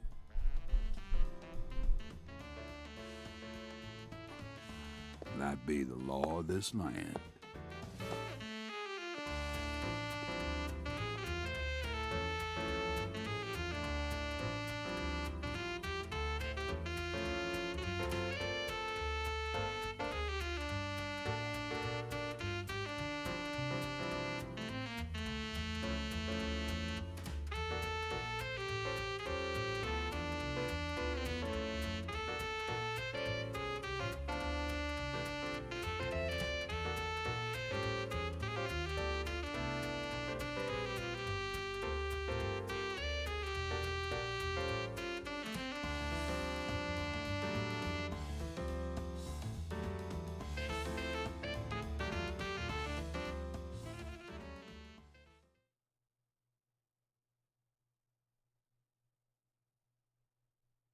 Ice Clone, how you doing? Welcome on in. Episode 1. Ooh, let's look at this. Let's look at this. Completion time, 5 hours, 9 minutes, and 43 seconds. 2 days have passed. We killed 54 enemies. We earned $969.30. What else? 37 sharpshooter bonuses. 2 health maintenances. UFO bonus. Nice. Penalty, 1 pedestrian damage because I ran into that one person on my skateboard. Pains, 53. Alright. 1 squirrel. Whoa, guys. Do you see this?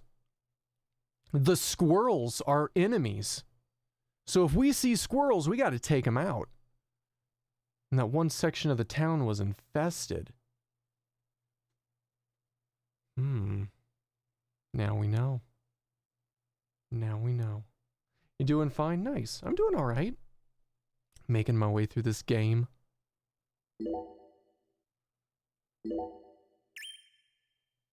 Save. Think we're gonna go back into a cutscene? The squirrels work for the Clarksons? I believe it.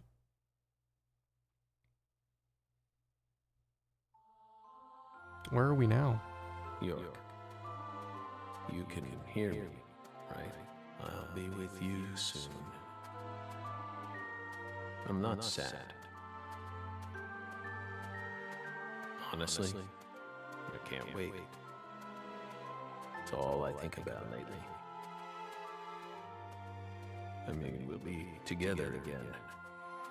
We'll get to discuss movies and food again. Everyone around here has bad taste. They don't understand things the way we do. It's a shitty world filled with shitty people. Oh, that reminds me.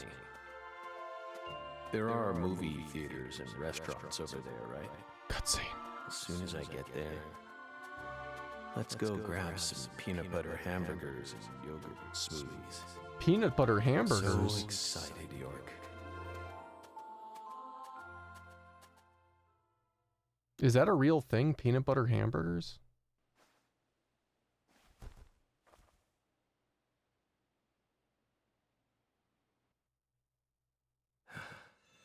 Please, York, don't rush me.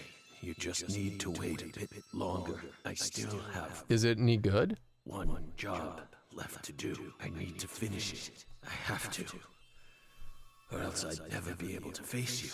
Just give me a little more time, okay?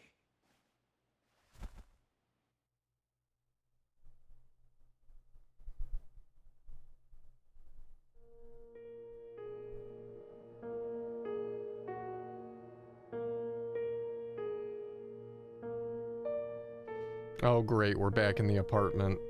Yay. So, Lisa's mother, Galena Clarkson, confessed to murdering Lise.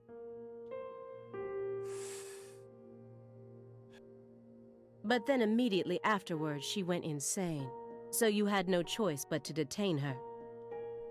What a terribly convenient story. You were the first person to find the suspect hiding at a farm on the edge of town. And you even got her to confess to the crime, right then and there. Did anyone else get a chance to hear Galena's confession? Only us. How did you even find that shack in the first place?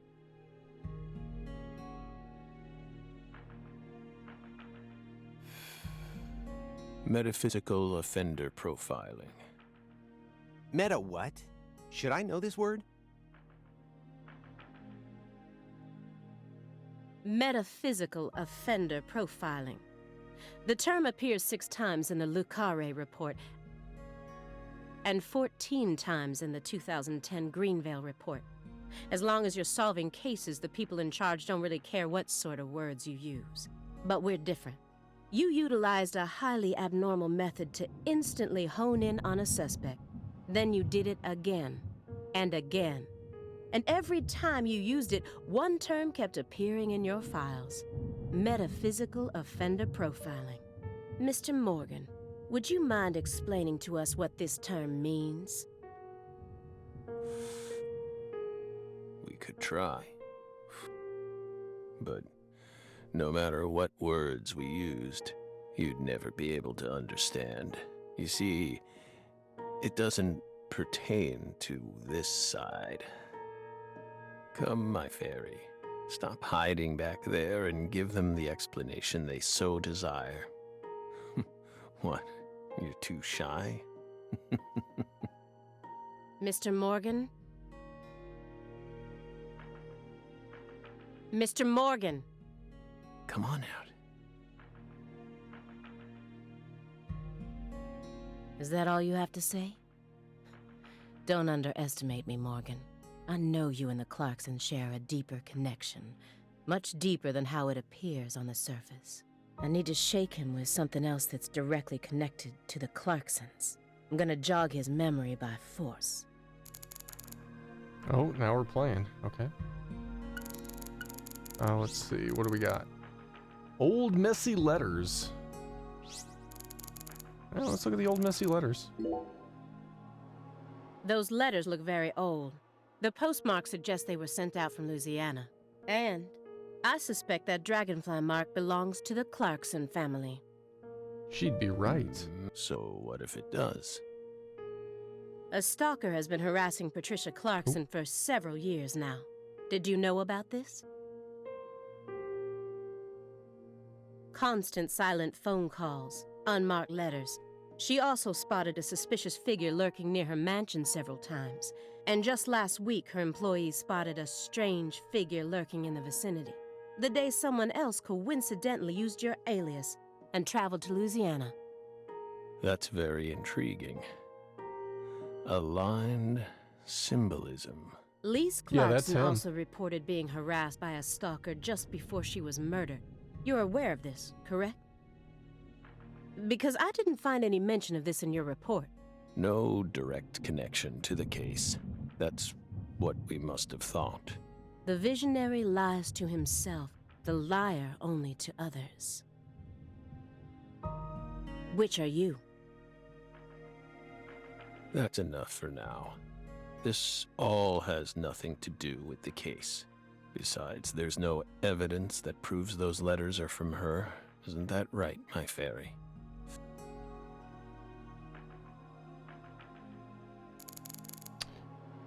Yeah, so that's him. So, you know, the first game takes place in 2010 when he's in his what appears to be early, maybe mid-30s.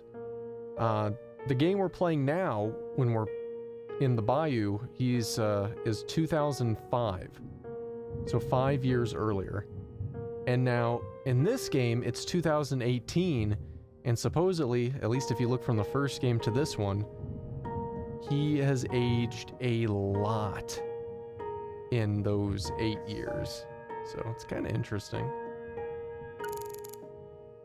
Let's look at the Greenvale case since it's about the first game. Mr. Morgan, I noticed that several parts of this report have been redacted. Redacted. For example, here. One individual's name has been erased from the key figure list. Would you mind telling me why? Someone in charge must have thought it was unimportant. Or maybe even inappropriate. Why would they think that? How should we know? We've never understood what those people do. Well, I took the liberty of trying to restore what was taken out. Normal ink was used to blot it out, so I was able to recover part of it. Here's what it says. Sapling salesman. All the other redacted parts seem to be connected to this person, but I can't think of a single reason why this individual would need to be removed from the report. Why is he so untouchable? Oh, him. He's nothing. We were barking up the wrong tree. Meaning? Can't include someone who doesn't exist in an official report, now can we? Doesn't exist? You mean he had nothing to do with the case? Yeah, you could say that. Okay. Look at this photo. Mr. Morgan. According to you, at the beginning of this case, the victim's body was being stored in the warehouse on purpose. Is that the truth? They really put her body there alongside food and other perishables? It's in the report. No. The report only says it was stored using the most effective and shockingly inhuman method possible. If you can think of a better phrase, we're all ears. The report isn't wrong, you know. In fact, that might actually be the most accurate way of describing it. It's precise, and it's also kinda poetic, you know?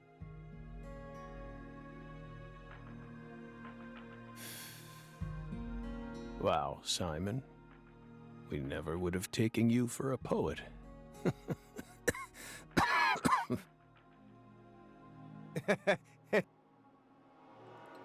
You two think this is a joke? Lise Clarkson's body was discovered in that cold storage warehouse after 14 long years. If you'd only done a proper investigation, we probably would have found her much sooner. That poor girl. We still regret the fact that we never got to meet her. We're sorry, from the bottoms of our hearts. I only hope it didn't happen that way by design.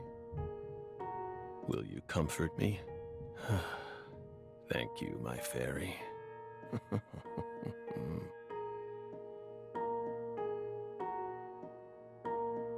I knew it wouldn't go that easily.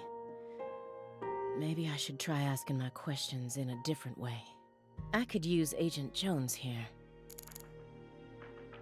Well, now we gotta look around his place again here. We got either a window, pile of DVDs, or a nervous Simon.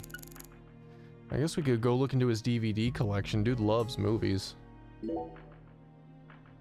A stinking indulgence. And a massive DVD collection. You must live a very comfortable life.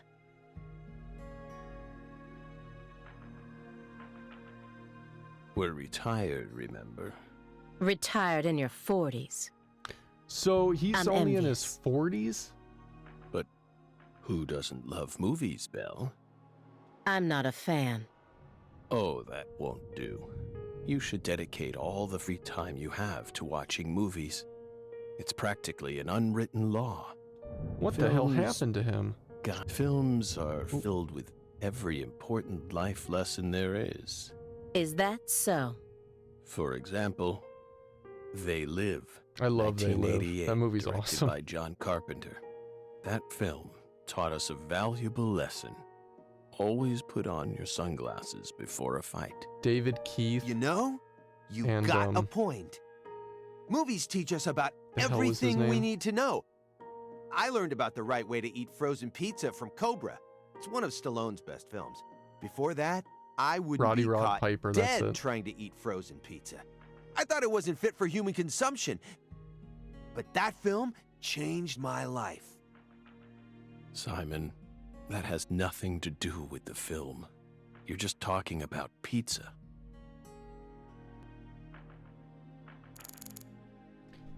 We're probably all eating frozen pizza long. Go back to the DVDs. We were just there. Okay. This is a nice building. Layout isn't bad either. Whew. Must be rather expensive to rent a place like this in Boston. How many other James rooms are Cameron there or in this John apartment? Carpenter? Well, at least, we're That talking room about over They there, your Live. bedroom? Why so curious, Belle? It almost sounds as if you're seeing this place for the first time. Aside from the hardware shop on the first floor, every apartment in this building has the exact same layout. We're well aware that you studied the layout of this apartment before you came to see us. There's no need to act so roundabout. Just be honest. Say it. I want to see your bedroom.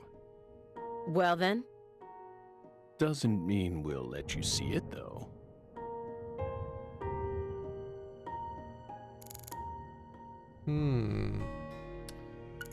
It's back to the DVDs or Simon. I guess we'll go to Simon.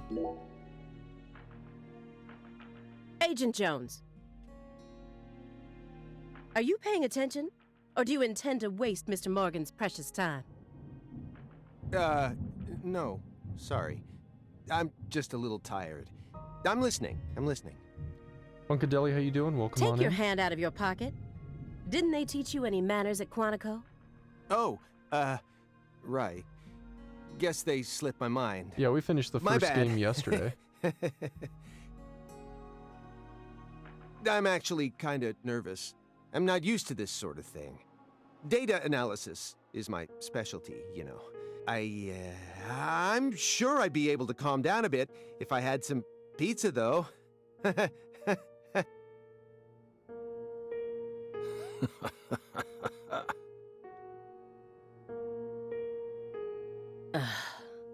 The FBI needs to do something about their lack of personnel. I'll have to ask the questions myself. But how should I start? Maybe I should look back over the files and calmly reassess the situation. Okay, I guess back to... Oh, there's only the one choice. What the hell? Ceiling light? Let's ask about the ceiling light.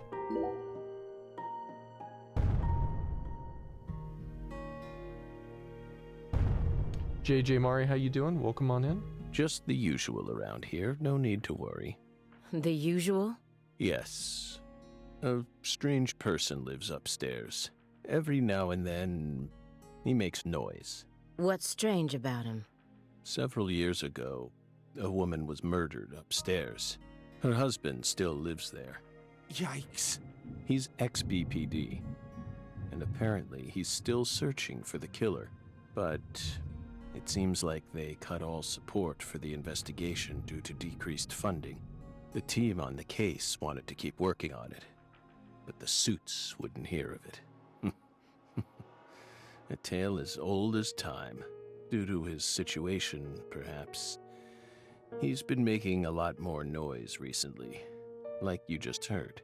You never noticed anything, Agent Jones.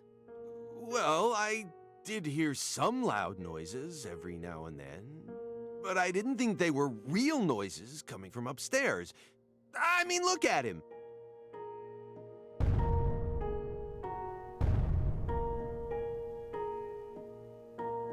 It's not like he's reacting to the noise. He always just went about his business as usual for all the years I've watched him. So I just figured it was coming from the TV. You really amaze me sometimes.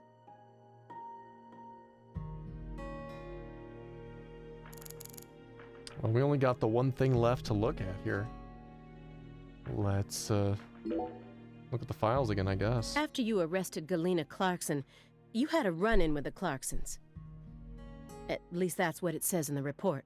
What exactly happened there? Just a simple run-in, that's all. Nothing but a single phenomenon. Chasing hollow instances like that won't lead you closer to the truth. Truth doesn't work like that. A hollow phenomenon, which resulted in a mountain of corpses. Oh, Belle. We think we finally understand what you're trying to say. But don't be so voracious. How about another cup of coffee? We've still got a long way to go, you know.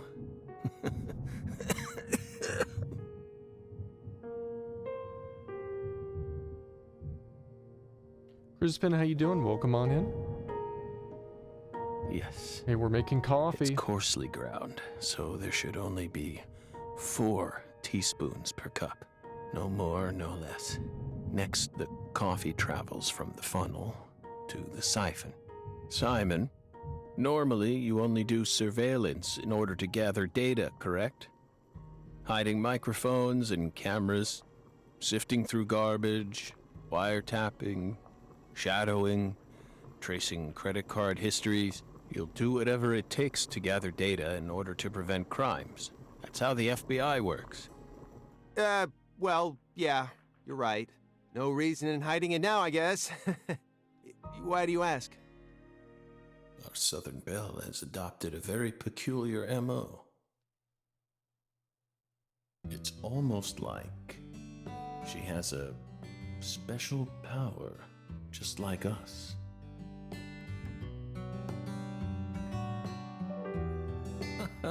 Interesting. You've been watching us this entire time, haven't you, Belle? From that window. I don't need to answer that question. You came here on New Year's Eve, then spent 49 hours watching us until you returned to your hotel room last night. You observed us the entire time without sleep or rest, and you only ate once, some pizza delivered by Simon. Aside from that, you never drank any water or relieved yourself. You simply sat there and continued to watch us. You have visions, too, don't you? You came here solely to hear us talk, didn't you?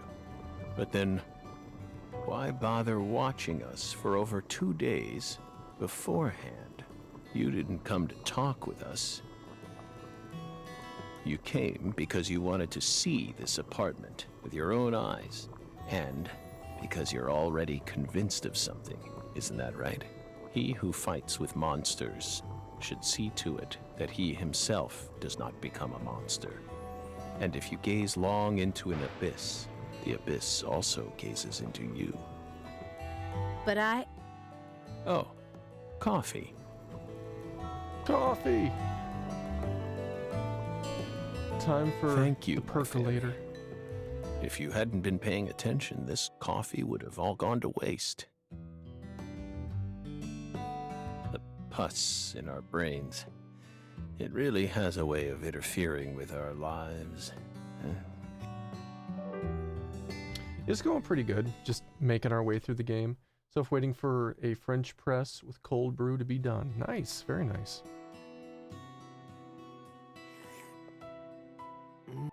This is friggin' delicious. Kinda thought I was gonna shit myself for a second there. What? Come on, Aaliyah, take a sip. Trust me. I'm not exaggerating here.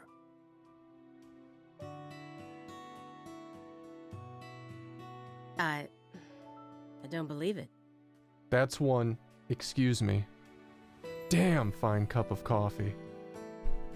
And hot. It's better than any coffee I've ever tasted. Of course it is. Hey Chris, welcome on in. How's your Coffee morning is a going? sacred drink. Coffee saved us.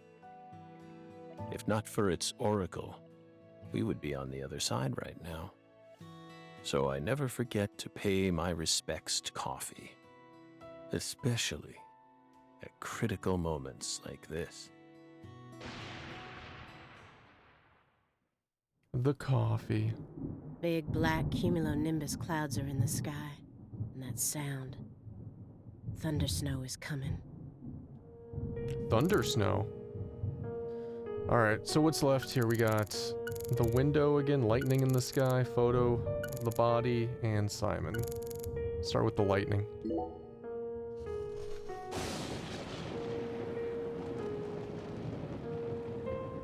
Do you hear that thunder?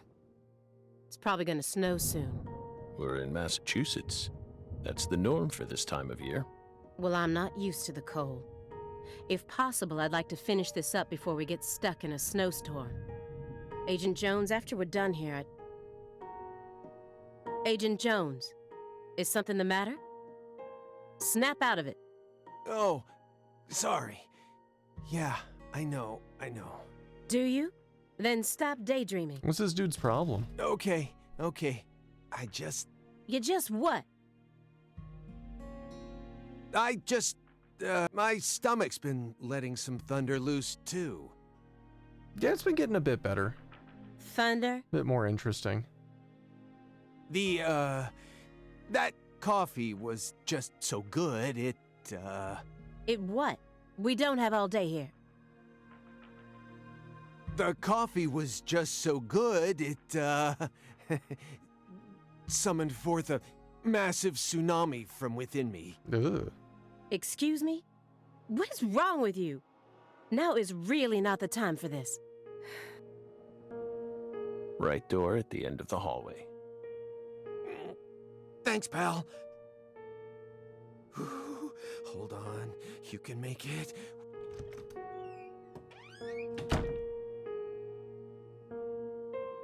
We promise you, we did not put laxatives in the coffee.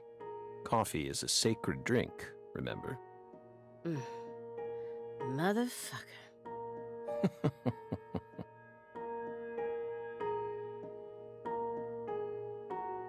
There's no doubt that the report omitted information linking Morgan to the Clarksons.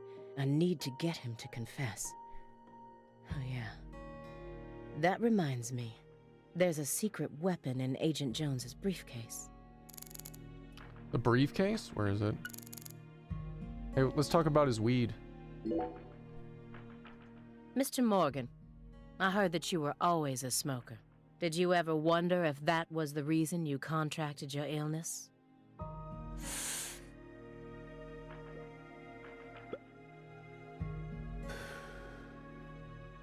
What does that have to do with this case? Nothing. I'm just personally curious about it. Sometimes, people die in car accidents, regardless of how well they take care of their health. Other times, they slip on their bathroom floors and crack open their heads. Isn't that right, my fairy? I'm not concerned with statistics. I'm just curious about you, right here, right now. Colombian decaffeinated coffee crystals?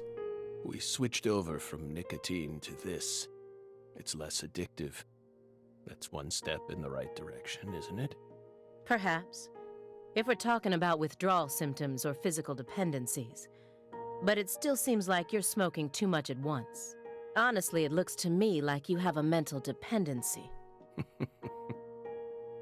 Maybe. But so what if we do? Surely you know about gateway drugs, yes? When a person starts to use one drug, it becomes much easier for them to branch out and try other drugs as well.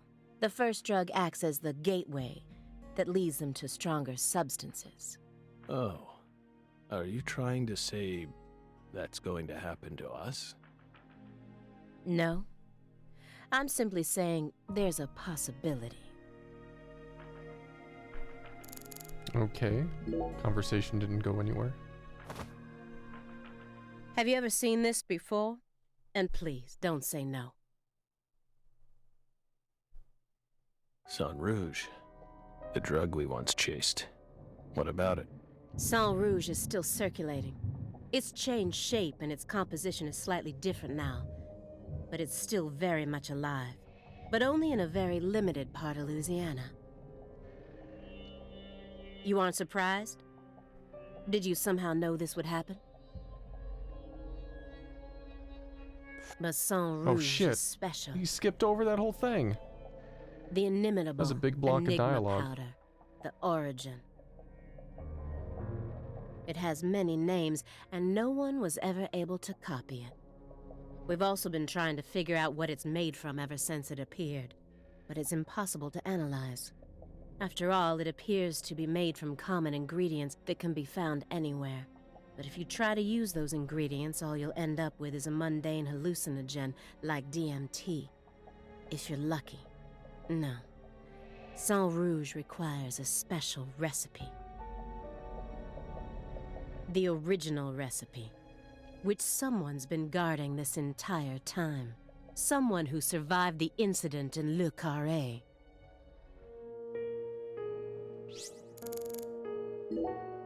Immediately after they found Lisa's body, I went to go see Patricia.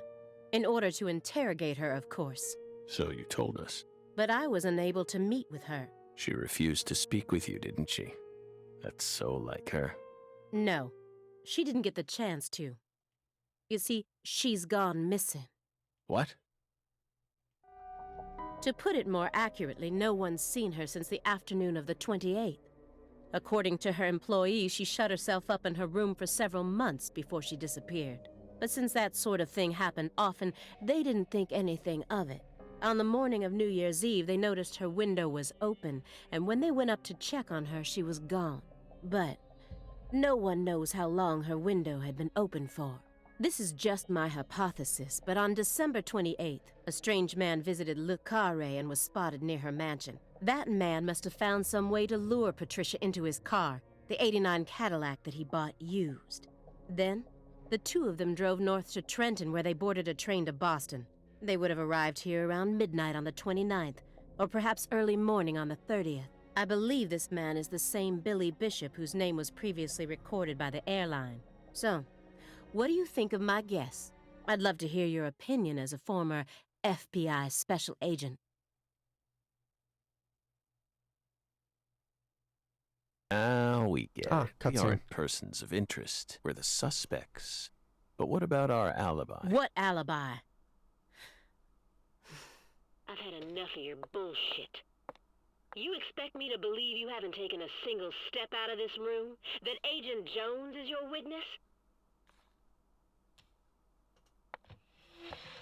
Surveillance cameras can easily be tampered with. Void, thank you.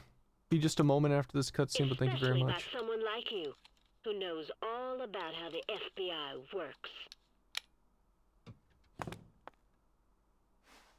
You're possessed by death. Go and take a look at your own face in the mirror. You look like the Grim Reaper. After you visited both Le Carré and Greenvale, you left a mountain of corpses in your wake. You can make all the excuses you want. I'm immune to them. Right here, right now, I want to know everything. You tell me the truth. Yes! You're good, Belle. Damn good. You're brimming with potential. Don't you think she's the perfect partner for our last dance? What do you say, my fairy? Don't you agree? She's good. So good. What do you want to know? We've got nothing to hide. Go on. Question us. This is how it's got to be. Doesn't this remind you of something? You know what I mean, my fairy.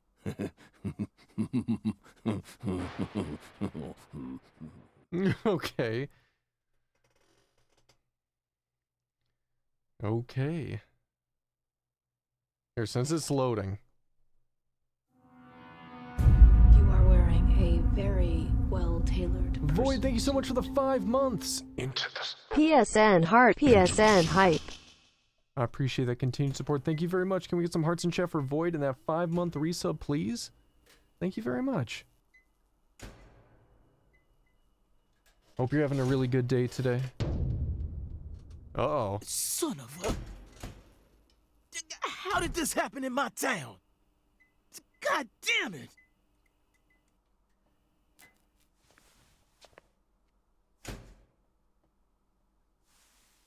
The head and limbs were severed and lined up, according to the lines that were drawn with her blood.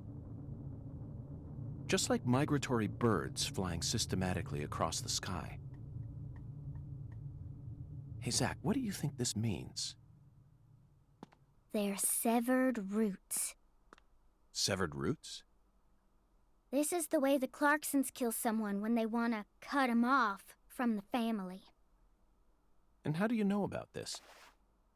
Everyone in town knows about it. They're just too scared to talk. What does the V stand for, then? Beats me. What, you think I know everything now? Luke Cage, how you doing? Vilitatio. It means quarrel in Latin.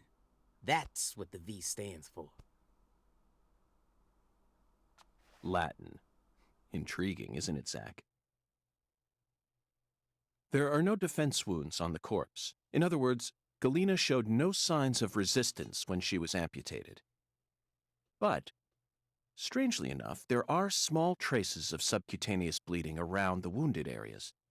That's a vital reaction, which means she couldn't have been dead. You mean... Yes, that's right, Patty. Galena was amputated while she was still alive, and she never resisted. Is that even possible? It certainly isn't impossible. For example, if she was put to sleep with a drug, or if she desired the amputation herself. Why would she ever desire that? Mr. York, I'm sorry, but there ain't no way that could have happened. How can you be sure of that, Melvin? Our world contains phenomena that could never be explained with logic. This is especially true for phenomena in which humans are involved. Do you really think all the facets of love and hate can be explained with logic? Well, no, I don't reckon I do. Here, Might be too early to rule out those possibilities, just like you say. Zach, now we truly know just how deeply the Clarksons are involved with this. Patty, how long does it take to reach the Clarkson estate? Just a short drive. You just gotta head west along the Mississippi. You can't miss it. Got it. Thank you, Patty. By the way, Melvin, no matter how accelerated Patty may be, don't you think she's still a bit too young to see something like this? For the record, I have no intent to instruct others on how to raise their children, but... Holy moly, you're right! Patricia, CLG! Come on, sweetie. Kids shouldn't have to see stuff like this. Daddy, it's too late now.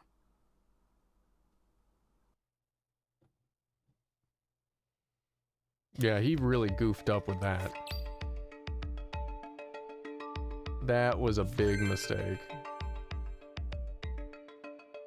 Okay, so before we go any further here, we're just over 2 hours since our last break, and I want to just take a quick one here, real quick, super quick, and do break stuff, and then we'll come back, we'll keep going through this game, see what else we can find here, and yeah, normal stuff. So I'll be back in just a couple minutes, guys. I'll see you soon.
right, we're back. Thank you so much for waiting there during that break. Let's go ahead and get back into this here and see what's next in Deadly Premonition 2. Alright, Jill was murdered in her holding cell. The Clarkson must be deeply involved. Alright. Let's go on to mission number 27. Or not, since it's clear. Talk to the mirror and create any voodoo charm. That's a side mission, though. Why always hit that stupid button? Were we supposed to talk with them? Let's go back down really quick. Camel, thank you so much for the welcome back. I appreciate that. Thank you very much. I don't think so. They don't have any,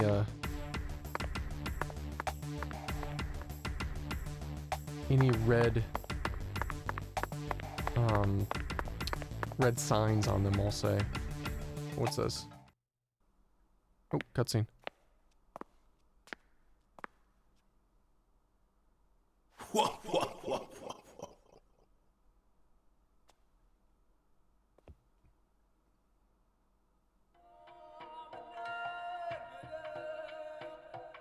You found the flying serpent. But now, the flying serpent will come to find you. Yeah, that sounds right. And it looks like this flying serpent is a venomous one. Some become feasts, while others are eaten alive. Which fate would you prefer? Both sound marvelous, but let me check with Zach. A fine answer.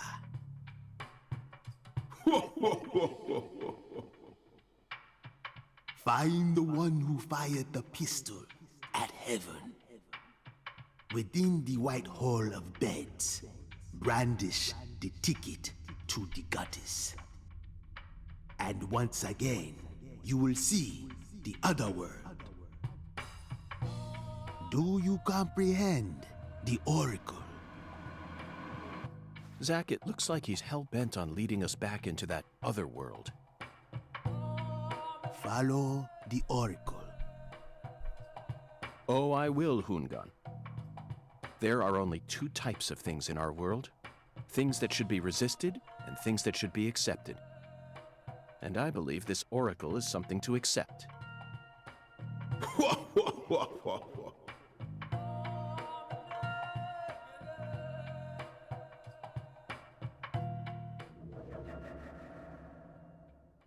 He didn't look too happy in his reflection there in that window. Do you think we're crazy for believing everything that skeletal gentleman says? Yes. No, we're not crazy. Not one bit. This is our destiny, that's all. But I shouldn't need to explain that to you, Zach. Oracle decryption starts. Here we go. The one who fired the pistol at heaven. Firing pistols at the sky might be a rather common occurrence for the South. Remember? Young Guns, 1988, directed by Christopher Kane. There's that great scene where Emilio Estevez keeps firing his Colt M1877 up at the sky. Well, but that film took place in New Mexico, didn't it? And the Oracle probably isn't referring to a situation like that. I honestly don't know where they're referring to. It's got to be for some purpose other than an attack or a threat. Unfortunately, Zach, you're wrong. Ah, we're wrong. We need to find someone who fired their pistol straight at the sky. It's got to be for some bingo, Zach. Okay, there we go. We're currently running a race here. And the one who started this murder investigation is indeed the one who fired the pistol at heaven. Yeah, we finished the first game yesterday and went straight on into this one. In other words, the person who first discovered the body. According to the files, Lisa's body was discovered by Chuck Thompson, a crawfish farmer. He apparently works out of a fishing hut located in the marshes south of the bayou. Let's go pay him a visit.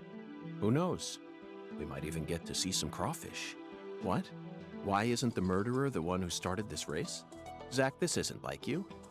Of course the murderer isn't the one who started the race. The murderer's running it. They're currently in first place, and they're breaking all the rules. Any more objections, Zach? Oh yeah, no, the first game was great. First game was really good. Within the White Hall of Beds. This one is even easier. There are only a few establishments that have a whole hall's worth of beds, especially in a small town like this.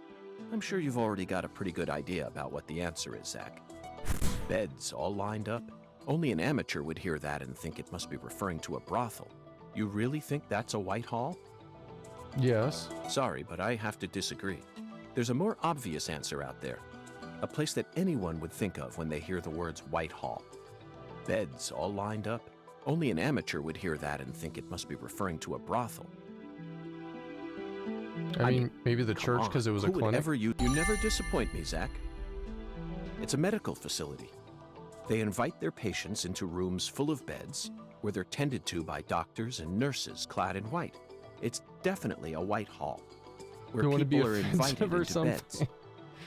It's not a great start to Can I Ask a Question, but you always manage to impress sure. me with your... I'm really counting on you here, Zach, and I know I'll always be able to. Alright, let's see. Alright, so I guess we're gonna go investigate these two spots. Hey Rad, how you doing today? Well, come on in. How's your day going? Agent York, you're trying to leave without your trustworthy assistant? Yeah, but the thing with that is, like, a person can always say, hey, can I ask you a question, but I don't want to be offensive. But the thing is, like, depending on the question itself, it may be inevitably offensive. So, I mean, I don't know what the question is, but I'm just saying, like, it's hard to say, I want to prevent being offensive if the question in nature has the potential being offensive. Oh, no, yeah, no, it's my hair. It's my real hair. No, I've Hello had there, that one Patty. asked before. I'd never attempt such a thing. I was simply engaging in a battle of wits with Hoongan while I waited for you. Hoongan? Yes, Hoongan? the skeletal gentleman in the top hat. Not that story Thank you. again. Is this how you always conduct your I investigations? appreciate that. This is the way I work. I bet you can't find a single partner. Not even in the entire FBI. He is his own partner. That's not true. I always work together with Zach. Oh, right. Zach. Don't worry. I'll Zach. be your partner while you're here in our town. Now, let's go investigate. Crap, what is that brand? Like, for a while I was using, I'm trying to remember, for a while I was using this one brand.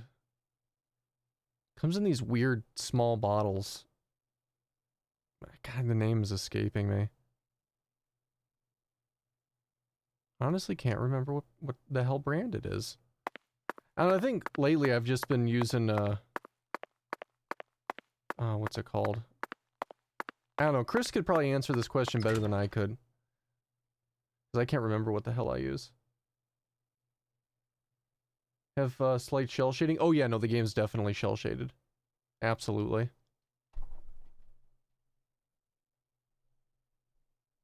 I'm always torn when it comes to shell shading because I always feel at any level, even if the shell shading is really good, it's hard. It takes away some of the realism from the artistic design of it, or the artistic direction. It's always kind of there that it looks a little bit cartoony. As to where, like, other methods of rendering, even if it doesn't necessarily look as good, you know they're trying to do something as realistic as they can, and I don't know, for me that kind of shows through a little bit more. Kind of like when I played The Darkness 2, I absolutely hated that game was shell shaded. Like, the first game looked great. For its time, it looked great. But as soon as they put it shell shaded, like all the deaths and the attacks and everything looked a little cheesy. How's your mama?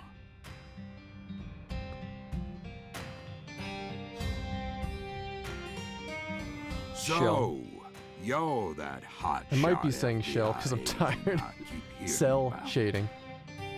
I am saying shell And shading. Who might you be? I Cell came shading. to claim Damn the it. body of my daughter.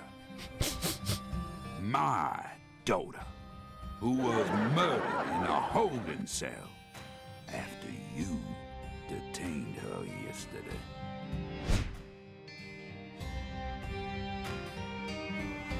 Zach, I wasn't expecting to run into the final boss this early. You must be the head I of the probably Clarkson did family, say Shell. P.J. I don't know Clarkson. why I say Shell when I know it's And Cell. you've come to claim the body of Galena One of those Clarkson, stupid mistakes. whose dismembered corpse was found early this morning. Is that correct? Where did you learn that Galena had been murdered? Zach and I just learned of the news ourselves. This is Lucare. And I am P.J. Clarkson. There ain't a single thing I don't know about this town. I see. So then you must also know about the Severed Roots ritual.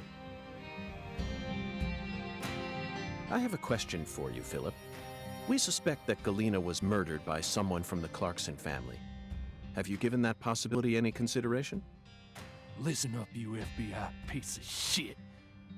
You better watch your manners around my paw. Shut up, Daniel. But, sir. Yeah, I'll go into it after this cutscene. My bad, sir. It's interesting. I'll have you know I once had 3 children. But I must not have raised them very well, because my son and my eldest daughter both ran away and never came back to me. The only one who stayed by my side was my second daughter, Galena. Then she done married Daniel here into the family and presented me with both an heir and a granddaughter. Seemed for a while as if things were finally starting to calm down. But then, someone corrupted both Galena and Lise. And I lost everything. Well, aside from my shit-heel son-in-law, that is. You understand me, FBI? Galena's death is nothing but a loss for the Clarkson family. That doesn't mean the Clarksons are automatically innocent, though. Humans don't always act out of self-interest, do they? That mouth. You're starting to sound more and more like your mother.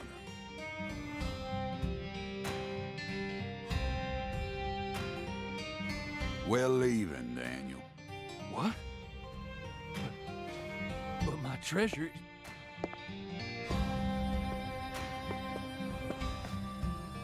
Now, whether you end up being an angel or a demon, I reckon you're the man I've been waiting for all this time.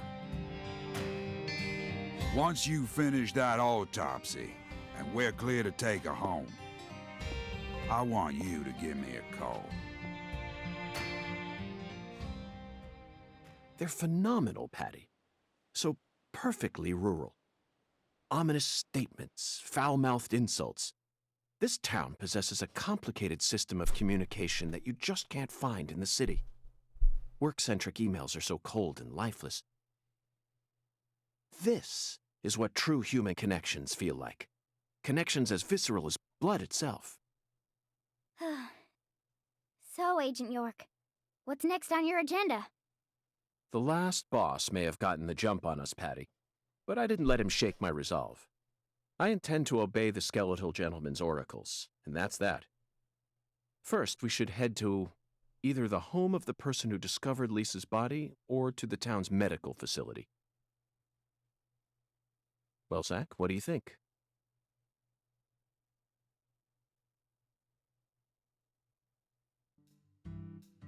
Okay, are we in? We're in. Okay. So yeah, it's kind of like they said, like a bit like Fight Club with Zach. He has a split personality. When he was a kid, he witnessed his mother die in a really fucking crazy way. and then his dad shot himself because of the whole situation.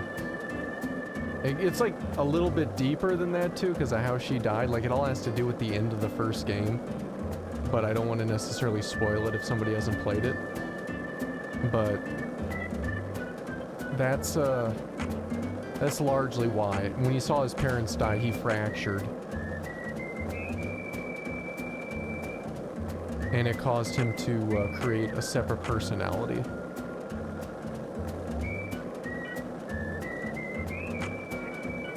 But there's a bunch more to it too, and like, I don't know, like, I know the first game is technically 10 years old at this point, so maybe I shouldn't hold back so much. Like, there's got to be a point of being able to talk about things freely, right? But it's good. I want people to play it. So I don't know. Shit.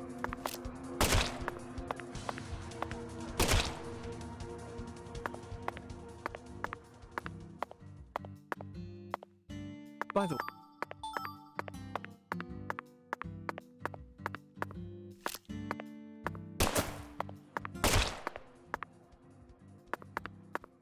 man. Okay, Patty. I'm going to try asking you that question again. What do you do when you're at home?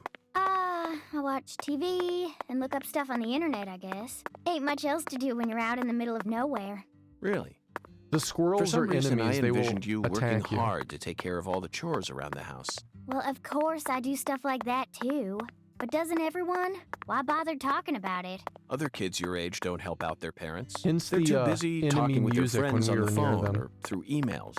That's stupid. I don't get why everyone's so obsessed with taking pictures of themselves. Then they send them to their friends just to get approval? Talk about cringeworthy. How do you prefer to boost your self-esteem then? I don't need to. I have my family. And besides, my daddy's the town sheriff. All I need to be happy is a normal life. That's awfully mature of you. Everyone else is just childish. I'm totally normal. Okay then. So what do you do after you finish all your chores? You don't turn on CNN and pour yourself some bourbon, do you? CNN? That's kid stuff. What I watch is way more adult than that. Like what? Live sports? You just don't get it, Agent York. Full House, Friends, Beverly Hills 90210, sitcoms. Sitcoms are an all-in-one package. Dreams, love, life lessons, science fiction. They've got everything you'd ever want. And some cable channels just show reruns all day long. It's the best. Oh, but my favorite TV show is this old one called MacGyver. The main character is cute and smart. MacGyver. Them squirrels are also mighty tasty. Damn. Hey, Agent York. Just so you know, dealing with Pastor Sanders is gonna be a big pain in the butt. A big pain in the butt? That's what I said. But I guess you have no choice but to obey your oracle, huh? Big pain in the butt.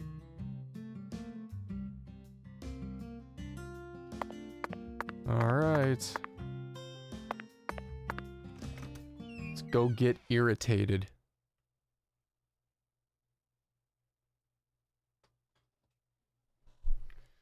Oh man, this chair is so uncomfortable. I can't wait till I get my chair. Oh, I can't wait. It's still like next month before I get it, but we're halfway through this month, so maybe I'll get lucky and get it in 2 weeks instead of 3. Why not? They soup folks up with medicine, cut 'em up, and then they try and act like they're your friends. Something ain't right about that, you know. It goes against the laws of nature. Plus, this is a church, so you got a pastor, a servant of God, actually playing God with his patients. I think you have a point there, Patty. These days, we can neither determine death nor reproduce without the help of modern medicine. Yeah, our world's become quite an unnatural one. Oh, nope. Excuse me. This is Lucare. Oh, this is a cutscene. You need to watch where you're going, or someone might end up tripping you.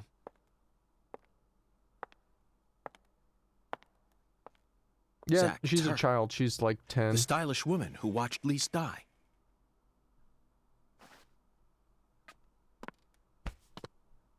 I've been waiting for you, lost lamb.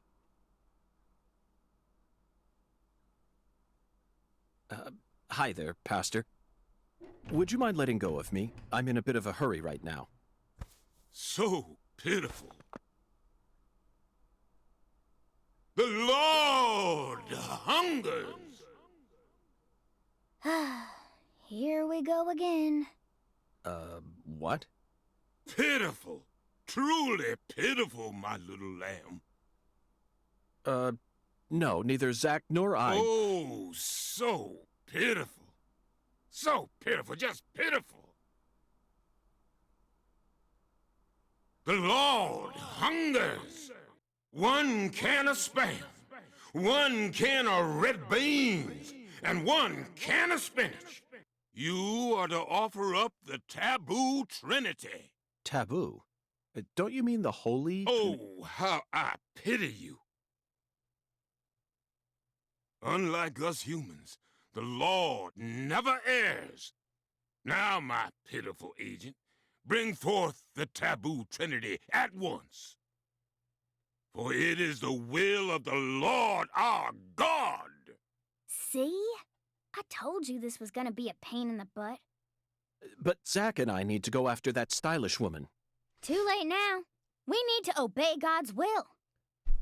The Lord hungers! Come on, hurry it up. We need to go. Well, Zach, I don't know what to say. First an oracle, and now an order from God? Maybe this is the trial that will yield the ticket to the goddess. Either way, it looks like we have no choice but to gather the taboo trinity. I guess it just goes to show that small towns are always filled with the bizarre and unpredictable. Well, all right then. That was interesting. Your hunger got you arrested once? That's horrible. Cyberjohn, how you doing? Zombie, how you doing? Welcome on in. Let's go. I guess we gotta go to the store.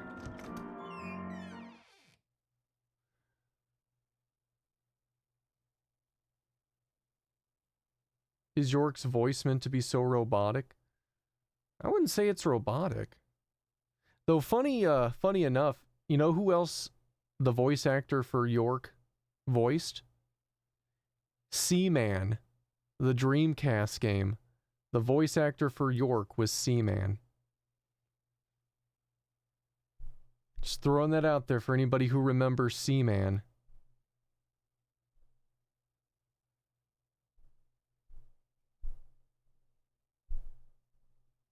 How's everybody's day going? Going pretty good. How's your day going? Yeah, Dreamcast. That game was crazy. Like, Seaman was such a pain in the ass, though.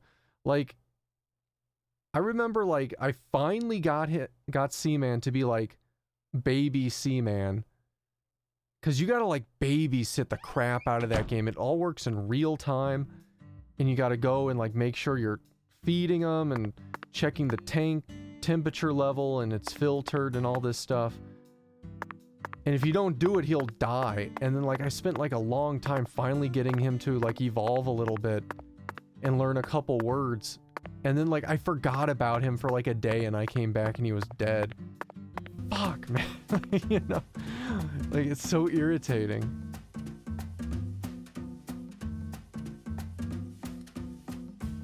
Well, we have a lot of stuff to do. Look at all this. All these missions. What's the closest one? I guess this one. I guess 30.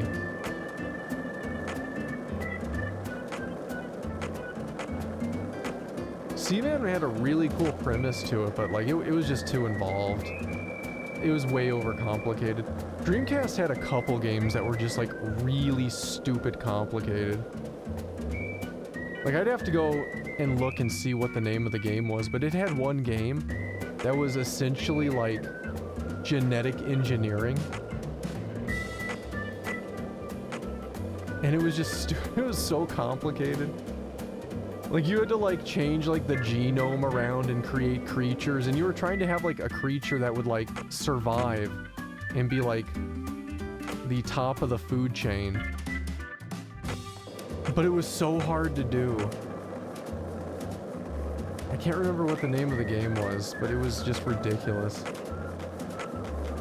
Like, none of my creatures ever survived that long.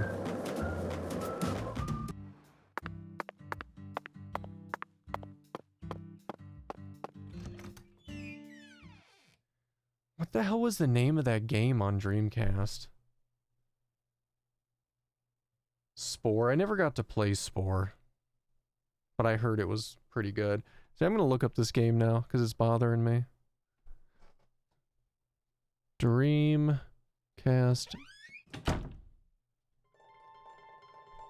Let's see. 7th Cross Evolution. That's what it was. That was easy to find. 7th Cross Evolution. Game was ridiculous. Do you carry any canned goods here? Doubt it.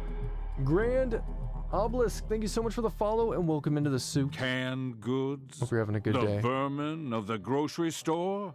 Nay, I think not. Understood, Mirror. Well then, if you'll excuse me. Wait.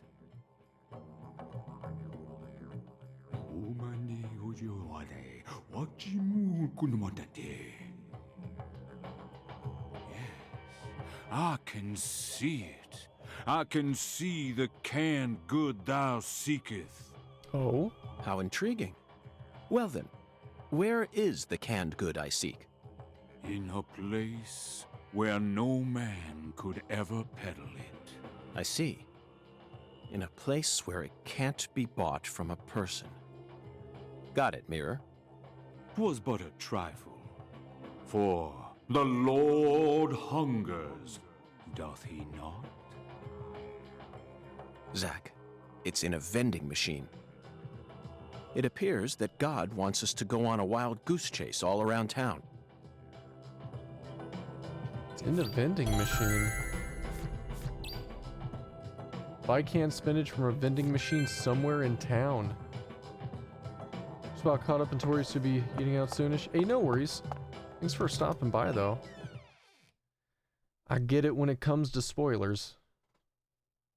Guy's legit. He knows things. He knew. We were looking for canned goods. Vending machine spinach. I mean, I think Popeye got spinach from vending machines every once in a while, didn't he?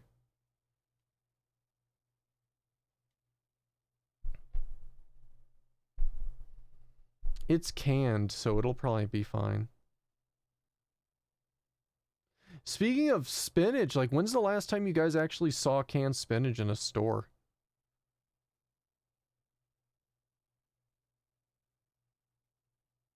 Been a while.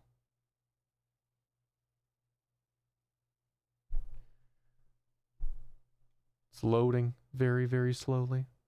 Yeah, I'm totally gonna try to move it to the Switch after stream today. I really hope it helps this loading time, but I kind of doubt it will.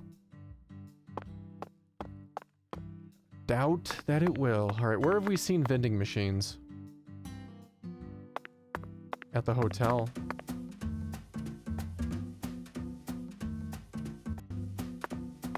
Zubanku, how you doing? Welcome on in. It's going pretty good. How's your day going?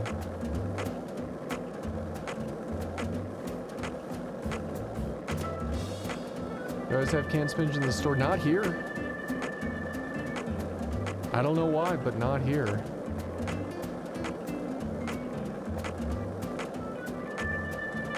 I did finish Death Stranding, and it was amazing. I loved it. It was so good.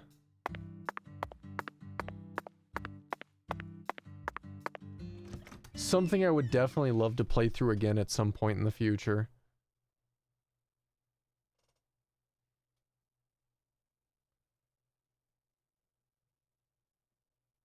Spinach calzone. Spinach is just good in general. It's good on a lot of stuff.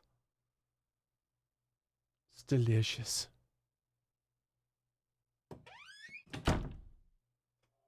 Glad you liked it. Yeah, it was really, really good. Kojima did an amazing job on that game. Damn it. I think not we've here. got the wrong vending machine. Yep.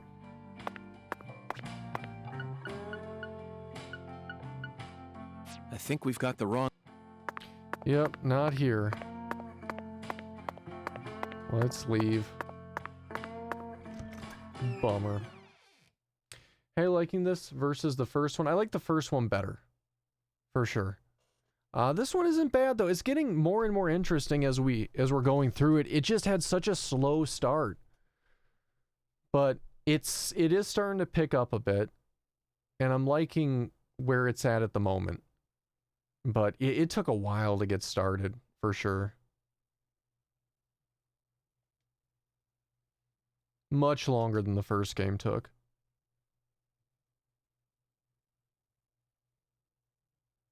Yeah, the start was so slow. Just being in the apartment when the game first started was just painfully slow.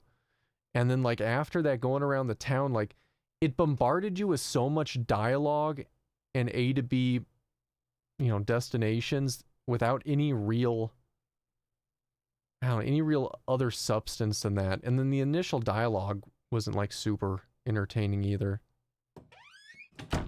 But it's been picking up. It's been getting better. We gotta find a vending machine.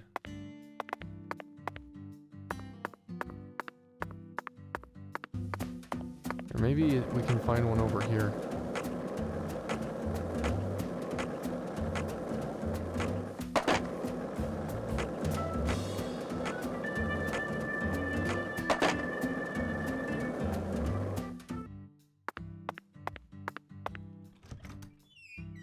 You always wake up close to the end of my streams. Well, I appreciate you popping in.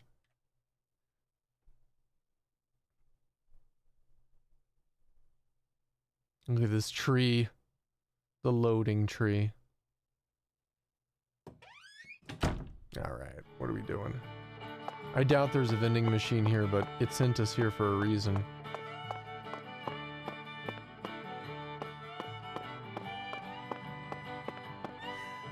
The air out there don't feel right today. You feel it too, honey? Are we ordering spinach? Why isn't there dialogue here? Why don't you take a break from all that investigation and enjoy some home-cooked soul food? Oh, and don't worry, I'm enjoying the food in my own way. Oh my lord, no siree, that ain't gonna cut it, honey. That ain't what you call enjoying something with your heart. You're just taking it as it comes. Using nothing but your own experience to decide whether something tastes good or not. You're trying to measure food from an unknown land with the same measure system you've always used. And that ain't gonna help you discover nothing new. Now, am I right or am I right? You really want to enjoy the local food here, you need to do as the locals tell you. I see, Alexis. I think you may have a point. Well then, is there a certain food you'd like to sample? Oh my lord, of course there is, honey. I've got a recipe for a special Cajun dish that I can make here in my own diner. Eat this dish and it'll power with a course through your veins. It'll also calm your mind and refill your stamina. And with its filled flavor that you ain't gonna never experience in that big city of yours. Sounds very intriguing, doesn't it, Zach? Okay then, Alexis, can you make us that special dish right away? Oh my lord, how do you expect me to make a special dish that fast? Preparing all the ingredients takes a mighty long time and I don't even have all them in stock. How about you bring the ingredients to me? Shit, I wasn't trying to start another mission. Oh my lord, I see your good looks. All you got going for you? You got some real grit, and that can go a long way. Anyway, I'm gonna need a total of 3 ingredients. Would you bring them to me? First ingredient you need... rice, sugar cane. I didn't see the third one. Just bring me the first ingredient, I'll start working on it. In the meantime, you should go out and find me the next one. I'm getting real excited now. It's been quite a spell since I last made the special dish. Okay, let's get out of here. This isn't the food we're looking for, so I don't even know if I'll get those ingredients. I don't even know. It kind of seems like they didn't prepare all the dialogue in this game, or prepare for all the dialogue, to get random spurts to where you have to read it, and there's just missing dialogue, like vocals, voice acting. It's weird. With so much voice acting in this game, it just... Maybe they ran out of budget to pay the guy for more lines? I don't know. But it is strange.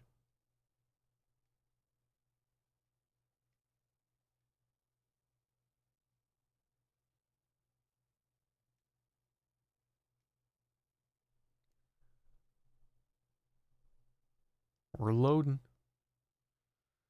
They had some text issues before. Friendly neighborhood, how you doing today? Welcome on in. It's doing that super long load thing again right now. There it goes.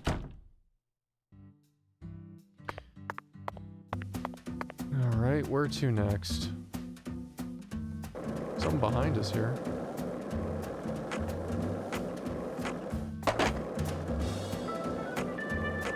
Oh no, that is the diner. I can spinach from a vending machine somewhere in town, but where? Where is this vending machine?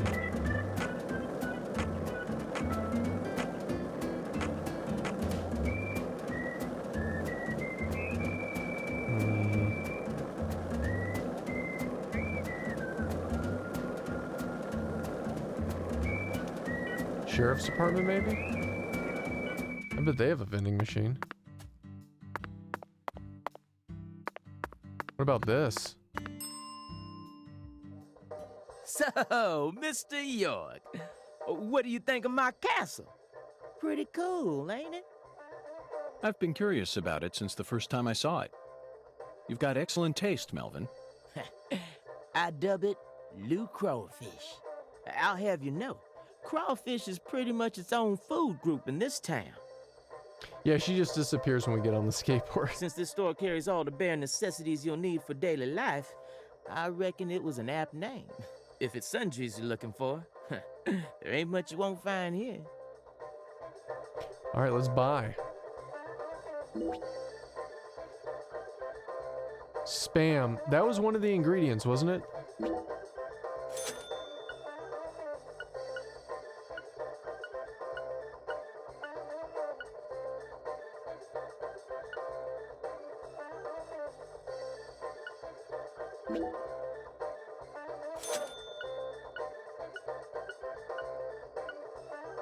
Mint gum, perfume, sleeping bags.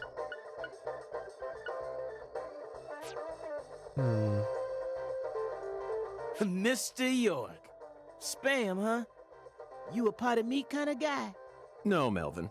I've simply gotten myself tangled up in a little mess. Oh, I get it, Mr. York.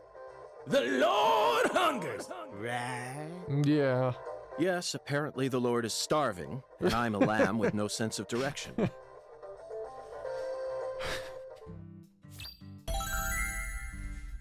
Okay.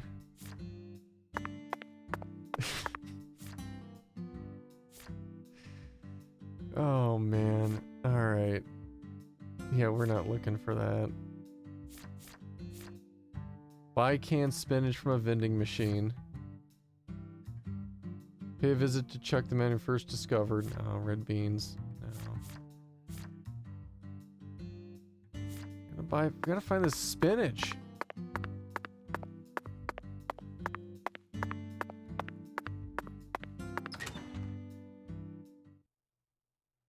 So funny. He's like, apparently the Lord is starving. Just all irritating. Oh man, that's so funny.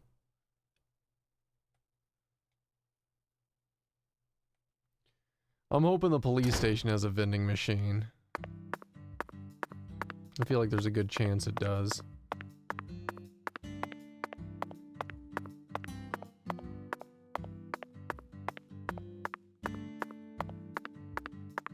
Yeah, here we go. Vending machine.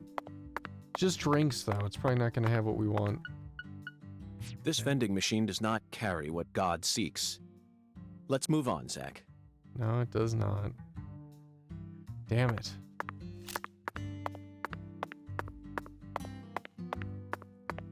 Let's get out of here.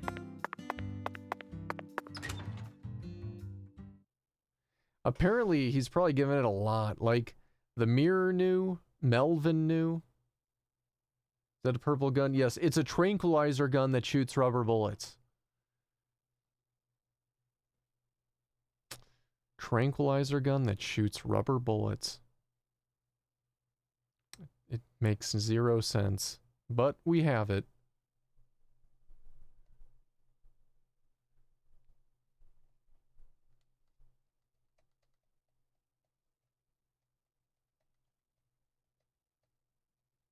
It's the perfect weapon.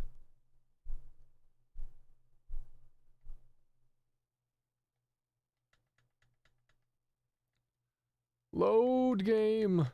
Load for me.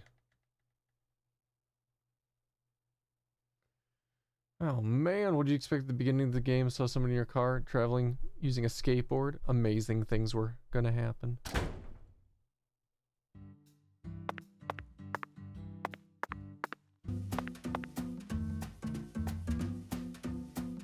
Alright, where the hell else could we find canned spinach?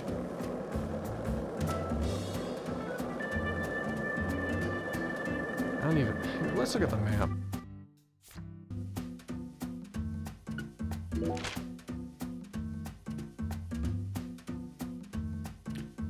Facility, there's some shopping here. Oh, we already went there. Facility. The diner. I don't even know what that is. We've been to the Owl's Nest.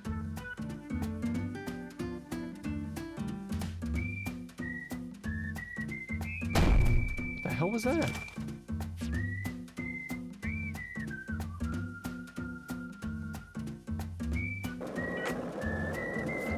Wait, hold on a second.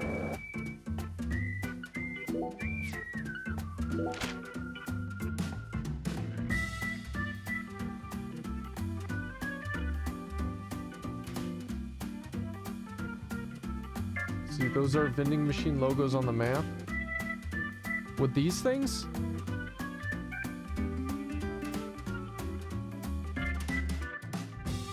Does kind of look like a vending machine. Okay, that helps. I'm usually against spoilers, but man, I needed that.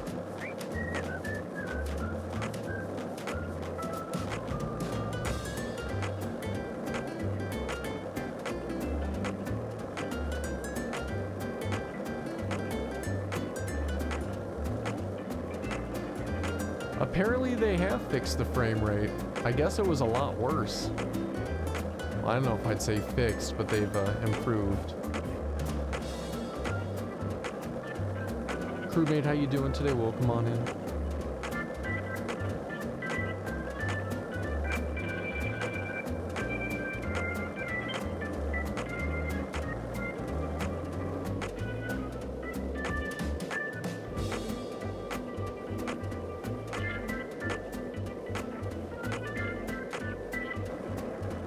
Oh man, are we gonna run into squirrels?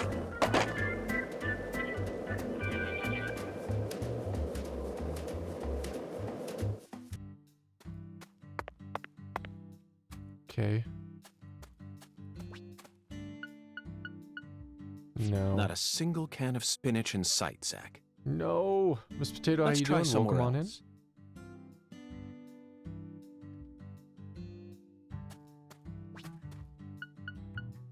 Damn. I think we've got the wrong vending machine.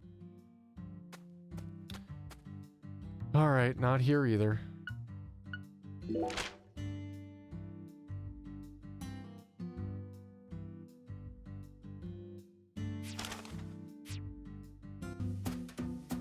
Let's go, we gotta get that spinach. Oh look, a UFO. There's a couple UFOs.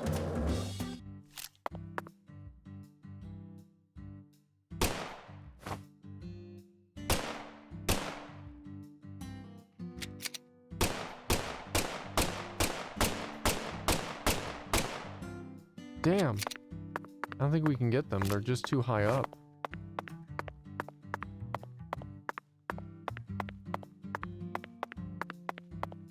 Let's get like right under them. Okay, we got that one.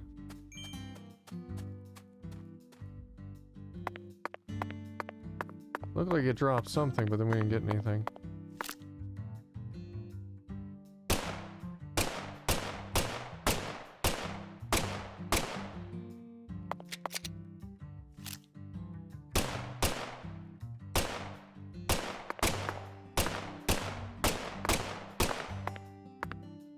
Damn, why can't we hit it? There we go.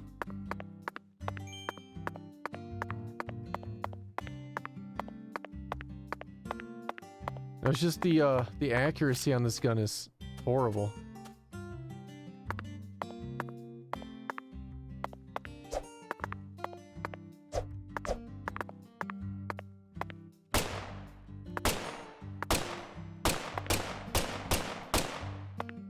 We'll hit it.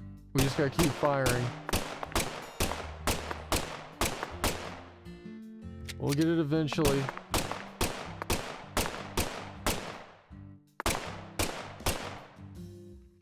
Come on, you UFO. Maybe we should aim outside the reticle.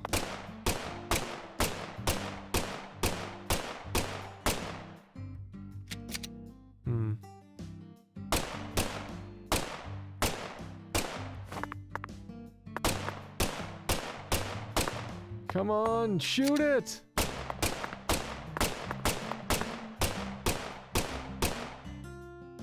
I'm about to run. I'm getting too low on ammo here. I'm gonna try 2 more clips and then I'm gonna give up.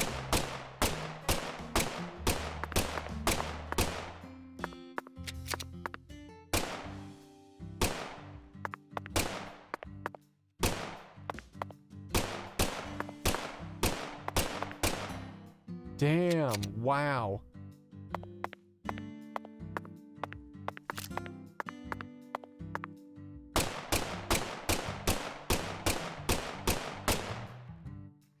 Why? It's just too far.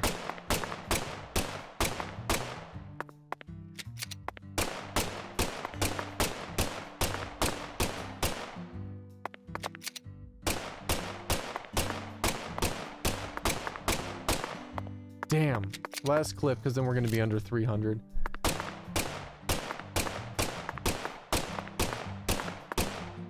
Yeah. So you clearly love TV shows, but what about movies? Movies? Alright. It's too far. Oh man, squirrels!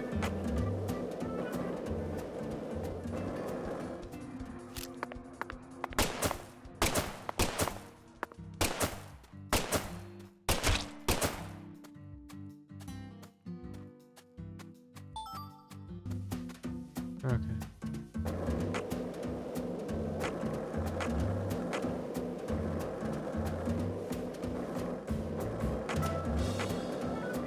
Damn evil squirrels. They're evil. They try to attack us. You gotta take them out. These squirrels have been eating the red seeds, I think. Oh man, those aren't squirrels, are they? Oh man. Shit, that's a lot. And that's where it, oh man, that's where it is too. It's a lot of squirrels. Uh-oh. I wonder if this is where the spinach is. It's infested.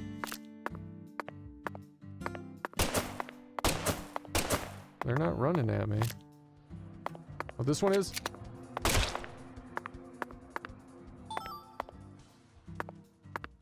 Come on, guys, leave me alone, squirrels.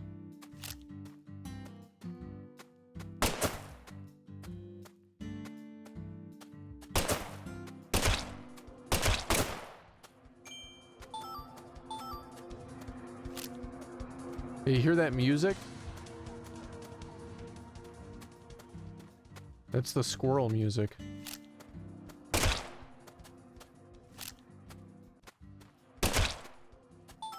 Damn.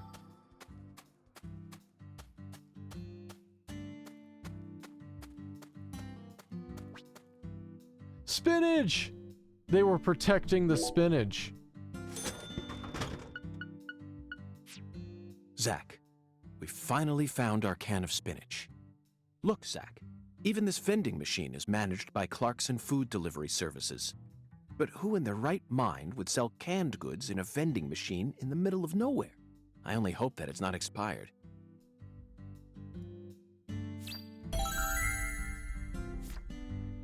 Wasn't there another item? Or was that everything? Now let's get away from these squirrels before they attack us.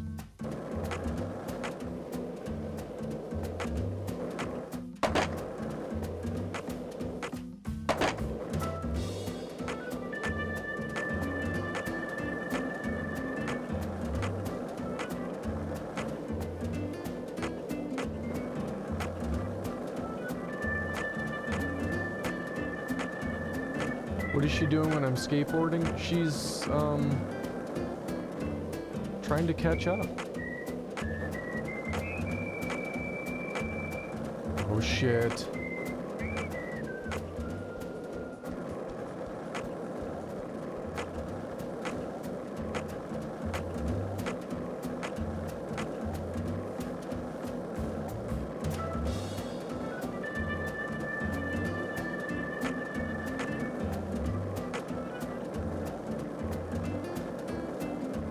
Where was he exactly? I want to say he was around here somewhere.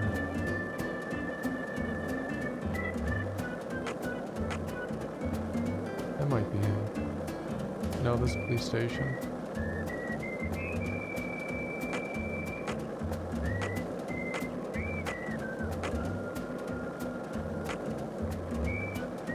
Here, let's look at our map, because we're obviously a little turned around. Oh yeah, no, that is it. That's where I'm headed too. Nice. Oops.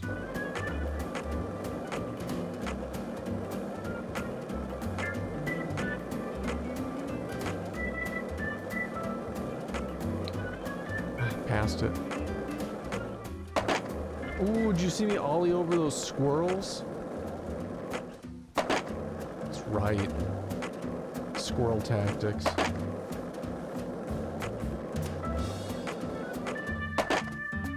This game's getting better, for sure. It started off kind of rough, but I'm liking where it's at the moment.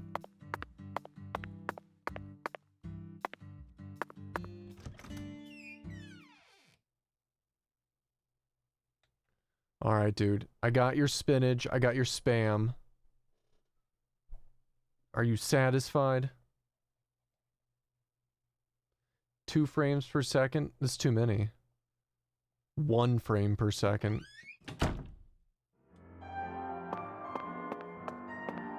Where is he?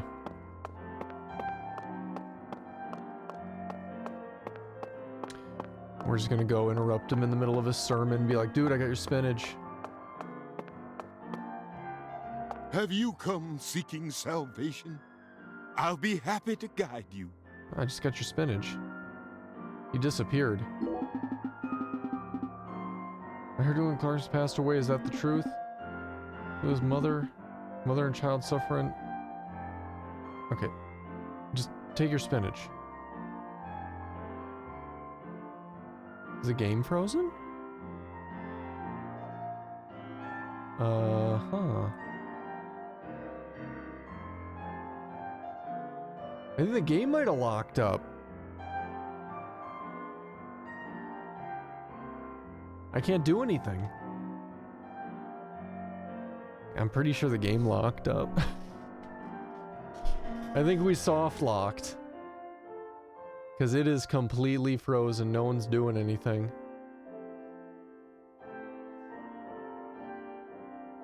Yeah, it looks like it froze. I didn't save, but the game does auto-save, so... You know, there's a point not too far from here, I'm sure that it's saved.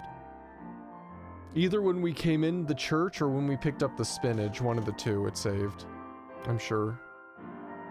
But yeah, no, it definitely locked up.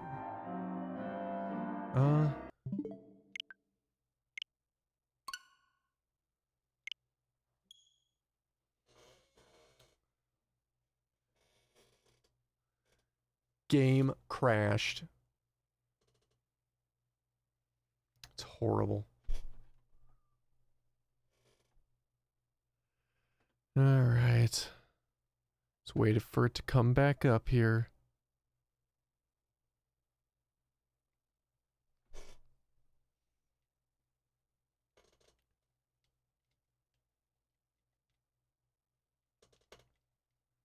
Man, this is so bright. Now, Pro, come on.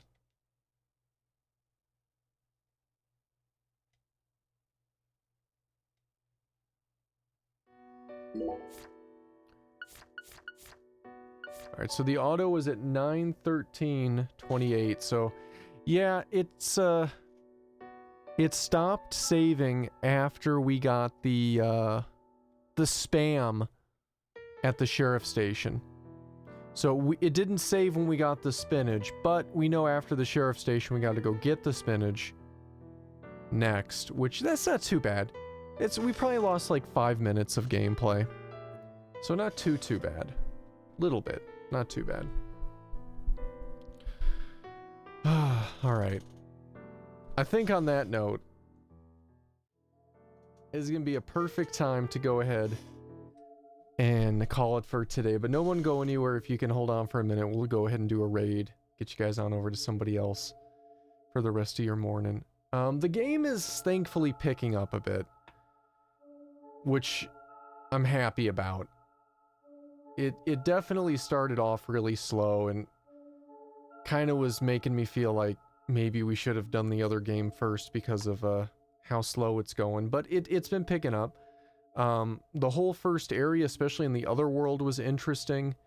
What happened after that was fairly interesting. The second time we were in his apartment, the conversation was much more interesting. It's been picking up a bit, and I've been liking it more today for sure. So we're gonna come back to it tomorrow. I'll be back sometime between 2 and 3 Mountain Standard Time to do more of this game, and we'll slowly keep making our way through it. We'll see how far we can get tomorrow. I know this is not a short game, but that's not a bad thing either. I think we'll probably end up finishing it. If I had to take a guess based on what I've been hearing, I'd say this is probably like, oh, I don't know, a 4-parter, 4 to 5-parter. And we won't even count yesterday as a part because we only got like an hour in. But I'd say we probably got at least 3 more streams worth of this in. Your cam looks much better than it used to. Oh yeah, well, when was that? I'd say 2 months ago, sometime in July or June, end of June, July, whenever The Last of Us 2 came out. I had upgraded the camera. So we're no longer using a Logitech webcam. We're using a Sony ZF-1. Am I saying that right? Is that what the hell I'm using? Sony something? ZV-1. ZV-1. So it's a much higher quality camera than what we were previously using. And honestly, like the one I was using, the Logitech Brio, is not a horrible webcam. But like most webcams, it requires a lot of lighting to get a really good picture out of it. And I don't stream in very bright area. Like the area I stream in is fairly dim. I have only a couple lights behind my monitors, and then of course the monitors themselves, and that's it. So definitely a low light situation. And the Logitech was not cutting it at all. The new camera, though, works so much better in low light. God, I feel like I got something in my eye. New camera's working way, way better. Didn't realize it was here for the first 5 streams. Look, I'm wearing my hoodie anymore. I know! I've had a couple people say that. Alright, let's go ahead and do a raid. Oh yeah, social links. Guys, want to get all the updates on the stream? Follow the Twitter, join the Discord, check out the YouTube archives for all things stream related. Let's see. Who can we go ahead and raid today? Who is doing what? Who is doing what? Okay. You know, let's go join Bach. Bach Basoup is on right now. He's been on for a while. Let me make sure he's still on. But he's doing the game that's been sweeping Twitch, sweeping everything pretty hard right now, and is a bunch of Fall Guys. So it looks like a lot of fun. I've been meaning to check this game out myself. I'm not sure if I would check it out on stream or not, but it looks like a lot of fun. Like a lot of random, easy games that just kind of look like a blast to play. So give him a follow when you get over there. I can't imagine anybody in here is not familiar with Bach Basoup. But if you're not, change that when you get over there. Give him a follow. You will not be disappointed. He's always doing something really good. So click that follow button when you get over there. Other than that, guys, have a great rest of your day. Please be safe out there with all the madness. And hopefully I'll see you guys back tomorrow for some more deadly premonitions. Hopefully with less freezing. We've only had the one, so it's not too bad. But I'll see you guys tomorrow. Take care, everyone. Later.